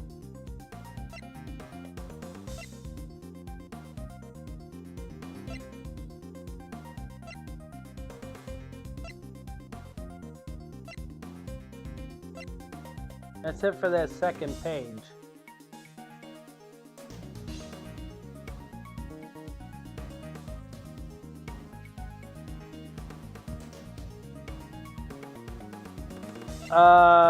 No, because this is not what we found in the holding cell.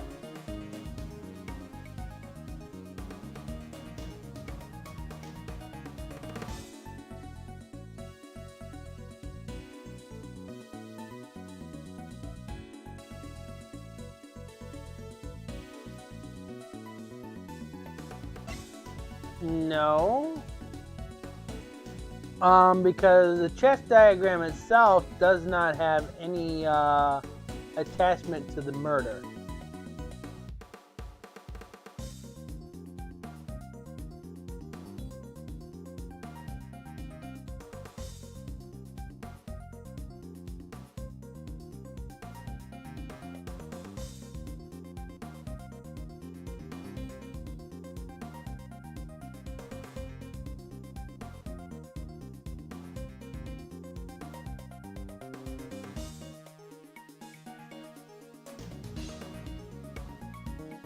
The white floor, you mean?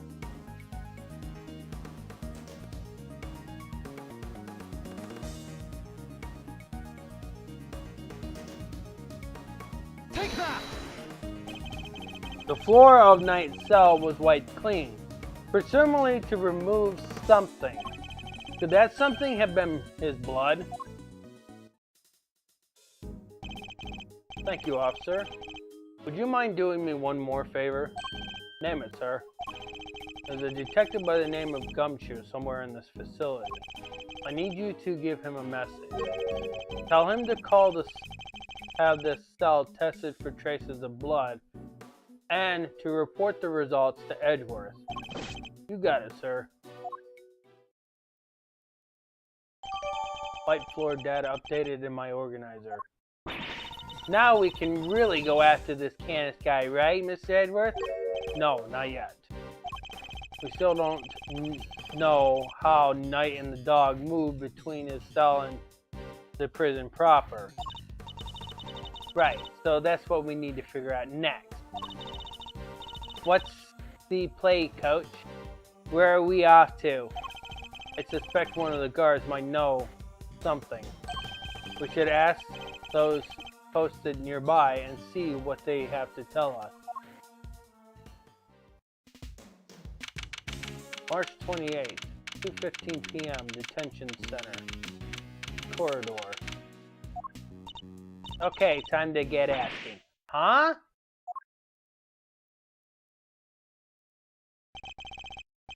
Thanks for the tour. Later.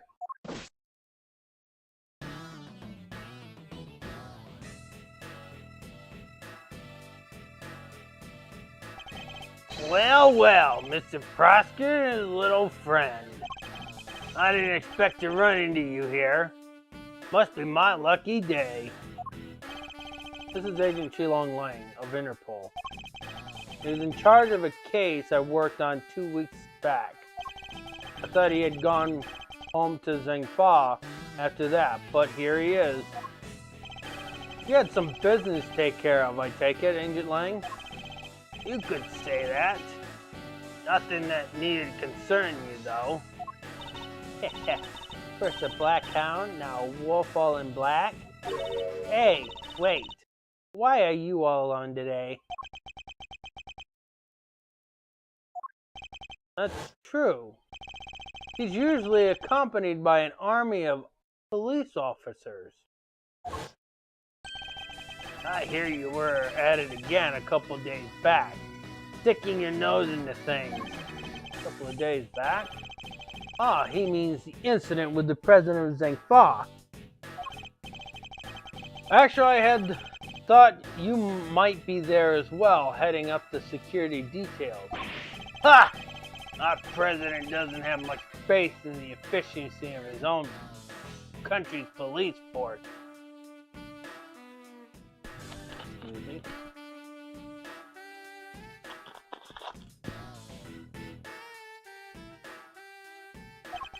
Maybe now I'll think twice before using contractors again at amateurs.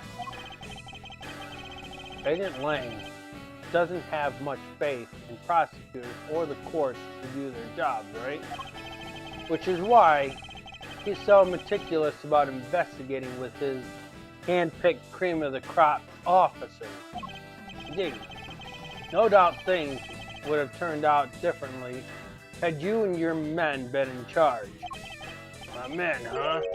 Yeah, those guys aren't around anymore. What? They're not? It's funny, isn't it? I'm a real lone wolf now. What are you saying, Agent Lang? What on earth happened? I've told you, it doesn't concern you. See you around, Mr. Prosecutor. Wow, he seemed not okay. Yes, I would very much like to know why. There's nothing we can do about it now. We'll worry about Agent Lang later. We have an investigation to conduct. Alright, let's start by talking to these guards. I was wondering, have you seen an enormous black dog wandering around here recently? That thing? No way. If I had, well, let's just say, we'd be a lot more nervous about standing guard here. So, do you and this dog have some kind of history or something? No, okay. You should know when to let sleeping dogs lie. By the sound of it, Dennis's dog has been spotted on this side of this heavy security doors.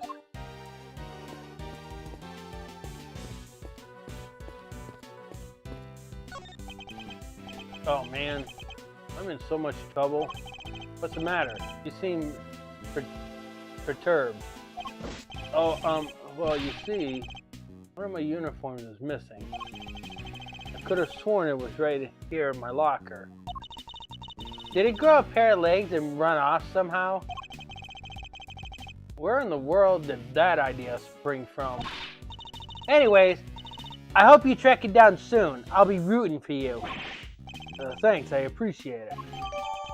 Missing guard uniform data jotted down in my organizer.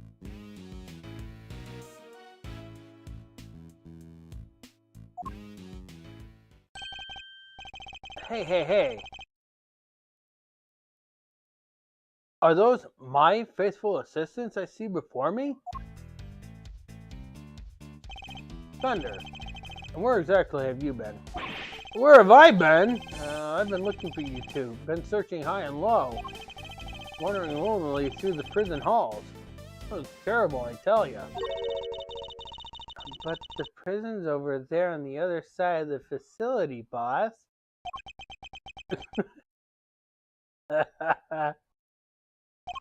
So listen, I just got the lowdown on some seriously dynamic materials. Want to hear it, right? Seamless. I was chatting with a few of the guards. And they told me something very interesting. Turns out the Bronxster had himself a little incident 2 days ago. Pre-mortem, if you catch my drift. An incident? Simeon told me he came to visit his pals, right?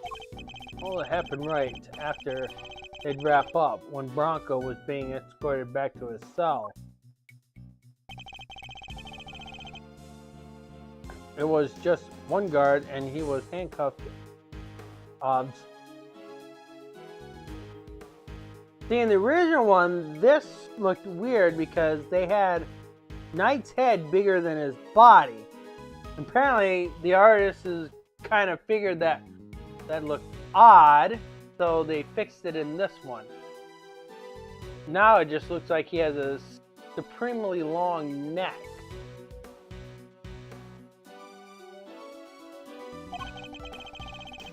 The Bronxer clobbered him, knocked the poor guy out cold. Sounds like it might have been the prelude to a jailbreak. Because when the other guys showed up, they couldn't find their comrades' keys. Were there any ramblings about Knight tempting an escape? That's the bit of the fries, the old noggin. There were none. He just sat in his cell and turned up dead. And what's more, he swore right to the end that he never stole the keys. They turned his cell inside out, too. No dice. The guard who was struck, what did he have to say? Nothing. Poor guy was still out when they took him to the hospital. Word is, he's still there. So, there's nobody around to tell us what exactly happened? Mr. Knight's cell key data jotted down in my organizer. What the? It's you losers! That's all we need.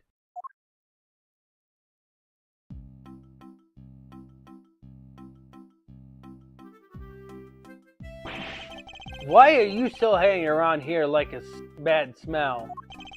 Hey there, little buddy. Listen, Miles here is working with me now as an associate. Nonsense! You're all just here to cause trouble and turn my investigation into a fart. Eustace means farce, of course. A simple slip of the tongue.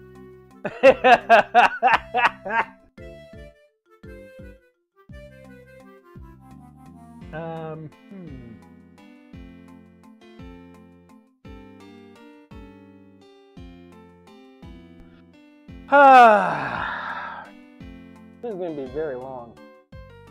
I don't think I'm going to take another hour to do this. So, I know we normally don't do this, and hopefully this is the only time I have to do this, because I didn't realize it's going to take this long. I expected we would have finished it by now, but we didn't. So,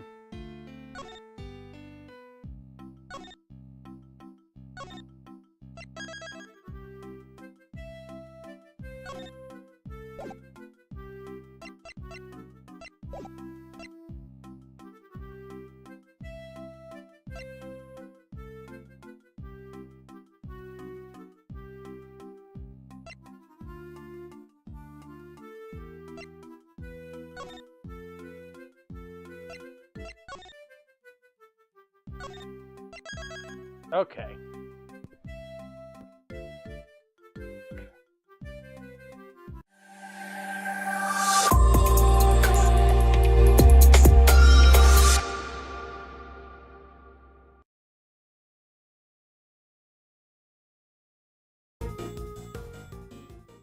Actually, we have two full testimonies. And we're going to have a little bit of investigation after that. And that will be it of part 2.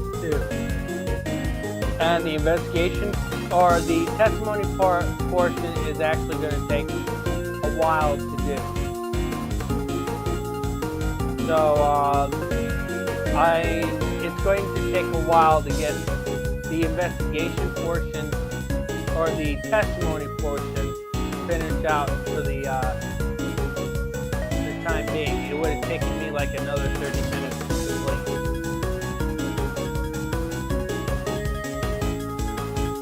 So we will save the rest of that for Monday. Hopefully when we get to chapter 3, I don't have to cut in the middle of it. I do know that these get very long.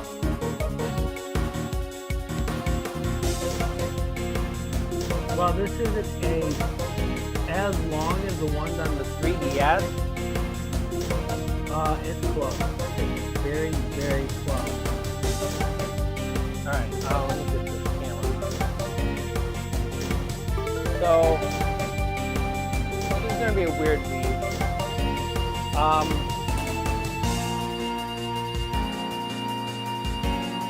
We are going to go into a mid-season finale for The Sims 2 and The Sims 3, which they won't start back up until after January. So keep that in mind. So we'll have other things planned for Thursday and Friday. I was going to do the football tonight, but I extended over too far, so hopefully tomorrow I'll have a little bit extra time to do football. I should be able to do this back on Monday again. We still have to do some scouting for players, so keep that in mind. Guy, you can tell the other girls if they're still interested. We've decided to push it on Tuesday if they're not busy. Okay, and tomorrow Andy's going to start with a zero-time dilemma. And then Wednesday we go back to the hack. We're going to continue that. I am not entirely certain if I'm going to be doing it on Wednesday. The week of Thanksgiving, okay? I will let you guys know if that's going to be it. It depends. It'll depend. Depending on whether I get picked up to go to my dad's either Wednesday night or Thursday morning. So it just depends. And I'm hoping to be back by Thursday night on Thanksgiving Day. So we'll see. So we will take a look at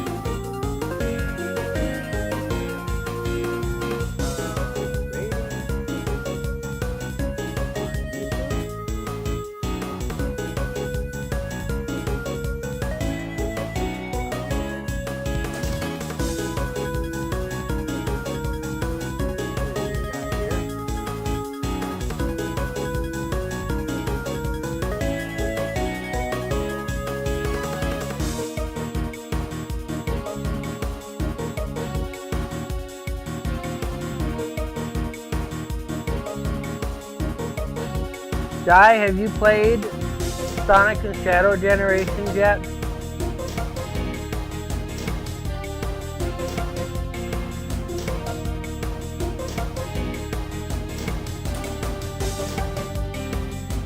have not.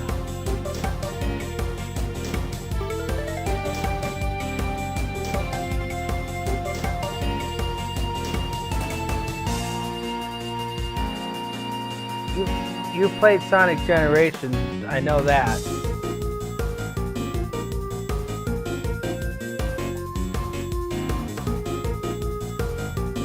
At least I think you have, right?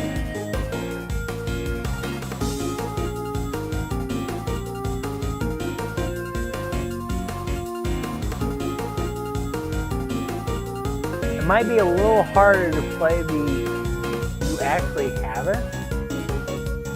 Well, it might be actually harder to play the original Sonic Generations because I kind of heard that they were listing it because they're forcing people to play Sonic Shadow Generation.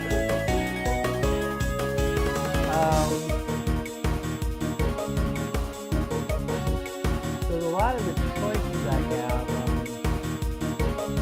That's why I asked. Because the only other option I would go to is Rainx. So because Rainx has already played Sonic and Shadow Generation, so she's not doing a stream of it. So I guess it's between Rainx and Tasha Gamer. Tasha Gamer is playing the Sonic and Shadow Generation, so I guess I'll leave this to you. Which do you decide?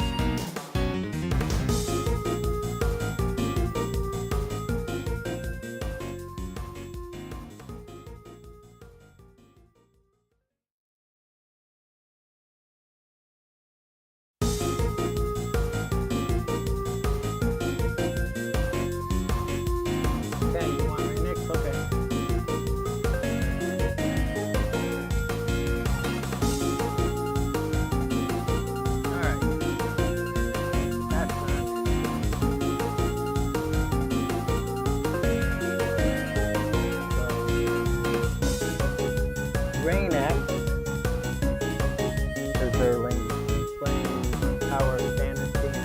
Also doing Snowbreak as well. So I guess that means we'll do some things with RPG Maker. If you have any ideas for RPG Maker, other than that, we're gonna still try to figure out what we're gonna do with kind of finishing up the first section. If I can't get anybody to help out, I'm gonna have to try to lock them in.